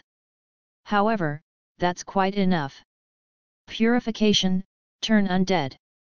After several purification magic from the high priest who is waiting nearby, the undeads finally stop moving and go back to just being corpses. Enormous experiences from defeating countless undeads flow to the 3 girls and the high priest. The pain from the rapid growth assaults their bodies as if tearing it. The girls hug their bodies whose having rapid growth, level up, and writhe in agony on the floor. That pain is the proof of growth. They cannot use healing magic as it will disturb the growth. Those girls don't know. The priests have used forbidden spell to produce these undeads in order to quicken their growths. From now on, they have to undergo this secret ritual for many times. And then, the girls who have grown up receive the oracle. The future is harsh. Oh God! I pray that the future of humanity and the girls, the unfortunate event. Intermission, Sira. There are unfamiliar men on the place where my uncles invited me. Ah, even though I've been warned about this, am I stupid for believing my relative? I was kidnapped and made to swallow an egg like something. I blocked my throat and tried to vomit it out many times, but they forced me to swallow some kind of medicine, and I lost consciousness then. The next time I open my eyes, a familiar ceiling, and the face of head Miko-sama comes to my view. I'm also right for thinking this place is familiar, since it's the sanctuary of Tinyan Temple here. I tried asking the details of the incident, but since the head Miko-sama told me, everything is already over. There is already no one that will harm you. I fell asleep as if I was leaving my body to head Miko-sama that day. It's like I'm a child, it's a bit embarrassing. I had a dream that night. A dream about me talking about something with a man wearing a silver mask. The one who's talking with the tone of voice I've never heard before is certainly me. But, why am I naked? Ah, if you swing your arms that much. If this wasn't a dream, I would have jumped off the top of a tower. Ah, I'm even sitting with one knee up while being naked. I'm in agony of embarrassment inside my dream. There has never been a day where I cannot wait to wake up from sleep like this day. It's too much even for a dream. It can't be helped if I get depressed. Let's renew my mood and work hard. First, it's the morning duty. Asira. You've been instructed by head Miko-sama to not use magic for 4 to 5 days. Please help with the food distribution for a while. Yes, Chief Miko-sama. Taking out the wind out of my sail all of a sudden. It's really regrettable. Mao. It's terrible today. There are always people coming and causing trouble during the food distribution, but just how many times are they going to disturb us until they're satisfied? It seems that they usually act like that during the tournament, but this year, due to the Demon Lord season coupled with the strange group Wings of Liberty spreading preposterous rumor, they're venting their excessive anxiety with violence. The auntie who were helping with the distribution got hurt when she was washing her face. I can heal her bodily injuries, but I cannot do that to the wounded heart. I can only calm her down at most. If a lizardkin woman called Liza and a little girl called Arissa didn't help to subdue the quarrel, the food distribution might have been cancelled today. Since there are a lot of children who depend their life from this food distribution, I didn't want to cancel it. Thank you, we're saved. It's nothing, even Master would surely tell us to help people in trouble. Master? I asked that girl called Lulu out of curiosity. Turned out the girls are slaves of an honorary noble. Aren't they looking too neat for slaves? I wasn't only surprised by their neat appearances, but the apparent lack of degenerate impressions that slaves usually have. I can't believe these girls who look so cheerful and free from worry are slaves. As I was distributing the food, I listened about their master from the girl called Lulu. It's as if he's her lover. No, it's as if she's talking about her unrequited love, that kind of pure love. For someone who cannot fall in love like me, I feel slightly, yes, only very slightly envious. I wonder that's why? When I met their master Chevalier Pendragon, it didn't feel like the first time. We've met somewhere, haven't we? I involuntarily said such thing. I add another words in a hurry to varnish over it. No, this is the first time we've met. Sira-sama. Is it so, I wonder? But, it feels strange when it's denied.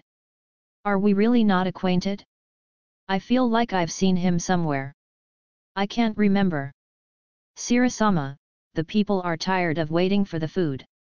Did I perhaps keep staring at Chevalier-sama's face? It's embarrassing. If head Miko-sama finds out about me staring at a man in public, she'll scold me. No, that person will surely teases me happily. It seems Chevalier-sama is the master of Lulu and the others. He's helping with the works of the aunties who are commoners without putting on air. You're pretty good despite being a noble. If you don't succeed your house, how about working in our shop? I'll let my daughter becomes your bride. No, you can't. Even though the auntie was just playing around like always, I was surprised at my own reflexive reaction. When my eyes meet with Lulu-san who said the same things, I start laughing. I mean, for some reason laughter fill my heart. This is the first time my heart is excited like this.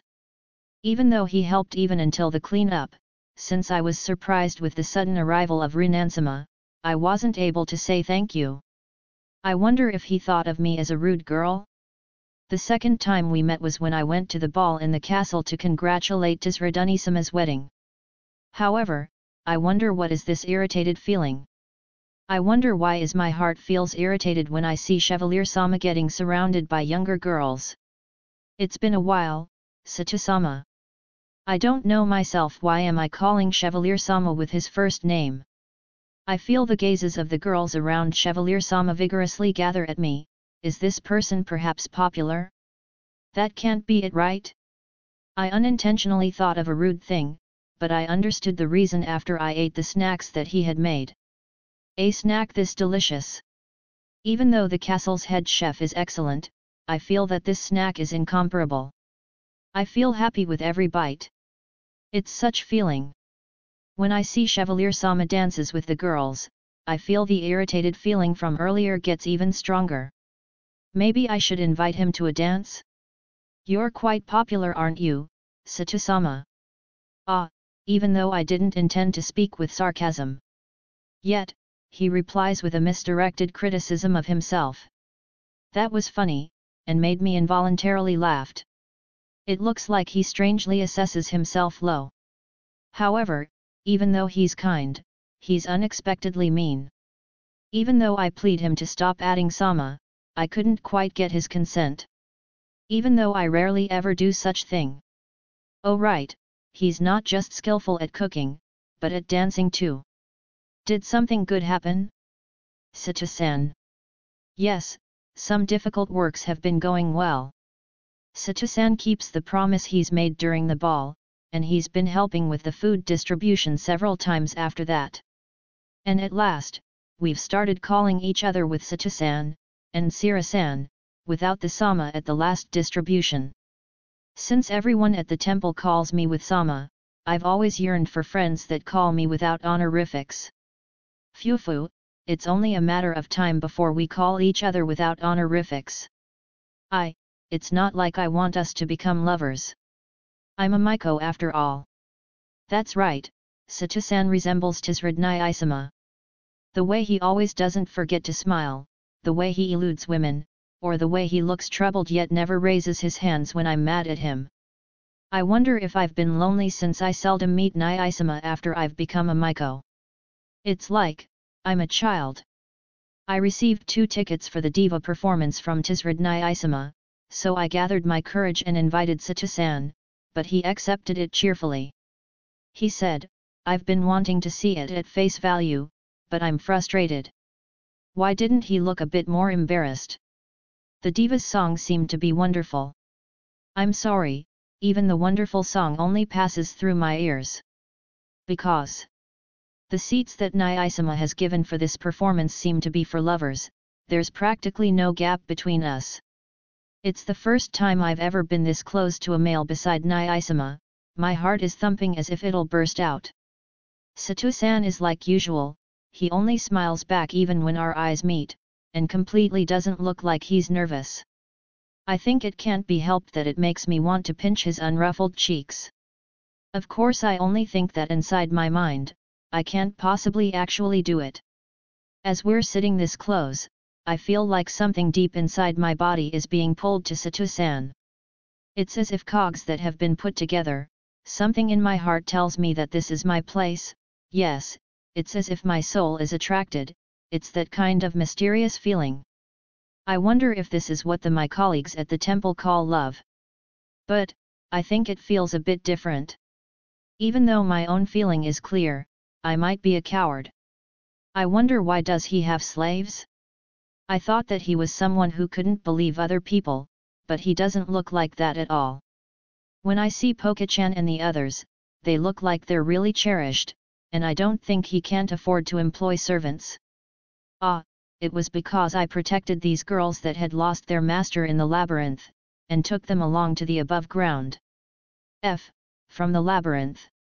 Yes, if Master wasn't there, we, who didn't know how to fight, would only become preys of the monsters in the labyrinth. Peerless and wonderful. Master is the strongest Nanotasu. Because of that, everyone trusts Sato-san that much, don't they? I was going to free them after we left the labyrinth, but they didn't like it. I will serve Master until I can repay the favor. Goetsu Shuden. Chain taxi Nanotasu. I don't quite understand what Tamachan and the others are saying, but I wonder if they are more like servants than slaves. As for us, we've been bound with geese by an evil magician. Even if we're going to be released, it'll only get cancelled. Geese, she said? There's no one who can use it even in the duchy capital. It might be released with the prayer magic toward God, but since the compensation is too big, Head Miko-sama will probably refuse even if I ask. Sira-san, will you let me know if you know any way to release the geese? There's this holy magic called prayer, wish. That magic might be able to release it, but the compensation is too big. The compensation is that is. I reflexively fumbled the words. The degree of compensation for wish can change. Since sometimes it shrinks your lifespan by 10 years, it's also possible for it to use up all your life. Maybe Sato-san had realized it after seeing me hesitating, he didn't ask more after that. There is, you know.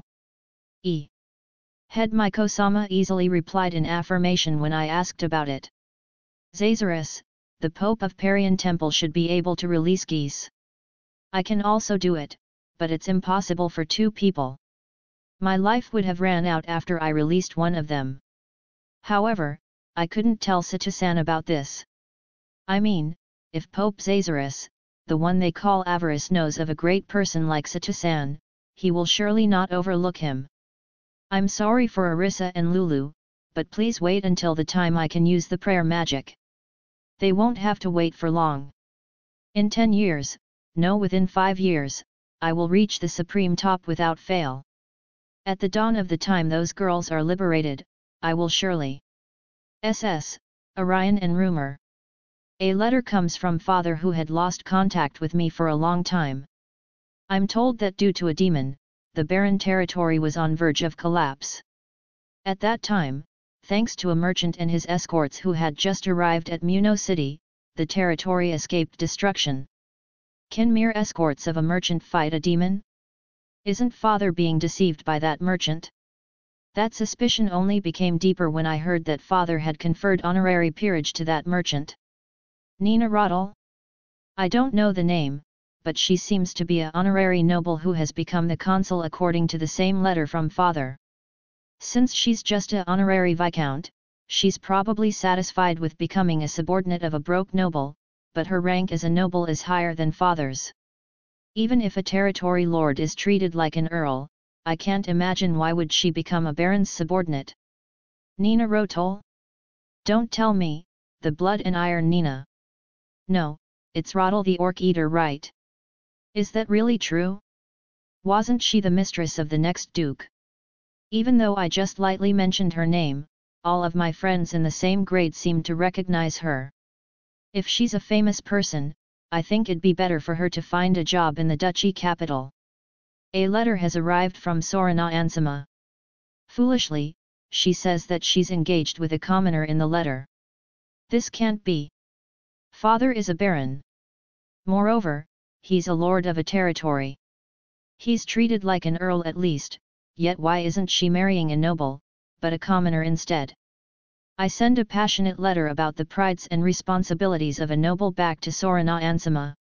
It'd be good if she corrects her conduct with this. A letter from Consul Roddle has arrived. It seems that upstart honorary chevalier merchant has fallen in love with Karina Ansama. A mere upstart honorary chevalier wanting to make the daughter of his master into his wife, there's a limit even for forgetting your standing. She wishes for me to mediate between the two, in the letter. That's outrageous. Perhaps that Consul Roddle is trying to hijack the barren territory using that honorary chevalier? Father is someone that can't doubt a person. I have to do something to unmask that chevalier's true nature. I met the honorary chevalier for the first time at the evening party of the invitation from the Duke Sama with father as a proxy. He's been trying to directly meet me up until now, but I've always refused it with suitable reasons. My name is Sato Pendragon. Delighted to make your acquaintance. Omu, I'm Orion Muno. Chevalier Sato, be at ease. Famu, his face looks like the antithesis of ambition, but they say that all swindlers look like good people. I must not be deceived.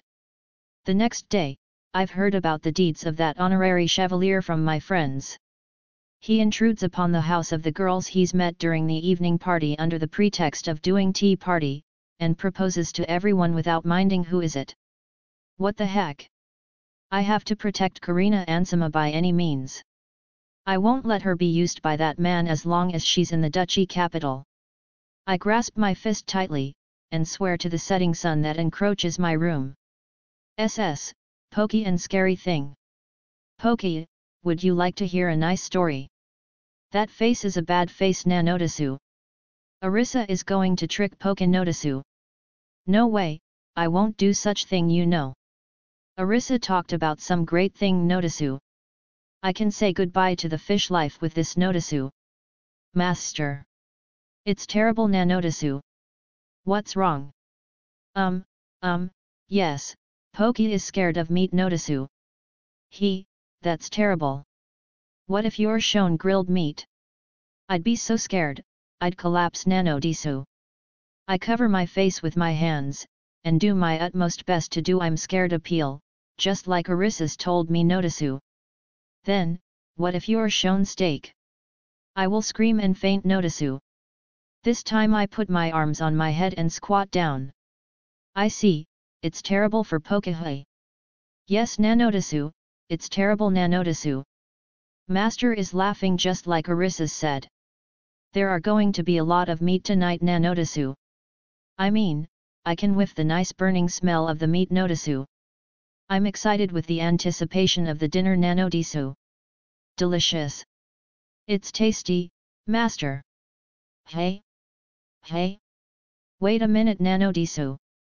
It's strange Disu yo. Even though there are steak on everyone's plate when I look around, on Poka's plate it's. Why is it a grilled fish Nanotasu? Poka said that meat are scary, so I make it a fish for you. You should have said it sooner. Master is smiling while laughing. I feel slightly happy, but that's not it. When I was being flustered while holding the plate, Arisa called out with a bad smile on her face Notasu. What's wrong Poki? Fish are also delicious you know. Arisa, you've tricked me after all Notasu. Alright, since Poka might be scared of tea too, here's the water. Master passes a cup of water while giggling. Earlier, I've already said the punchline that Arisa taught me Notasu. I have neither dream or ingenuity Notasu. When I was staring at Fish-san while slumping, Lulu traded the plate with the one with steak. Master and also Arisa are playing around too much with Poka-chan since she's cute. Sorry, Lulu, it just happened. Meat Nanotasu. When I look around while surprised, everyone nods Notasu. Master, is it alright to eat them? It's alright, eat a lot. This time, I tell Master normally that, I want to eat meat Notasu. And also, Lulu, thank you Nanotasu. Christmas. Fun. Foo. Arisa is disgusting Notasu. Are you alright? Momomu, how rude. I'm just preparing for Christmas. Kujuasu. Is it fun Notasu? Gunanu. Unpleasant memories from the past comes into my mind. Calm down Arisa. Today you're having a Christmas with your beloved person aren't you? Although it's not just the two of us, the god of fortune rarely ever gives this much service for me, so I have to enjoy it. It's fun you know. You eat on a feast, and everyone plays together. Like usual. Every day is a Christmas Nanodisu. No, that is true, but it's different.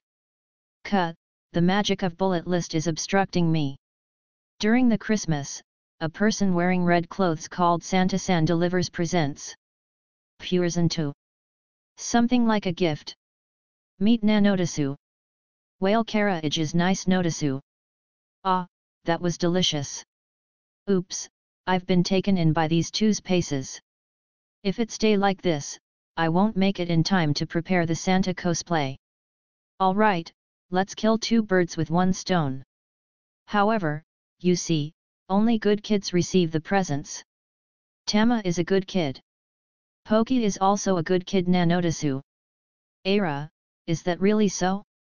Even if you think yourself a good kid, other people might not think the same, you know. Unyu. It's not like that.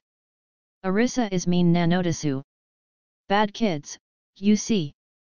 I cut my words, and attract the two's attentions. Black Namahage wearing bla CK clothes will come. I gradually lower my voice for the play. Waiting for when the two hold their breath. Are there bad kids here? No bad kid. Poki and Tama are good kids na notisu. I shouted loudly while raising both my hands, and the two went downstairs while screaming toward the room where Master and the others are. Yep, they're good kids who are worth to tease it. As an apology for scaring them at the daytime, I present Poki and Tama with socks. When I teach them that they will get presents from Santa-san if they leave it on their bedsides, they hang the socks while looking really happy. Mia is also hanging the over-the-knee socks that she usually wears, but those are thin, so they'll stretch if you put presents into it, you know?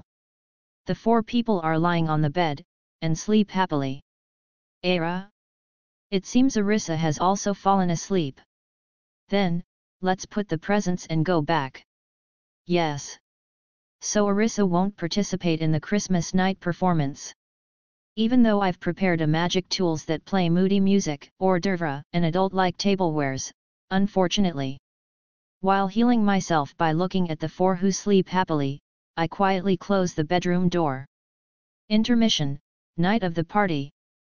Satu's here.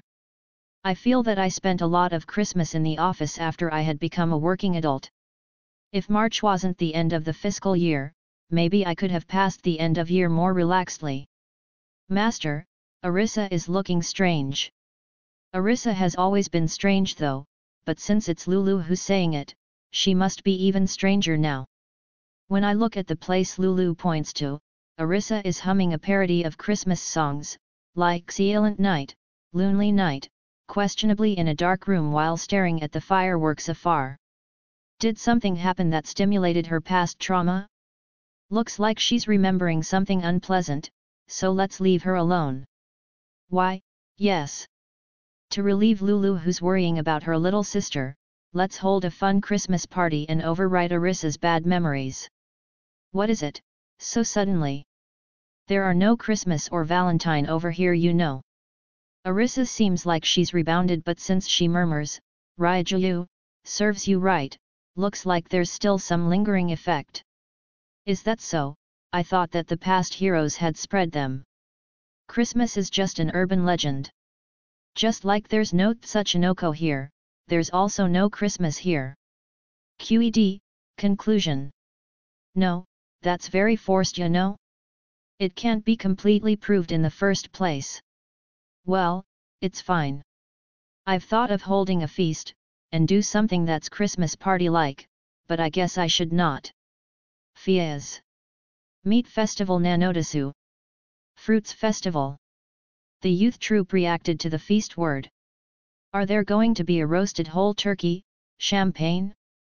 Is there going to be fried chicken with bone too? I've never seen a turkey, but there are chicken-like birds, so I'll make them if you're fine with it. Yahoo!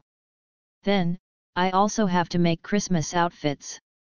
Do expect mini-skirt Santa. It might just be a bravado, but it seems she's become a bit more energetic. Master, about the Lulu fruits that we're going to use to make the cake. According to Lulu, ever since the wedding of Tisradshi, the fruits are always sold out. Irina and Talna pair who I've asked to help Lulu carry ingredients are slumping on the chairs after using up all their strength. I guess I should directly ask Viscount Emlyn to get the fruits.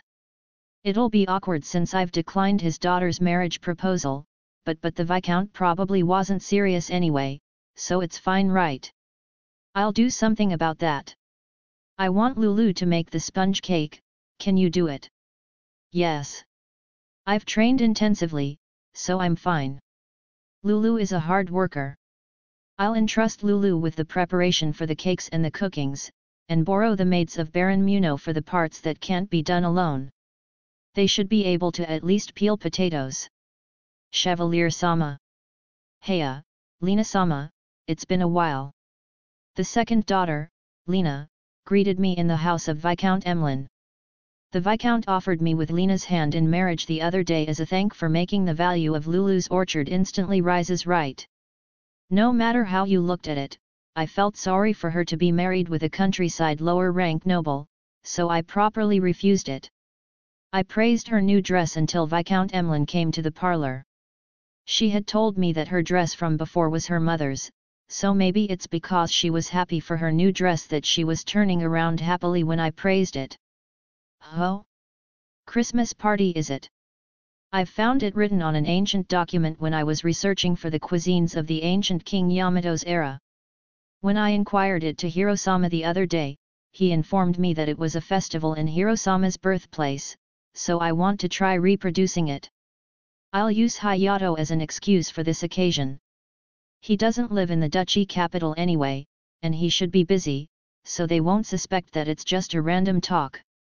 For now, after we've discussed about it, they're going to let me have some Lulu fruits. It seems that he's instructed the orchard's caretakers to harvest the best fruits.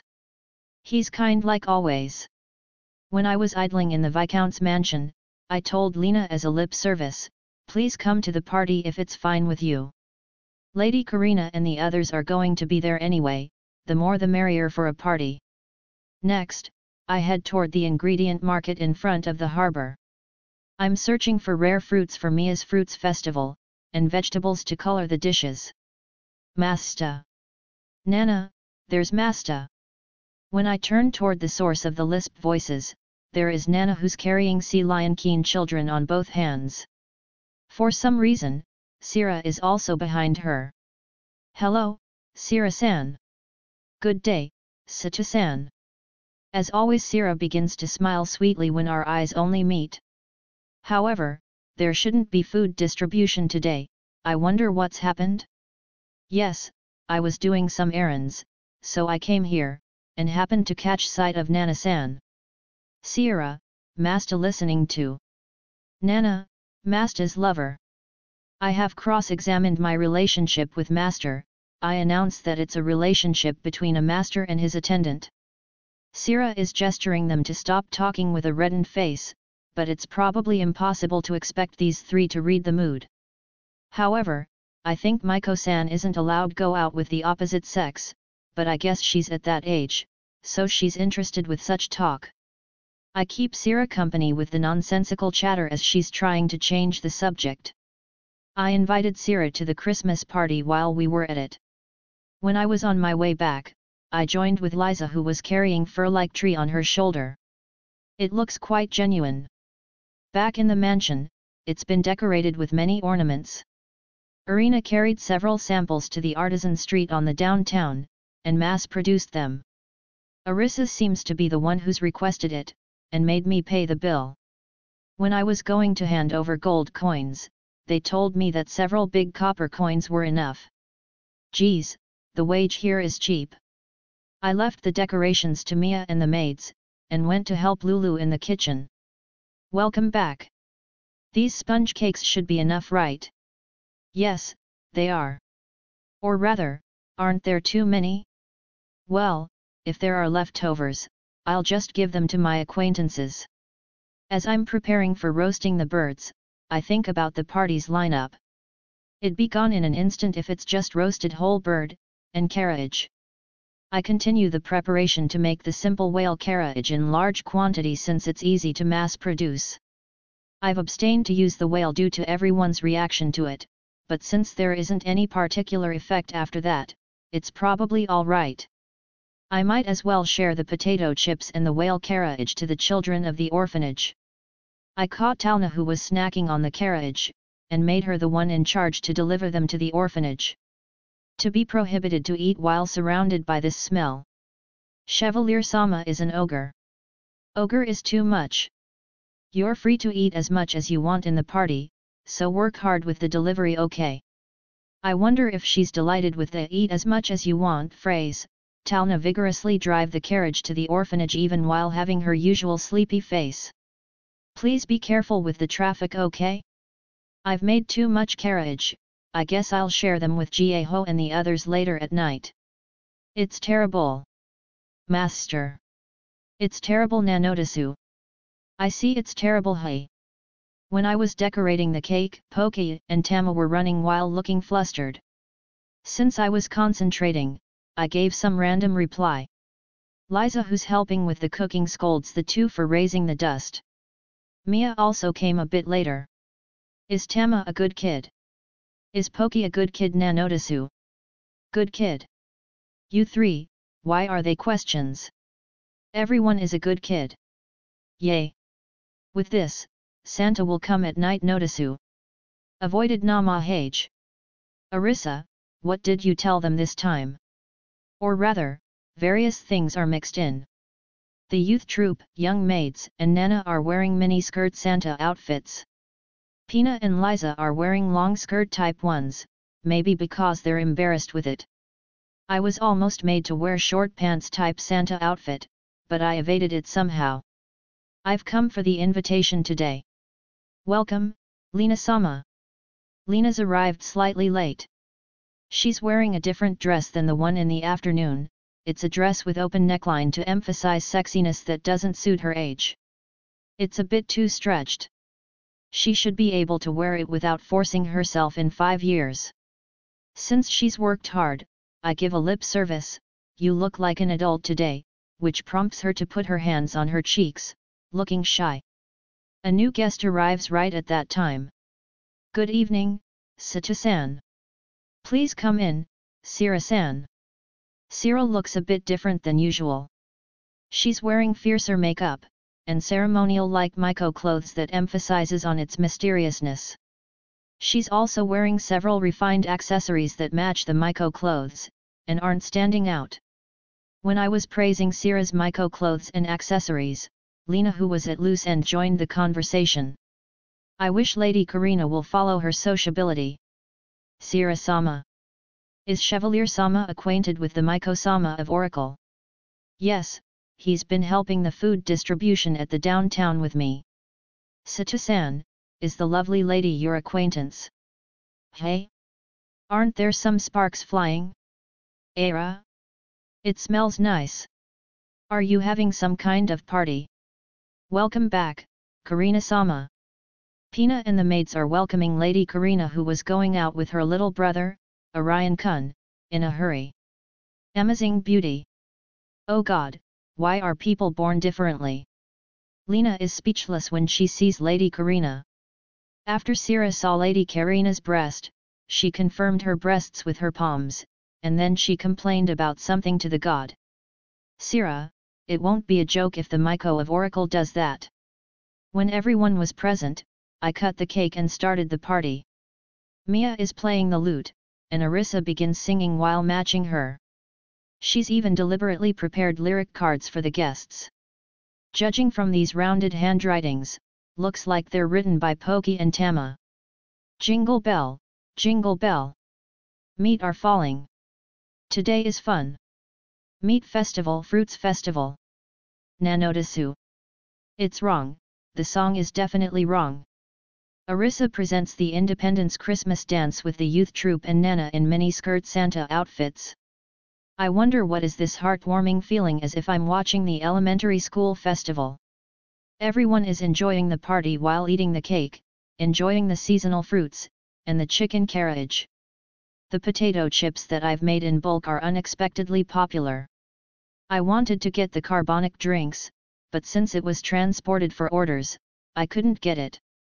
An unexpected person appeared while we were playing Twister game that Arisa had prepared. Lady Karina was the sole winner of this game.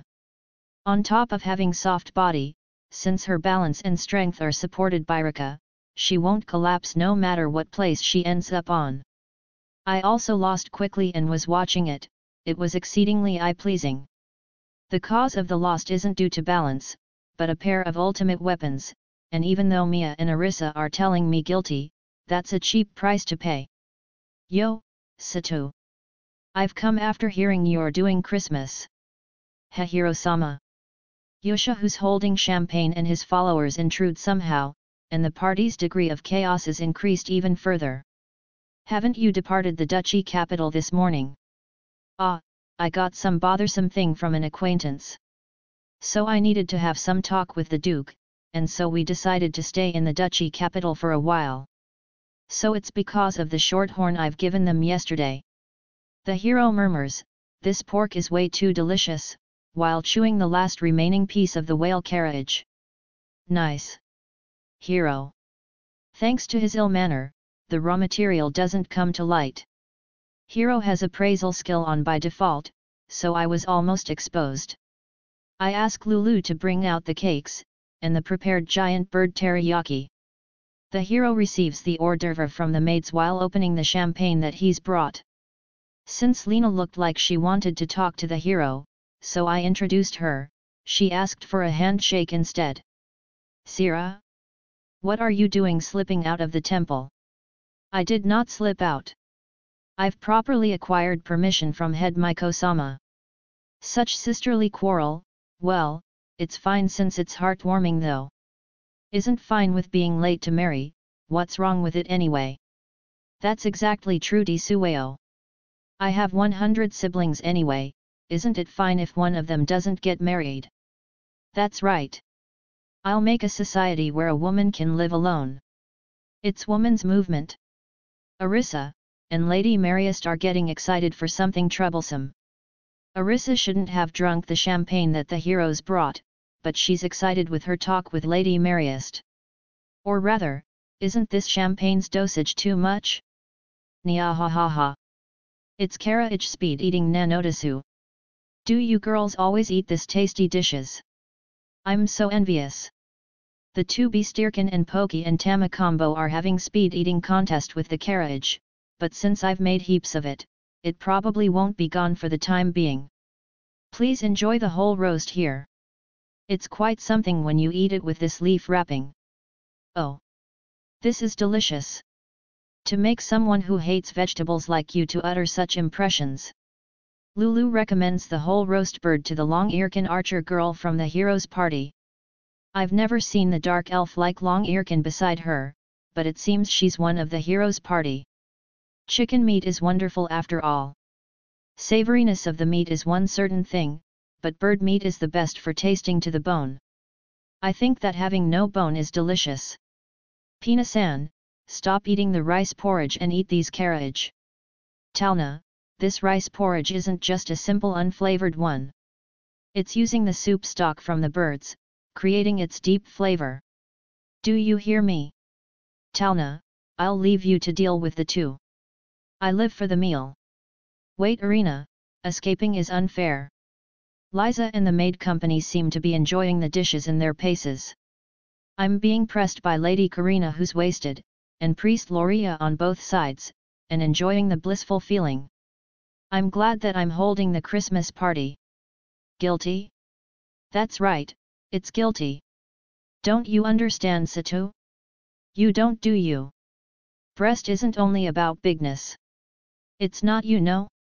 It's alright as long as it's soft you know. It's true you know. I wonder if Ms. Loria made her drink. Mia's become talkative. Mia occupies my lap in place of Tama who's busy with the food, and preaches to me, but since the huge volumes on both sides are too amazing, it passes through my ear. Sato? Do you hear me? You don't. You can't do that you know? Listen to me properly. If you don't, I'll do the last resort you know? Yes, my trump card. Looks like she's mad at me for not keeping her company properly, she hugs my face with her chest from the front. No well, it's having the opposite effect if you hug that strongly. Her ribs are hitting me, it hurts. Of course I don't say it out loud. She'll get seriously mad if do so. I waited until Mia is satisfied, I made her sit normally and knitted her hair. It looks like she's satisfied when I care for her. After a while, wonder if she's lost to the alcohol, I hear her sleeping breath, so I put her to sleep. Nana, terrible. Masta is going to get taken, you know. We need recapture strategy. I announce the start of mobilization. Nana, work hard. I don't remember much of the time when Nana attacks me from behind. It's a very, very happy night. That night, starting with Arissa, everyone has hanged socks beside their beds, so I put the prepared Christmas presents inside. While imagining the delighted faces of everyone after seeing the presents, we hold the Christmas night part. Sipping champagne while listening to the moody music is nice once in a while.